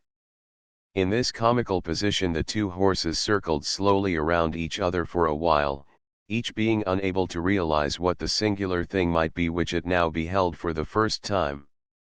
Then Jim exclaimed, "For goodness sake, what sort of a being are you?" "I'm a sawhorse," replied the other. "Oh, I believe I've heard of you," said the cab horse, "but you are unlike anything that I expected to see." "I do not doubt it," the sawhorse observed, with a tone of pride. "I am considered quite unusual." "You are, indeed. But a rickety wooden thing like you has no right to be alive." "I couldn't help it," returned the other, rather crestfallen. "Ozma sprinkled me with a magic powder, and I just had to live. I know I'm not much account, but I'm the only horse in all the land of Oz, so they treat me with great respect." "You, a horse? Oh, not a real one, of course. There are no real horses here at all. But I'm a splendid imitation of one." Jim gave an indignant neigh. "Look at me," he cried. "Behold a real horse." The wooden animal gave a start, and then examined the other intently. "Is it possible that you are a real horse?" he murmured. "Not only possible, but true," replied Jim, who was gratified by the impression he had created. "It is proved by my fine points. For example, look at the long hairs on my tail, with which I can whisk away the flies." "The flies never trouble me," said the sawhorse. "And notice my great strong teeth, with which I nibble the grass." "It is not necessary for me to eat," observed the sawhorse. "Also examine my broad chest, which enables me to draw deep, full breaths," said Jim, proudly. "I have no need to breathe," returned the other. "No, you miss many pleasures," remarked the cab horse, pityingly. "You do not know the relief of brushing away a fly that has bitten you, nor the delight of eating delicious food, nor the satisfaction of drawing a long breath of fresh, pure air. You may be an imitation of a horse, but you're a mighty poor one." "Oh, I cannot hope ever to be like you," sighed the sawhorse. "But I am glad to meet at last a real horse. You are certainly the most beautiful creature I ever beheld." This praise won Jim completely. To be called beautiful was a novelty in his experience. Said he, "Your chief fault, my friend, is in being made of wood, and that I suppose you cannot help. Real horses, like myself, are made of flesh and blood and bones. I can see the bones all right, replied the sawhorse, and they are admirable and distinct. Also I can see the flesh. But the blood, I suppose, is tucked away inside. Exactly, said Jim. What good is it? Asked the sawhorse. Jim did not know, but he would not tell the sawhorse that. If anything cuts me, he replied, the blood runs out to show where I am cut. You, poor thing, cannot even bleed when you are hurt. But I am never hurt, said the sawhorse. Once in a while I get broken up some, but I am easily repaired and put in good order again. And I never feel a break or a splinter in the least. Jim was almost tempted to envy the wooden horse for being unable to feel pain, but the creature was so absurdly unnatural that he decided he would not change places with it under any circumstances. How did you happen to be shod with gold? He asked. Princess Ozma did that, was the reply, and it saves my legs from wearing out. We've had a good many adventures together, Ozma and I, and she likes me. The cab horse was about to reply when suddenly he gave a start and a neigh of terror and stood trembling like a leaf. For around the corner had come two enormous savage beasts, treading so lightly that they were upon him before he was aware of their presence. Jim was in the act of plunging down the path to escape when the sawhorse cried out, "Stop, my brother! Stop, real horse! These are friends, and will do you no harm." Jim hesitated, eyeing the beasts fearfully. One was an enormous lion with clear, intelligent eyes, a tawny mane bushy and well kept, and a body like yellow plush. The other was a great tiger with purple stripes around his lithe body, powerful limbs and eyes that showed through the half-closed lids like coals of fire. The huge forms of these monarchs of the forest and jungle were enough to strike terror to the stoutest heart, and it is no wonder Jim was afraid to face them. But the sawhorse introduced the stranger in a calm tone, saying, "This, noble horse, is my friend the cowardly lion, who is the valiant king of the forest, but at the same time a faithful vassal of Princess Ozma. And this is the hungry tiger, the terror of the jungle, who longs to devour fat babies but is prevented by his conscience from doing so. These royal beasts are both warm friends of little Dorothy and have come to the Emerald City this morning to welcome her to our fairyland." Hearing these words, Jim resolved to conquer his alarm. He bowed his head with as much dignity as he could muster toward the savage-looking beasts, who in return nodded in a friendly way. "Is not the real horse a beautiful animal?" asked the sawhorse admiringly. "That is doubtless a matter of taste," returned the lion. "In the forest he would be thought ungainly, because his face is stretched out and his neck is uselessly long. His joints, I notice, are swollen and overgrown, and he lacks flesh and is old in years. And dreadfully tough," added the hungry tiger, in a sad voice. "My conscience would never permit me to eat so tough a morsel as the real horse." "I'm glad of that," said Jim, "for I, also, have a conscience, and it tells me not to crush in your skull with a blow of my powerful hoof." If he thought to frighten the striped beast by such language, he was mistaken. The tiger seemed to smile, and winked one eye slowly. "You have a good conscience, friend horse," it said, "and if you attend to its teachings it will do much to protect you from harm. Some day I will let you try to crush in my skull, and afterward you will know more about tigers than you do now." "Any friend of Dorothy," remarked the cowardly lion, "must be our friend, as well. So let us cease this talk of skull crushing and converse upon more pleasant subjects. Have you breakfasted, Sir Horse?" "Not yet," replied Jim. "But here is plenty of excellent clover, so if you will excuse me I will eat now." "He's a vegetarian," remarked the tiger, as the horse began to munch the clover. If I could eat grass I would not need a conscience, for nothing could then tempt me to devour babies and lambs. Just then Dorothy, who had risen early and heard the voices of the animals, ran out to greet her old friends. She hugged both the lion and the tiger with eager delight, but seemed to love the king of beasts a little better than she did his hungry friend, having known him longer. By the time they had indulged in a good talk and Dorothy had told them all about the awful earthquake and her recent adventures, the breakfast bell rang from the palace and the little girl went inside to join her human comrades. As she entered the great hall a voice called out, in a rather harsh tone, "What? Are you here again?" "Yes, I am," she answered, looking all around to see where the voice came from. "What brought you back?" was the next question, and Dorothy's eye rested on an antlered head hanging on the wall just over the fireplace, and caught its lips in the act of moving. "Good gracious," she exclaimed. "I thought you were stuffed." "So I am," replied the head. "But once on a time I was part of the gump, which Ozma sprinkled with the powder of life.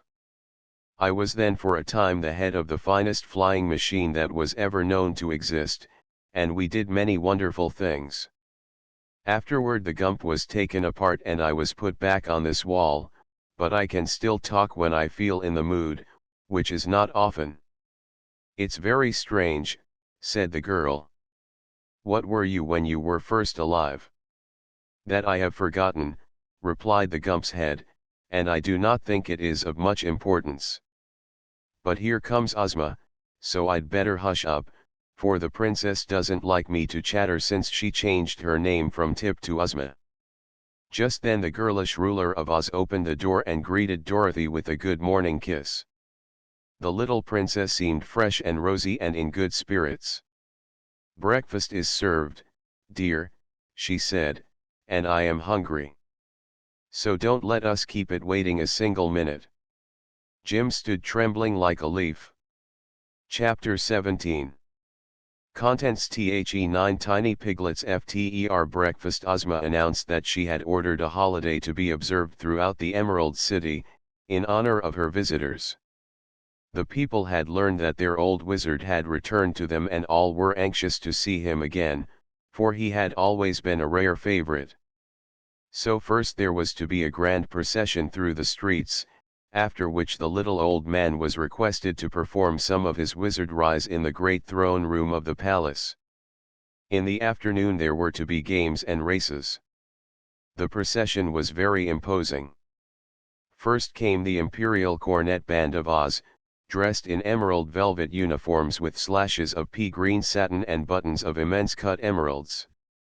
They played the national air called the Oz-Spangled Banner, and behind them were the standard bearers with the royal flag. This flag was divided into 4 quarters, one being colored sky blue, another pink, a third lavender and a fourth white.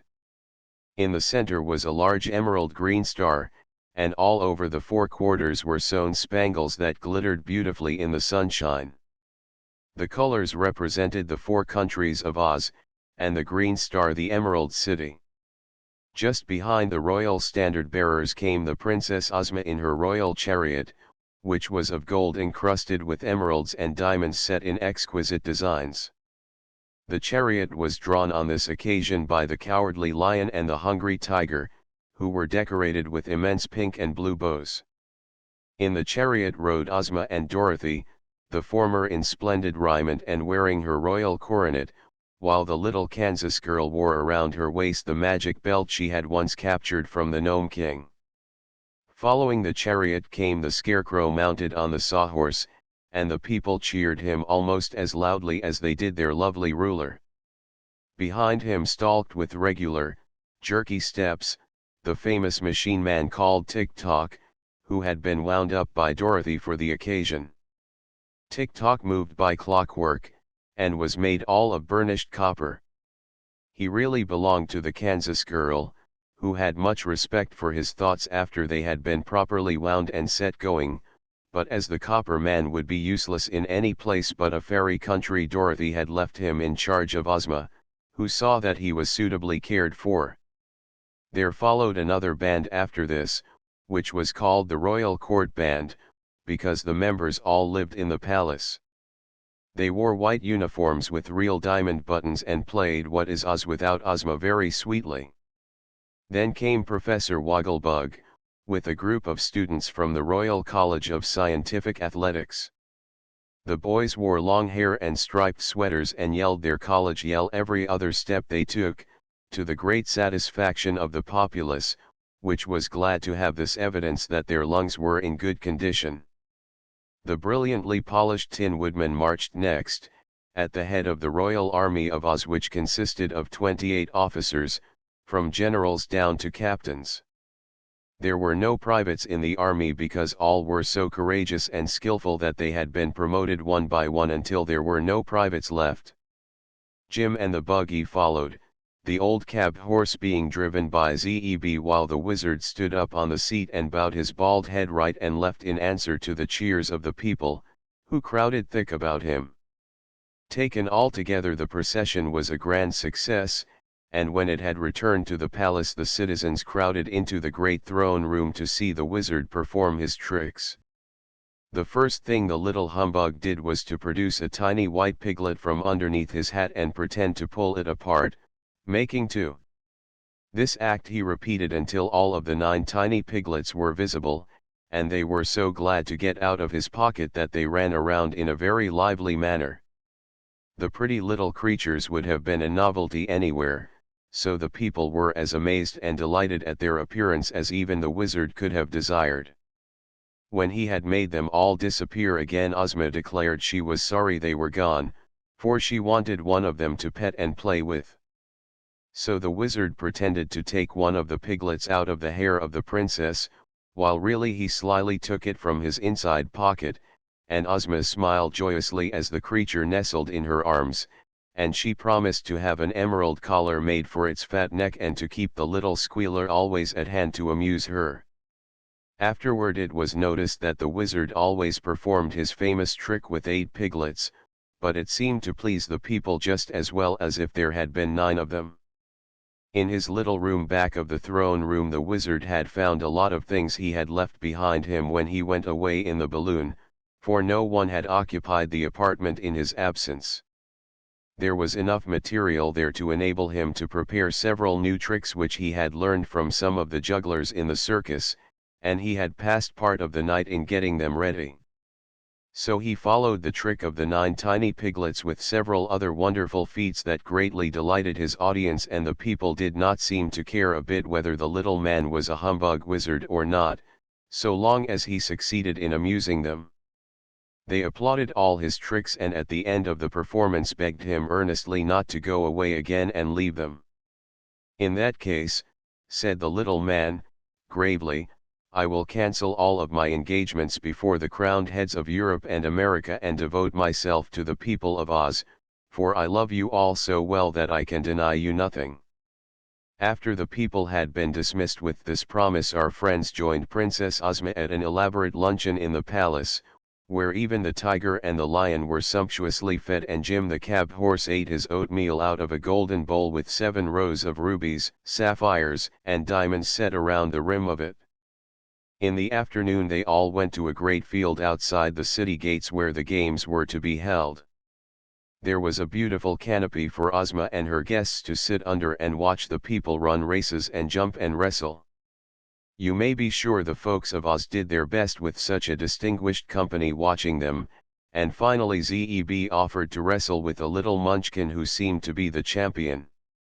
In appearance he was twice as old as Zeb, for he had long pointed whiskers and wore a peaked hat with little bells all around the brim of it, which tinkled gaily as he moved.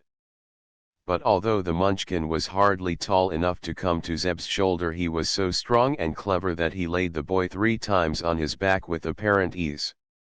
Zeb was greatly astonished at his defeat, and when the pretty princess joined her people in laughing at him, he proposed a boxing match with the munchkin, to which the little Ozit readily agreed. but the first time that Zeb managed to give him a sharp box on the ears, the Munchkin sat down upon the ground and cried until the tears ran down his whiskers, because he had been hurt. This made Zeb laugh, in turn, and the boy felt comforted to find that Ozma laughed as merrily at her weeping subject as she had at him.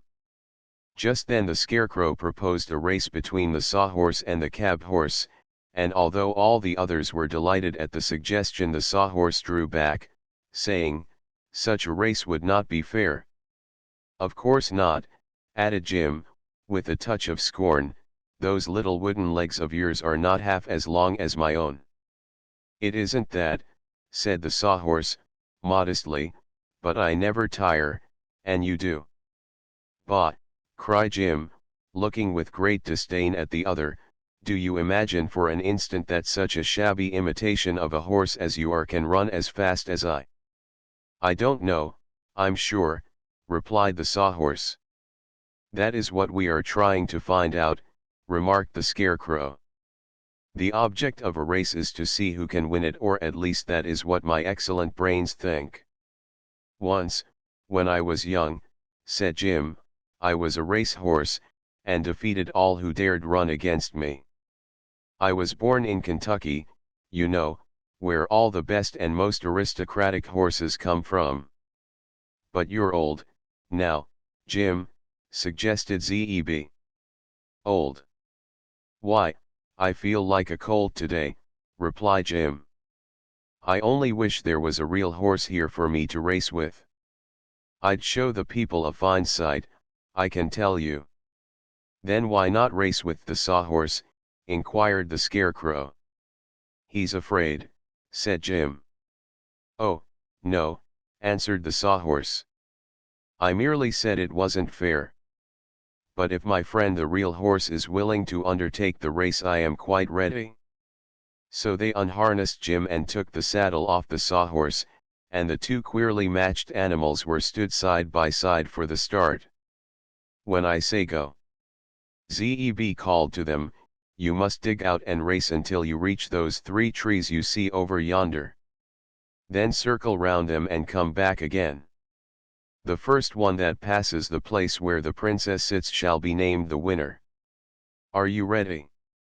"I suppose I ought to give the wooden dummy a good start of me," growled Jim. "Never mind that," said the Sawhorse. "I'll do the best I can."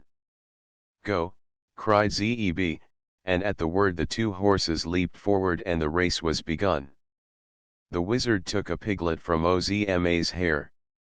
Jim's big hoofs pounded away at a great rate, and although he did not look very graceful, he ran in a way to do credit to his Kentucky breeding. But the Sawhorse was swifter than the wind.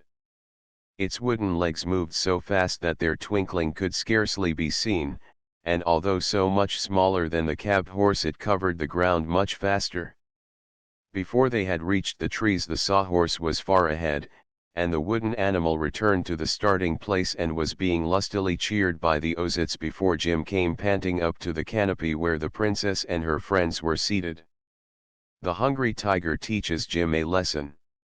I am sorry to record the fact that Jim was not only ashamed of his defeat but for a moment lost control of his temper. As he looked at the comical face of the Sawhorse, he imagined that the creature was laughing at him, so in a fit of unreasonable anger he turned around and made a vicious kick that sent his rival tumbling head over heels upon the ground, and broke off one of its legs and its left ear.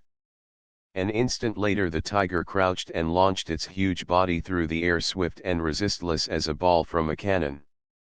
The beast struck Jim full on his shoulder and sent the astonished Cab Horse rolling over and over, amid shouts of delight from the spectators, who had been horrified by the ungracious act he had been guilty of. When Jim came to himself and sat upon his haunches, he found the Cowardly Lion crouched on one side of him and the Hungry Tiger on the other, and their eyes were glowing like balls of fire. "I beg your pardon, I'm sure," said Jim, meekly. "I was wrong to kick the Sawhorse, and I am sorry I became angry at him.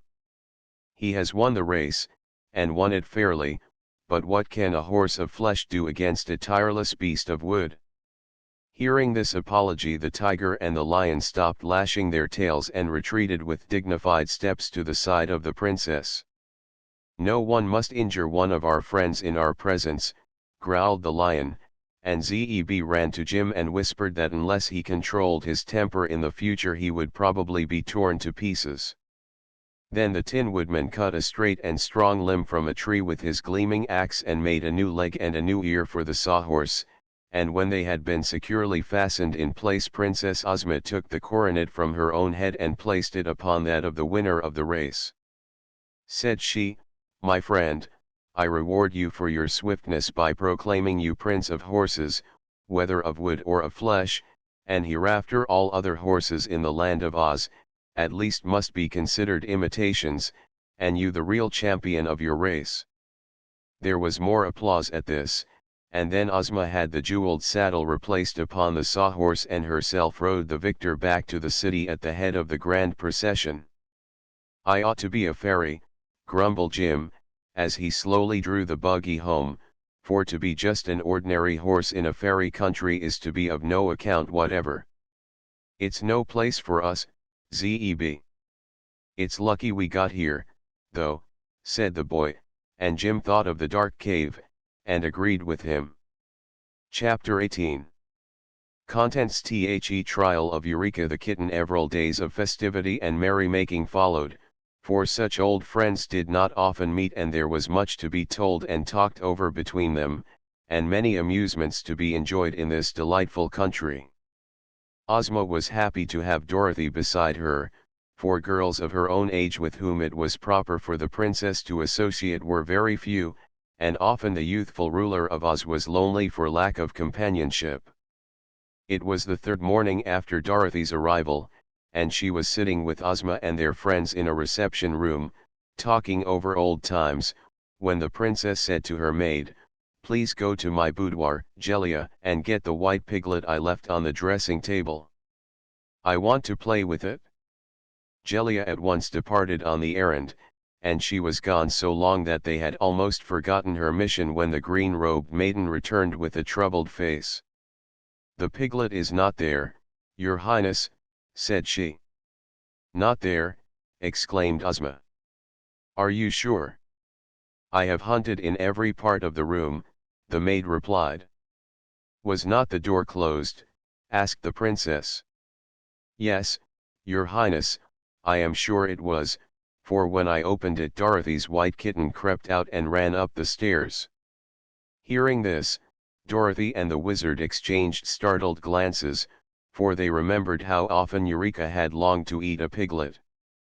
The little girl jumped up at once.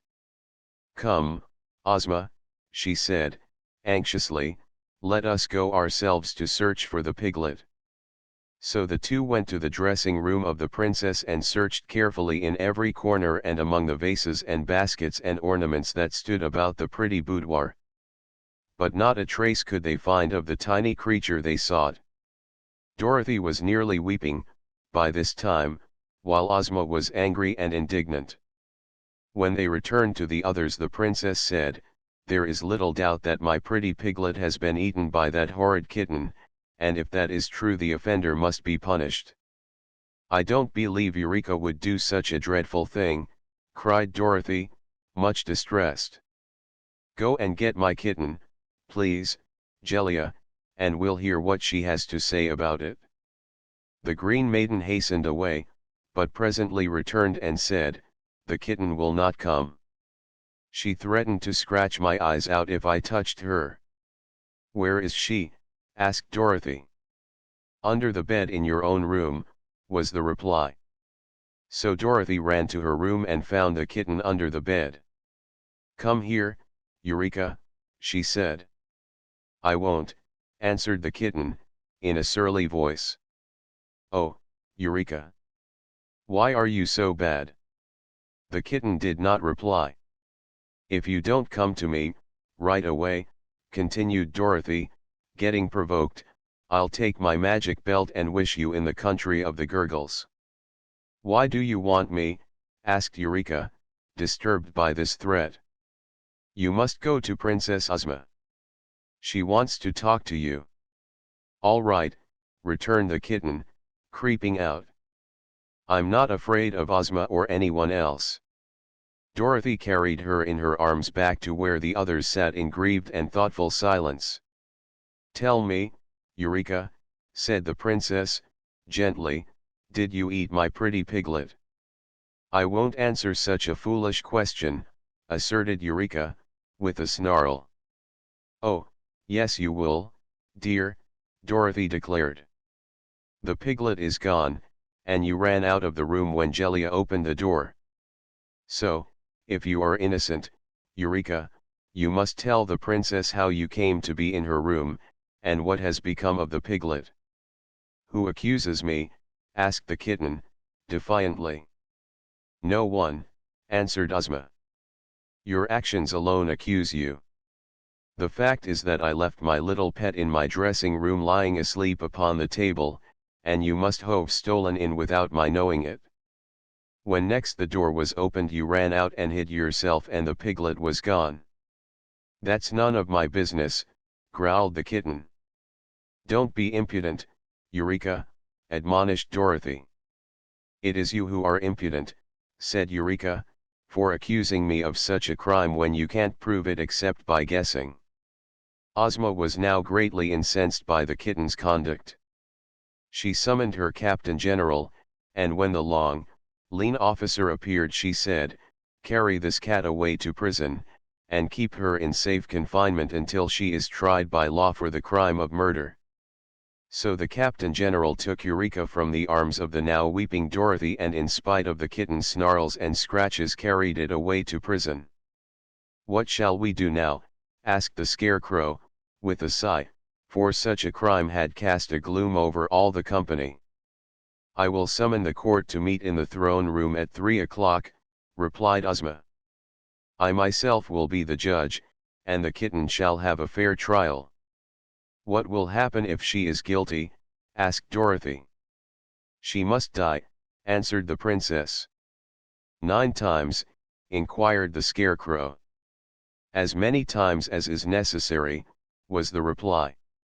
I will ask the Tin Woodman to defend the prisoner, because he has such a kind heart I am sure he will do his best to save her.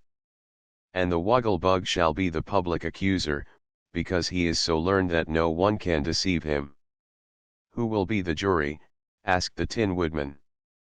View larger image portrait of the Wizard of Oz. There ought to be several animals on the jury, said Ozma, because animals understand each other better than we people understand them.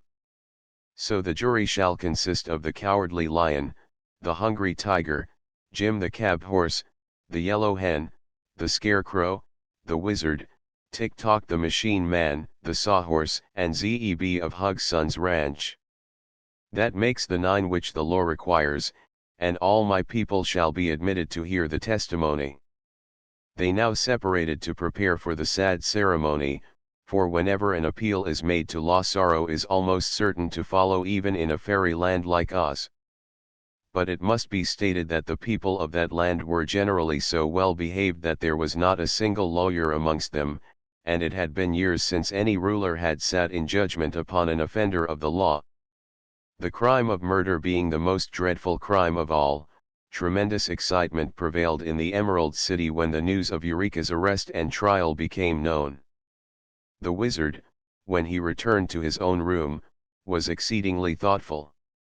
He had no doubt Eureka had eaten his piglet, but he realized that a kitten cannot be depended upon at all times to act properly, since its nature is to destroy small animals and even birds for food, and the tame cat that we keep in our houses today is descended from the wild cat of the jungle, a very ferocious creature, indeed.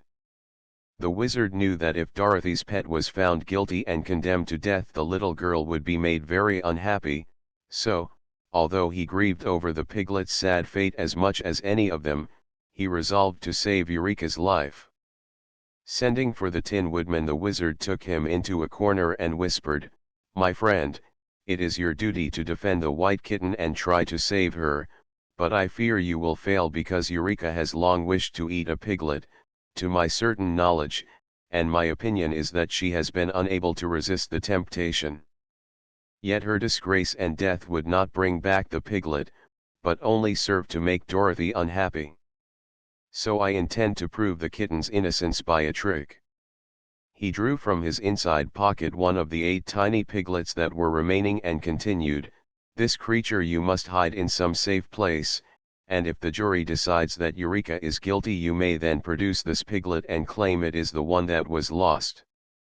All the piglets are exactly alike, so no one can dispute your word. This deception will save Eureka's life, and then we may all be happy again."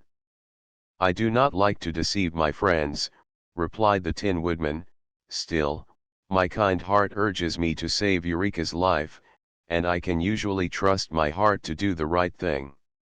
So I will do as you say, friend wizard." After some thought he placed the little pig inside his funnel-shaped hat, and then put the hat upon his head and went back to his room to think over his speech to the jury. Chapter 19.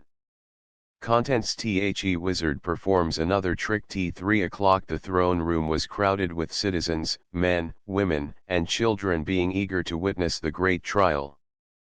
Princess Ozma, dressed in her most splendid robes of state, sat in the magnificent emerald throne, with her jeweled scepter in her hand and her sparkling coronet upon her fair brow.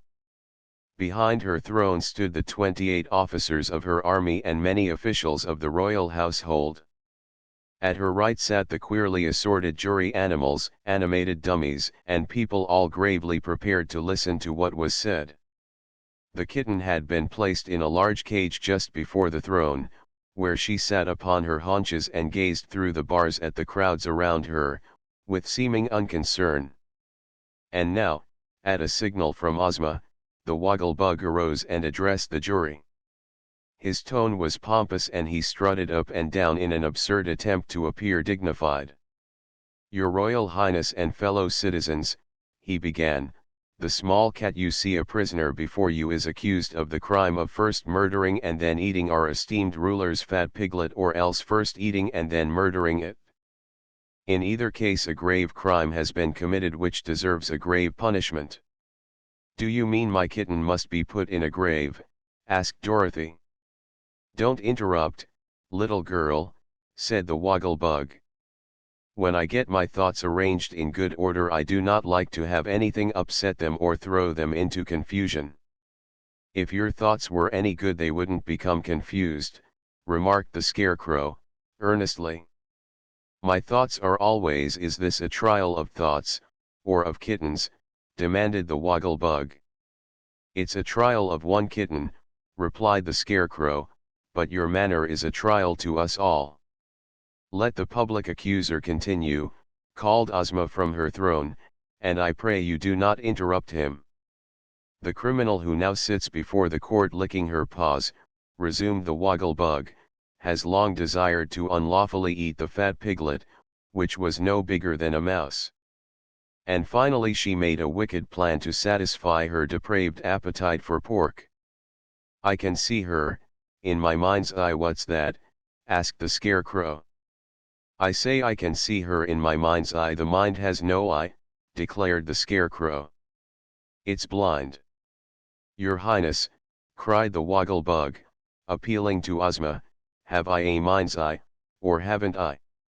"If you have, it is invisible," said the princess.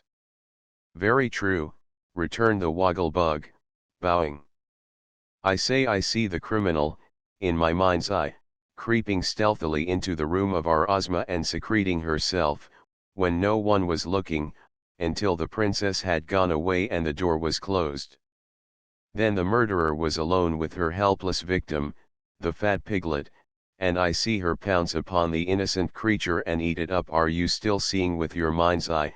inquired the Scarecrow. "Of course, how else could I see it? And we know the thing is true, because since the time of that interview there is no piglet to be found anywhere." Eureka in court. "I suppose, if the cat had been gone, instead of the piglet, your mind's eye would see the piglet eating the cat," suggested the Scarecrow. "Very likely," acknowledged the Woggle-Bug. "And now, fellow citizens and creatures of the jury, I assert that so awful a crime deserves death, and in the case of the ferocious criminal before you who is now washing her face, the death penalty should be inflicted 9 times. There was great applause when the speaker sat down. Then the princess spoke in a stern voice, "Prisoner, what have you to say for yourself? Are you guilty, or not guilty?" "Why, that's for you to find out," replied Eureka. "If you can prove I'm guilty, I'll be willing to die 9 times, but a mind's eye is no proof, because the woggle bug has no mind to see with." "Never mind, dear," said Dorothy. Then the Tin Woodman arose and said, "Respected jury and dearly beloved Ozma, I pray you not to judge this feline prisoner unfeelingly. I do not think the innocent kitten can be guilty, and surely it is unkind to accuse a luncheon of being a murder. Eureka is the sweet pet of a lovely little girl whom we all admire, and gentleness and innocence are her chief virtues. Look at the kitten's intelligent eyes." Here Eureka closed her eyes sleepily, "gaze at her smiling countenance." Here Eureka snarled and showed her teeth, mark the tender pose of her soft, padded little hands. Here Eureka bared her sharp claws and scratched at the bars of the cage. Would such a gentle animal be guilty of eating a fellow creature? No, 1,000 times, no.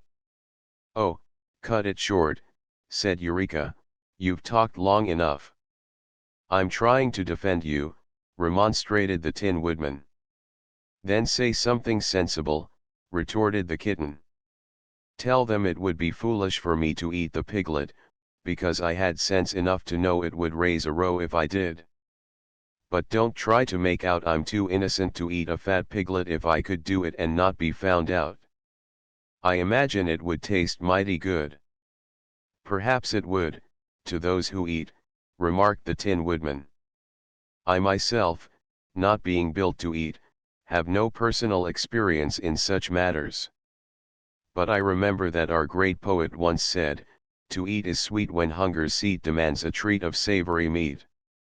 Take this into consideration, friends of the jury, and you will readily decide that the kitten is wrongfully accused and should be set at liberty." When the Tin Woodman sat down, no one applauded him, for his arguments had not been very convincing and few believed that he had proved Eureka's innocence. As for the jury, the members whispered to each other for a few minutes and then they appointed the Hungry Tiger their spokesman. The huge beast slowly arose and said, "Kittens have no consciences, so they eat whatever pleases them. The jury believes the white kitten known as Eureka is guilty of having eaten the piglet owned by Princess Ozma, and recommends that she be put to death in punishment of the crime." The judgment of the jury was received with great applause, although Dorothy was sobbing miserably at the fate of her pet.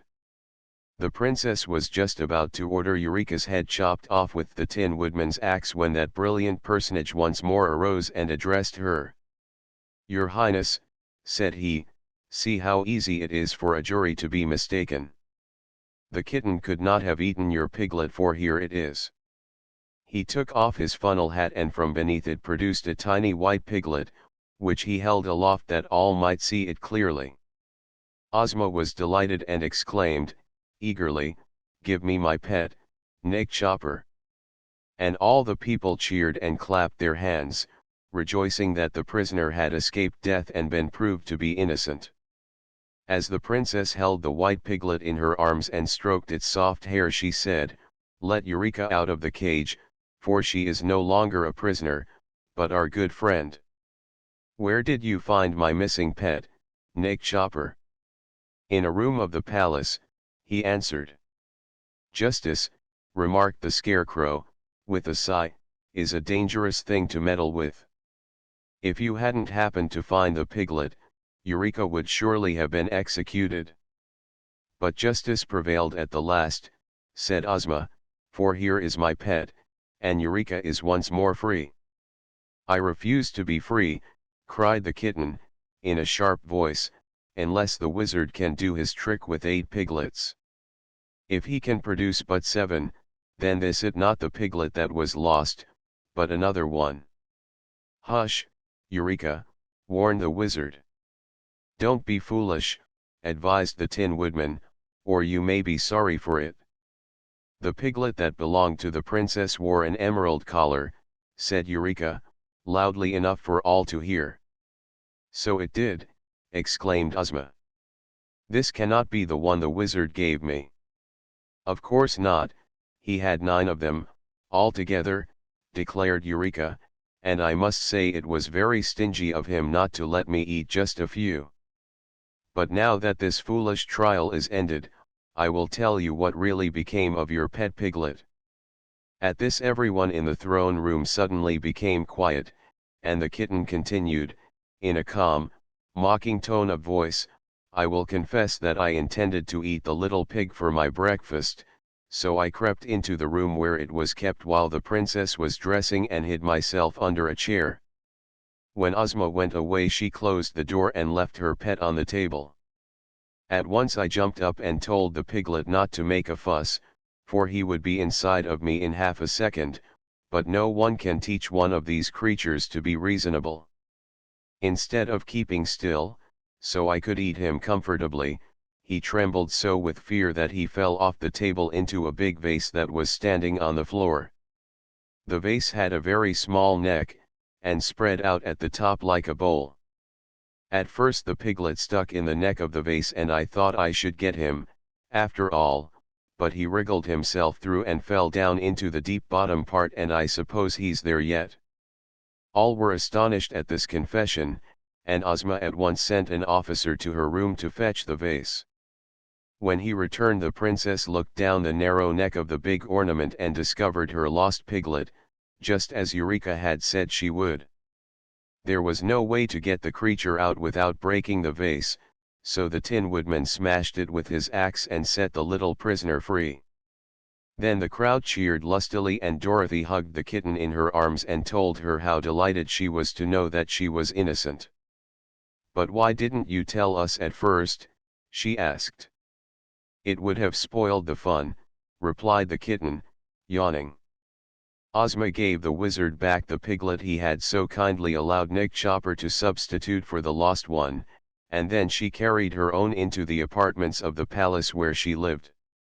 And now, the trial being over, the good citizens of the Emerald City scattered to their homes, well content with the day's amusement. Chapter 20. Contents. Zeb returns to the ranch. Eureka was much surprised to find herself in disgrace, but she was, in spite of the fact that she had not eaten the piglet. For the folks of Oz knew the kitten had tried to commit the crime, and that only an accident had prevented her from doing so, therefore even the hungry tiger preferred not to associate with her. Eureka was forbidden to wander around the palace and was made to stay in confinement in Dorothy's room, so she began to beg her mistress to send her to some other place where she could enjoy herself better. Dorothy was herself anxious to get home, so she promised Eureka they would not stay in the land of Oz much longer. The next evening after the trial the little girl begged Ozma to allow her to look in the enchanted picture, and the princess readily consented. She took the child to her room and said, "Make your wish, dear, and the picture will show the scene you desire to behold." Then Dorothy found, with the aid of the enchanted picture, that Uncle Henry had returned to the farm in Kansas, and she also saw that both he and Aunt Em were dressed in mourning, because they thought their little niece had been killed by the earthquake. "Really," said the girl, anxiously, "I must get back as soon as possibly to my own folks." Zeb also wanted to see his home, and although he did not find anyone mourning for him, the sight of Hugson's ranch in the picture made him long to get back there. "This is a fine country, and I like all the people that live in it," he told Dorothy. "But the fact is, Jim and I don't seem to fit into a fairyland, and the old horse has been begging me to go home again ever since he lost the race. So, if you can find a way to fix it, we'll be much obliged to you." "Ozma can do it, easily," replied Dorothy. "Tomorrow morning I'll go to Kansas and you can go to California." "I'm much obliged for all your kindness." That last evening was so delightful that the boy will never forget it as long as he lives. They were all together, except Eureka, in the pretty rooms of the princess, and the wizard did some new tricks, and the scarecrow told stories, and the Tin Woodman sang a love song in a sonorous, metallic voice, and everybody laughed and had a good time. Then Dorothy wound up Tick-Tock and he danced a jig to amuse the company, after which the Yellow Hen related some of her adventures with the Gnome King in the land of Ev. The princess served delicious refreshments to those who were in the habit of eating, and when Dorothy's bedtime arrived the company separated after exchanging many friendly sentiments. Next morning they all assembled for the final parting, and many of the officials and courtiers came to look upon the impressive ceremonies. Dorothy held Eureka in her arms and bade her friends a fond goodbye. "You must come again, sometime," said the little wizard, and she promised she would if she found it possible to do so. "But Uncle Henry and Aunt Em need me to help them," she added, "so I can't ever be very long away from the farm in Kansas." Ozma wore the magic belt, and, when she had kissed Dorothy farewell and had made her wish, the little girl and her kitten disappeared in a twinkling. "Where is she?" asked Zeb, rather bewildered by the suddenness of it. "Greeting her uncle and aunt in Kansas, by this time," returned Ozma, with a smile. Then Zeb brought out Jim, all harnessed to the buggy, and took his seat. "I'm much obliged for all your kindness," said the boy, "and very grateful to you for saving my life and sending me home again after all the good times I've had. I think this is the loveliest country in the world, but not being fairies Jim and I feel we ought to be where we belong and that's at the ranch. Goodbye, everybody." He gave a start and rubbed his eyes. Jim was trotting along the well-known road, shaking his ears and whisking his tail with a contented motion. Just ahead of them were the gates of Hugson's ranch, and Uncle Hugson now came out and stood with uplifted arms and wide open mouth, staring in amazement. "Goodness gracious! It's Zeb and Jim, too," he exclaimed. "Where in the world have you been, my lad?" "Why, in the world, Uncle," answered Zeb, with a laugh. End of the Project Gutenberg ebook. Dorothy and the Wizard in Oz updated editions will replace the previous one. The old editions will be renamed. Creating the works from print editions not protected by U.S. copyright law means that no one owns a United States copyright in these works, so the Foundation, and you, can copy and distribute it in the United States without permission and without paying copyright royalties.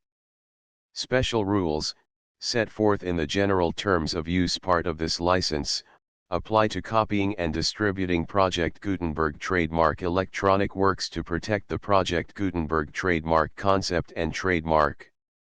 Project Gutenberg is a registered trademark, and may not be used if you charge for an ebook, except by following the terms of the trademark license, including paying royalties for use of the Project Gutenberg trademark. If you do not charge anything for copies of this ebook, complying with the trademark license is very easy. You may use this ebook for nearly any purpose such as creation of derivative works, reports, performances, and research. Project Gutenberg ebooks may be modified and printed and given away. You may do practically anything in the United States with ebooks not protected by U.S. copyright law. Redistribution is subject to the trademark license, especially commercial redistribution. Start, full license. The full Project Gutenberg license. Please read this before you distribute or use this work to protect the Project Gutenberg trademark mission of promoting the free distribution of electronic works, by using or distributing this work, or any other work associated in any way with the phrase Project Gutenberg.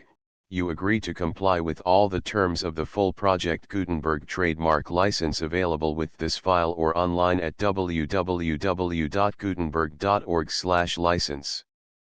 Section 1. General Terms of Use and Redistributing Project Gutenberg Trademark Electronic Works 1.a. By reading or using any part of this Project Gutenberg trademark electronic work, you indicate that you have read, understand, agree to and accept all the terms of this license and intellectual property, trademark/copyright, agreement.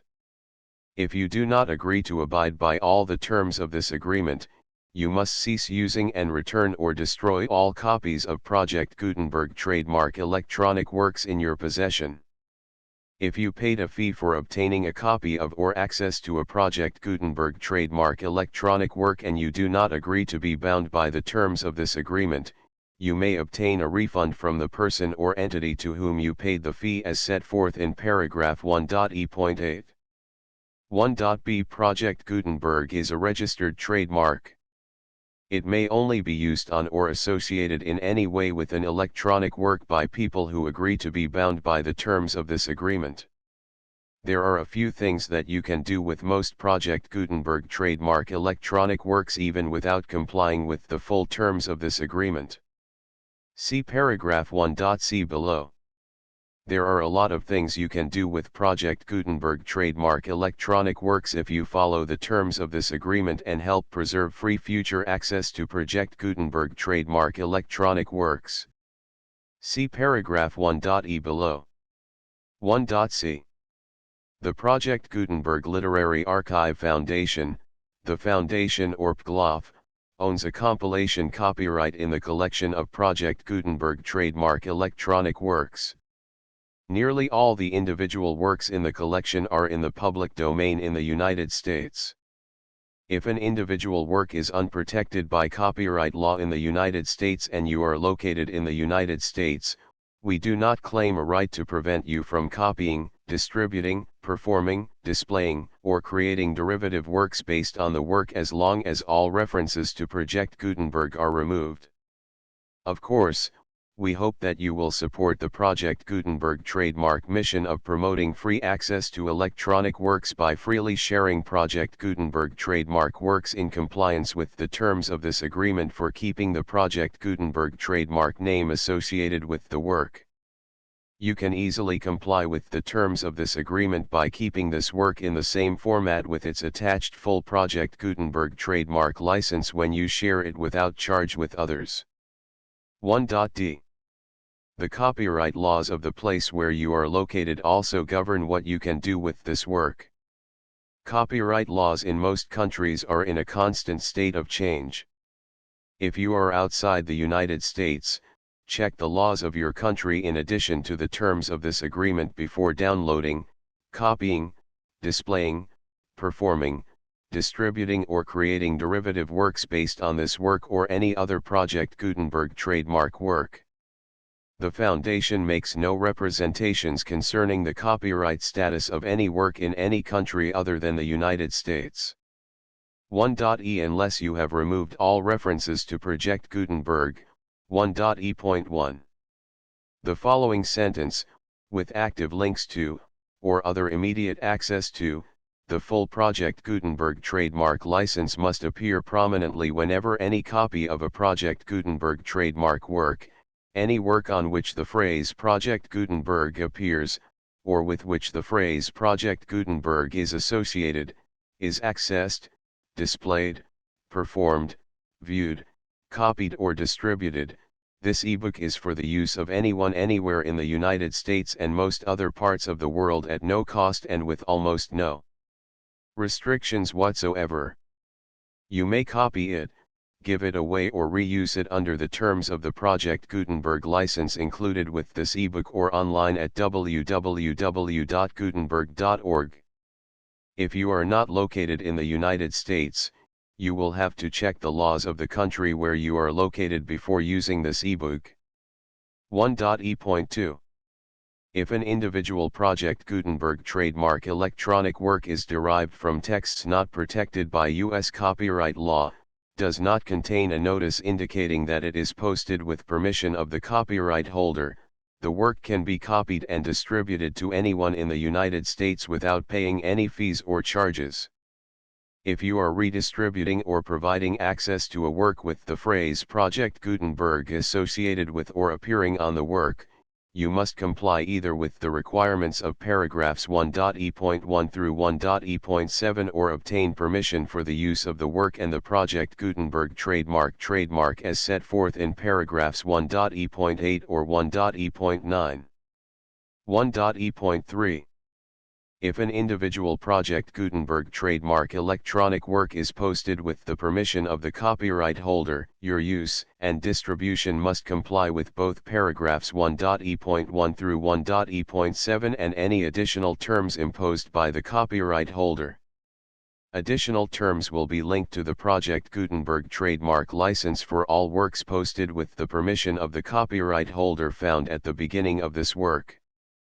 1.e.4. Do not unlink or detach or remove the full Project Gutenberg trademark license terms from this work, or any files containing a part of this work or any other work associated with Project Gutenberg trademark. 1.e.5. Do not copy, display, perform, distribute or redistribute this electronic work, or any part of this electronic work, without prominently displaying the sentence set forth in paragraph 1.e.1 with active links or immediate access to the full terms of the Project Gutenberg trademark license. 1.e.6. You may convert to and distribute this work in any binary, compressed, marked up, non-proprietary or proprietary form, including any word processing or hypertext form.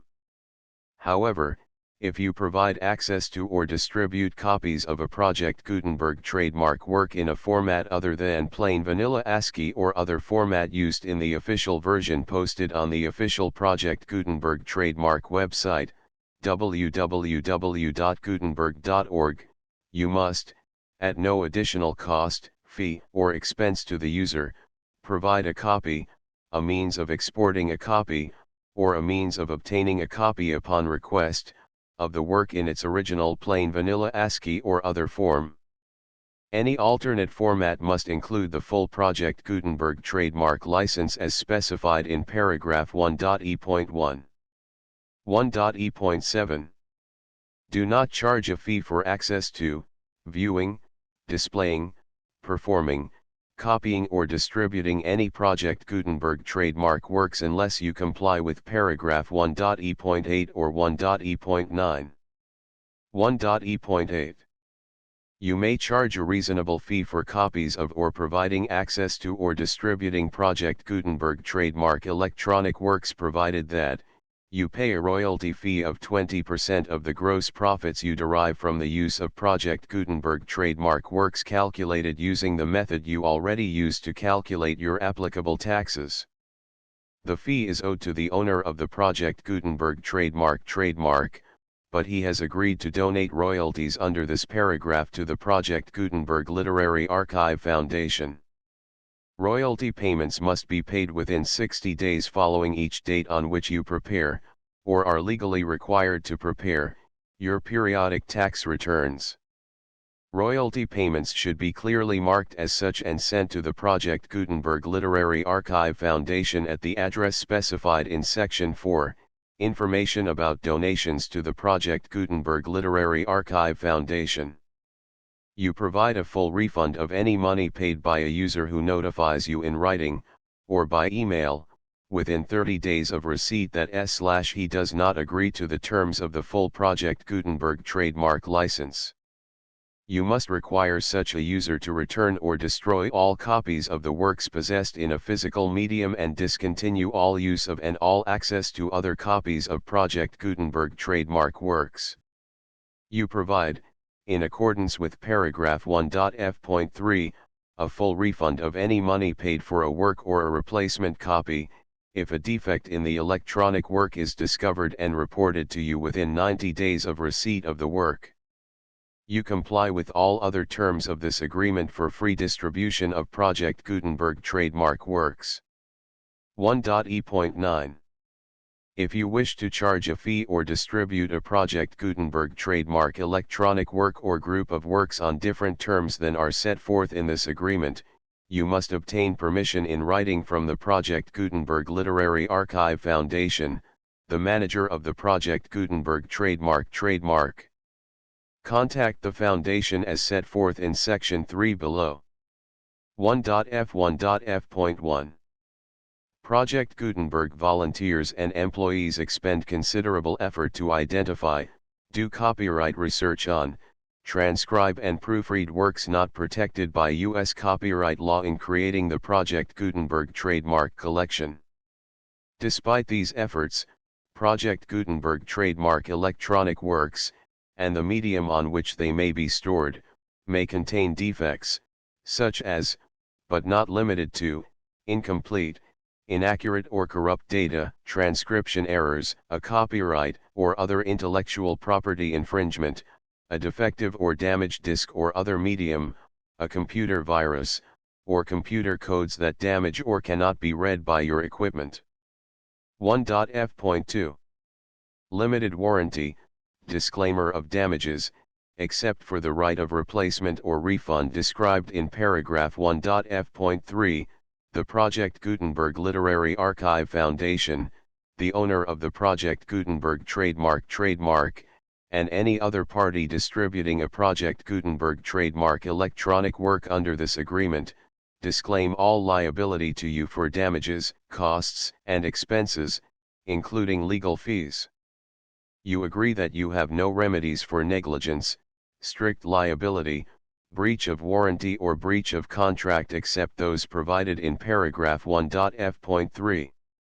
You agree that the Foundation, the trademark owner, and any distributor under this agreement will not be liable to you for actual, direct, indirect, consequential, punitive, or incidental damages even if you give notice of the possibility of such damage. 1.f.3 Limited right of replacement or refund. If you discover a defect in this electronic work within 90 days of receiving it, you can receive a refund of the money, if any, you paid for it by sending a written explanation to the person you received the work from. If you received the work on a physical medium, you must return the medium with your written explanation. The person or entity that provided you with the defective work may elect to provide a replacement copy in lieu of a refund. If you received the work electronically, the person or entity providing it to you may choose to give you a second opportunity to receive the work electronically in lieu of a refund. If the second copy is also defective, you may demand a refund in writing without further opportunities to fix the problem. 1.f.4 Except for the limited right of replacement or refund set forth in paragraph 1.f.3, this work is provided to you as is, with no other warranties of any kind, express or implied, including but not limited to warranties of merchantability or fitness for any purpose. 1.f.5 Some states do not allow disclaimers of certain implied warranties or the exclusion or limitation of certain types of damages. If any disclaimer or limitation set forth in this agreement violates the law of the state applicable to this agreement, the agreement shall be interpreted to make the maximum disclaimer or limitation permitted by the applicable state law. The invalidity or unenforceability of any provision of this agreement shall not void the remaining provisions. 1.f.6 Indemnity. You agree to indemnify and hold the Foundation, the trademark owner, any agent or employee of the Foundation, anyone providing copies of Project Gutenberg trademark electronic works in accordance with this agreement, and any volunteers associated with the production, promotion, and distribution of Project Gutenberg trademark electronic works, harmless from all liability, costs, and expenses, including legal fees, that arise directly or indirectly from any of the following which you do or cause to occur. A. Distribution of this or any Project Gutenberg trademark work. B. Alteration, modification, or additions or deletions to any Project Gutenberg trademark work, and C. Any defect you cause. Section 2. Information about the mission of Project Gutenberg trademark. Project Gutenberg trademark is synonymous with the free distribution of electronic works in formats readable by the widest variety of computers including obsolete, old, middle-aged, and new computers. It exists because of the efforts of hundreds of volunteers and donations from people in all walks of life. Volunteers and financial support to provide volunteers with the assistance they need are critical to reaching Project Gutenberg trademark's goals and ensuring that the Project Gutenberg trademark collection will remain freely available for generations to come. In 2001, the Project Gutenberg Literary Archive Foundation was created to provide a secure and permanent future for Project Gutenberg trademark and future generations. To learn more about the Project Gutenberg Literary Archive Foundation and how your efforts and donations can help, see sections 3 and 4 and the Foundation information page at www.gutenberg.org. Section 3.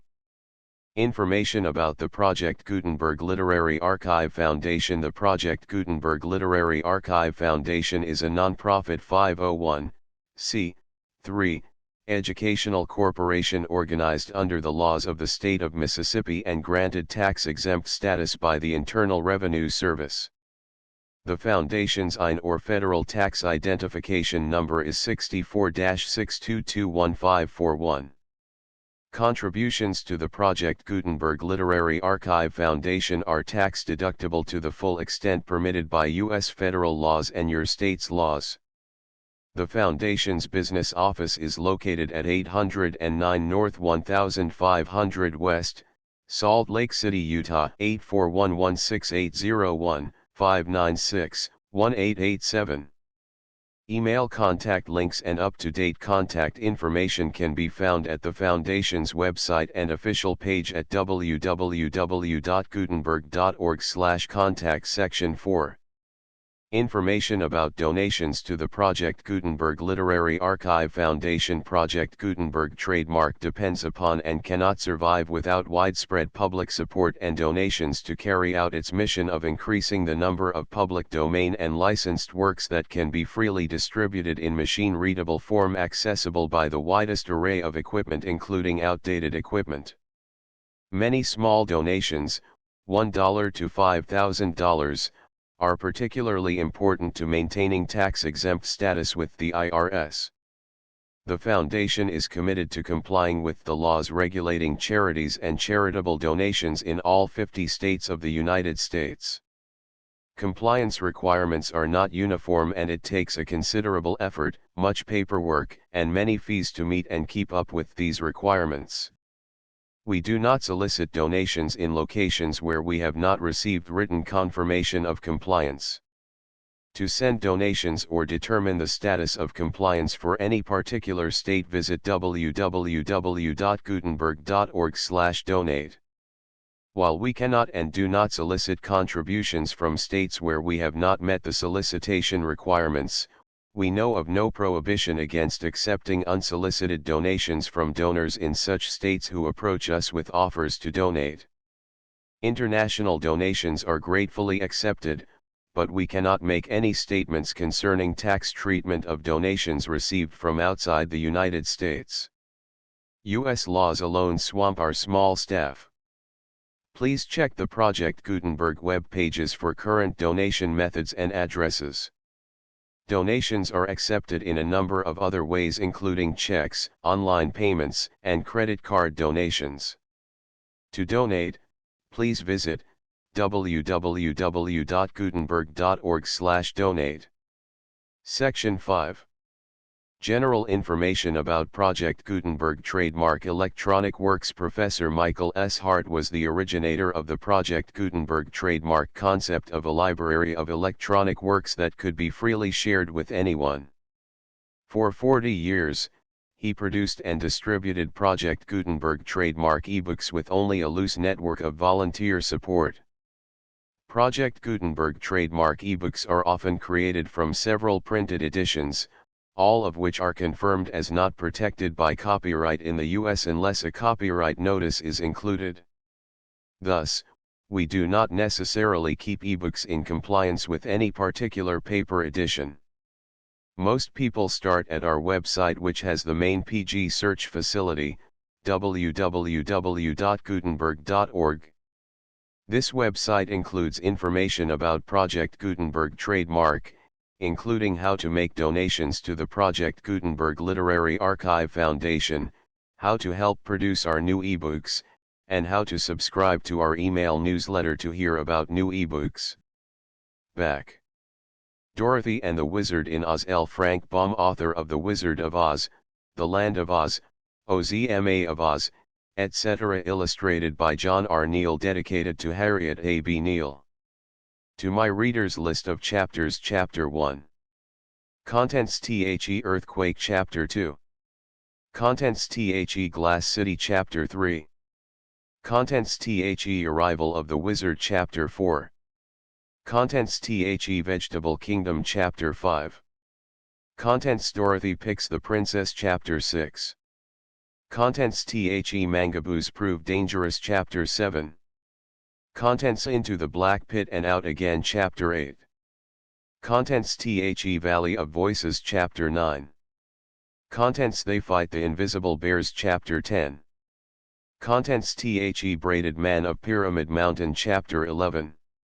Contents: They meet the wooden gargoyles. Chapter 12. Contents: A Wonderful Escape. Chapter 13. Contents: The Den of the Dragonettes. Chapter 14. Contents: Ozma uses the magic belt. Chapter 15. Contents: Old friends are reunited. Chapter 16. Contents: Jim, the cab horse. Chapter 17. Contents: The 9 tiny piglets. Chapter 18. Contents: The trial of Eureka the kitten. Chapter 19. Contents: The wizard performs another trick. Chapter 20. Contents: Zeb returns to the ranch. The full Project Gutenberg license: PG-13, PG-14, PG-15, PG-16, PG-17, PG-18, PG-19, PG-20, PG-21, PG-22, PG-23, PG-24, PG-25, PG-26, PG-27, PG-28, PG-29, PG-30, PG-31, PG-32, PG-33, PG-34, PG-35, PG-36, PG-37, PG-38, PG-39, PG-40, PG-41, PG-42, PG-43, PG-44, PG-45, PG-46, PG-47, PG-48, PG-49, PG-50, PG-51, PG-52, PG-53, PG-54, PG-55, PG-56, PG-57, PG-58, PG-59, PG-60, PG-61, PG-62, PG-63, PG-64, PG-65, PG-66.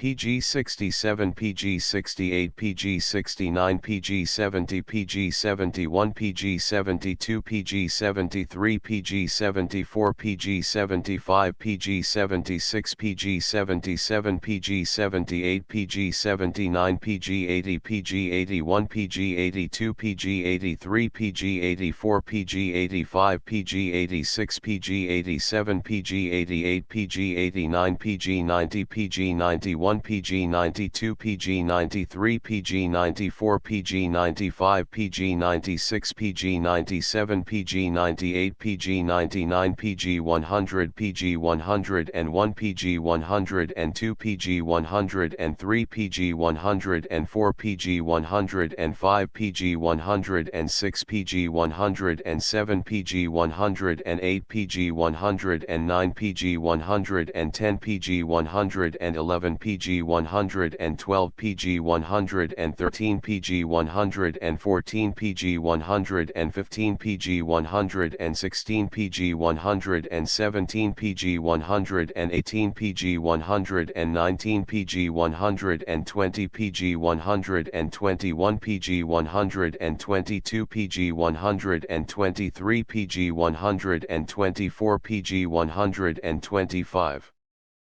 PG-126, PG-127, PG-128, PG-129, PG-130, PG-131, PG-132, PG-133, PG-134, PG-135, PG-136, PG-137, PG-138, PG-139, PG-140, 140 PG 141 PG 142 PG 143 PG 144 PG 145 PG 146 PG 147 PG 148 PG 149 PG 150 PG 151 PG 152 PG 153 PG 154 PG 155 PG 156 PG 157 PG 158 PG 159 PG 160 PG 161 PG 162 PG 163 PG 164 PG 165 PG 166 PG 167 PG 168 PG 169 PG 170 PG 171 PG 172 PG 173 PG 174 PG 175 PG 176 PG 177 PG 178 PG 179 PG 180 PG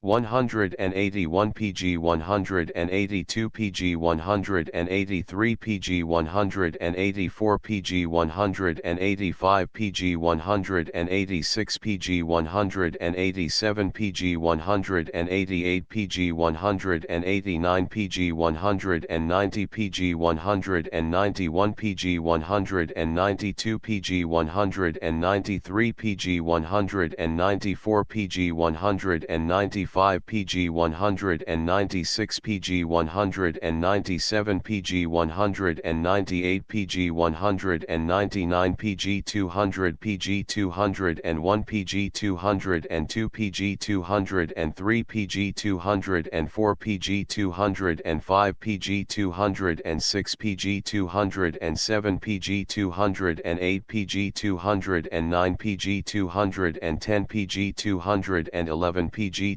212 PG 213 PG 214 PG 215 PG 216 PG 217 PG 218 PG 219 PG 220 PG 221 PG 222 PG 223 PG 224 PG 225 PG 226 PG 227 PG 228 PG 229 PG 230 PG 231 PG 232 PG 233 PG 234 PG 235 PG 236 PG 237 PG 238 PG 239 PG 240 PG 241 PG 242 PG 243 PG 244 PG 245 PG 246 PG 247 PG 248 PG 249 PG 250 PG 251 PG 252 PG 253 PG 254 PG 255 PG 256 PG 257 PG 258